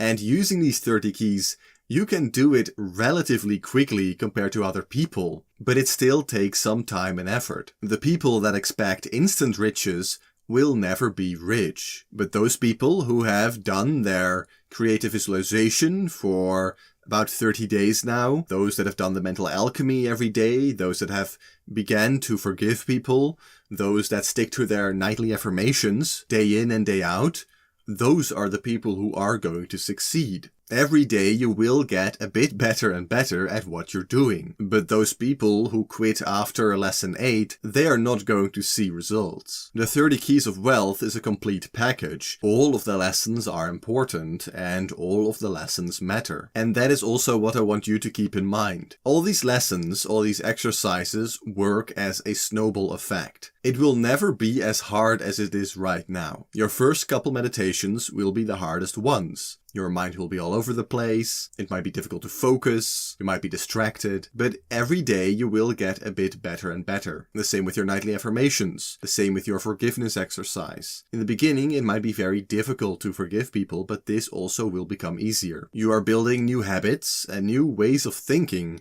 that will serve you in the long term. But again, this takes some time and practice, and it is very important you don't give up. It is through repetition that you can impregnate the subconscious mind. Again, that is why I told you in one of the lessons to hang out with wealthy people, because people just tend to repeat themselves. I have repeated myself many times in these lessons, and that is for a reason. Repetition brings change to your conscious mind, but especially to your subconscious mind. If you can't hang out with wealthy people in the physical world, then do so in the mental world. Do so over the internet. A great thing you can do is to treat this course as a wealthy person you can hang out with. You can repeat this course multiple times. Complete it a couple times a year, every other month. Or if you really want to, every single month. The more you repeat it, I promise, the more value you will get out of it. Because now you will be able to use this knowledge with your own experience. And that is a very important thing to remember. So now let's get to some of the questions that you asked. I picked some of the questions that I received on the comments of the YouTube videos that I couldn't answer in full. I also made a post on the community tab of the YouTube channel, so keep an eye out for that in the future as well, because I will be engaging more with all the people that have gone through the course in the community part of the YouTube channel. And another handful of questions I received through Twitter. If you don't know, you can follow me on Twitter and send me a private message there with your questions or private questions or things you want to share that you would rather not do on a public YouTube comment. There is a link to my Twitter profile in the description of this video. Alright, so one of the questions was, how long should we do the exercises for? How long should you be doing the exercises and the homework?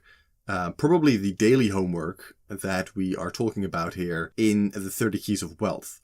And the answer is quite simple. I would recommend you to do them until you accomplish your goals. It's as simple as that. Now, the exception with that is perhaps the written affirmations.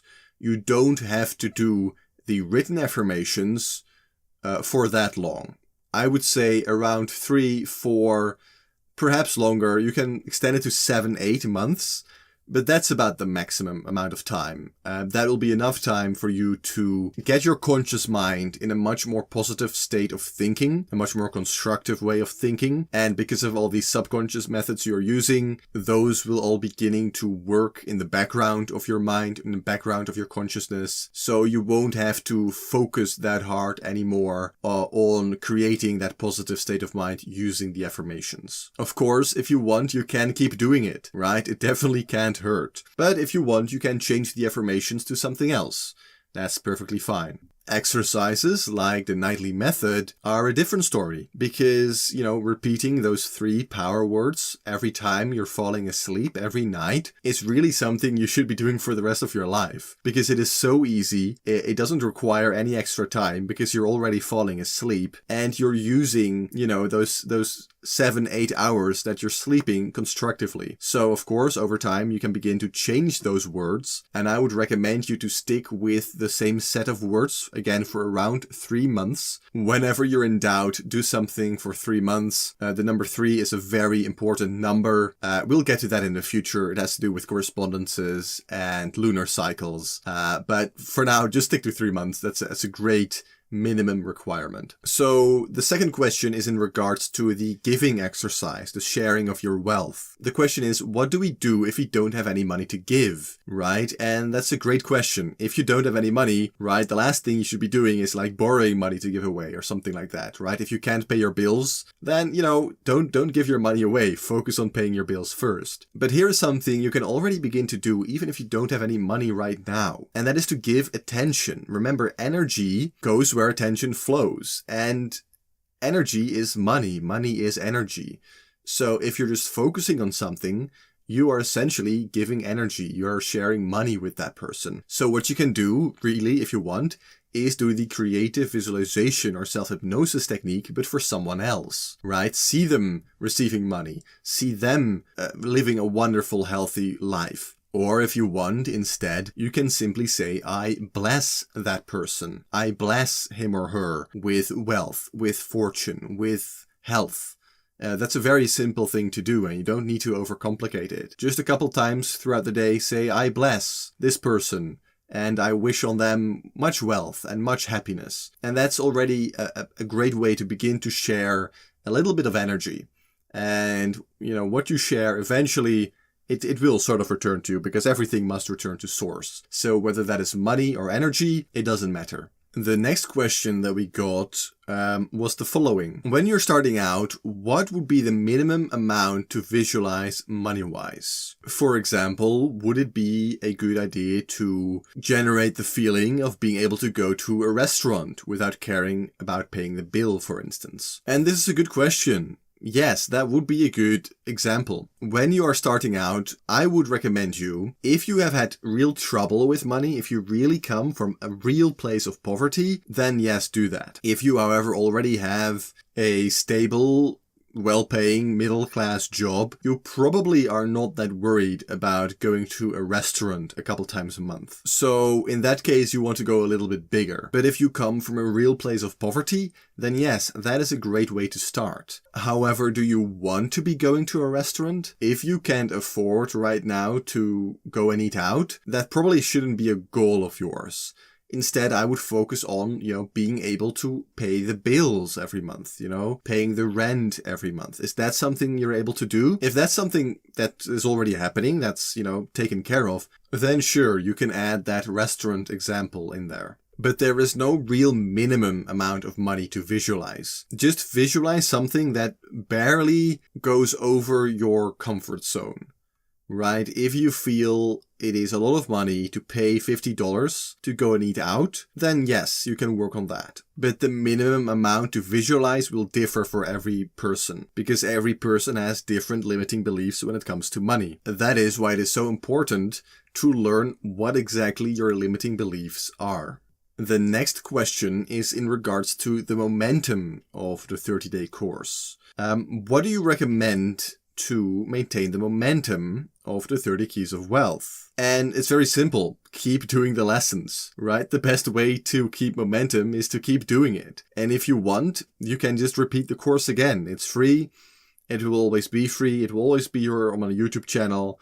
So feel free to, just repeat it again every month if you want, or every other month, or spend a couple days on a single lesson. Just repeat that single lesson for a couple of days if you're struggling with that lesson. Even if you are not putting the exercises into your life, just listening to the lessons itself slowly over time will reprogram your subconscious mind to wealth. Now, the same person who asked that question also asked what my take is on writing your manifestations as a way of keeping yourself on the subject. And I'm not sure I entirely understand your question, but generally, it is a great idea to do something like journaling. If you achieve success in regards to a manifestation, journal about it, write about it, share it. Again, a great way to share your success stories, share it with others, and also receive some personal positive energy, right? Because if people read your comment, again, that's attention. Where attention goes, energy flows. If you're smart, you can use the YouTube comments to give more energy to your goals and manifestations. And of course, I personally will enjoy it very much to hear from your successes, right? So feel free to share those under this video or on any of the other 30 Keys of Wealth videos. The final question I got was in regards to the visualization exercise. This subscriber says that when he is doing his visualization, different aspects are beginning to shift, and he asks how to deal with that. He says that he perhaps should focus on focusing in on solid pieces and letting the rest of the visualization morph around him. But that's not what I would recommend. That's sort of getting more into seership. And that's not what we're doing here. What you want to hear is build a completely stable visualization. You want to build an image. A complete image that you then step into. You don't want to leave anything out. And that is why the first time you do this, you take a lot of time just to sort of build up all the details, right? If you see yourself in a visualization, what kind of shoes are you wearing? What kind of pants are you wearing? What is the color of the sky? Is it raining? Is it sunny? Are you outside? Are you inside? What does the room smell like? Are there other people there? What are they saying? And that is why it's important to write out your scene.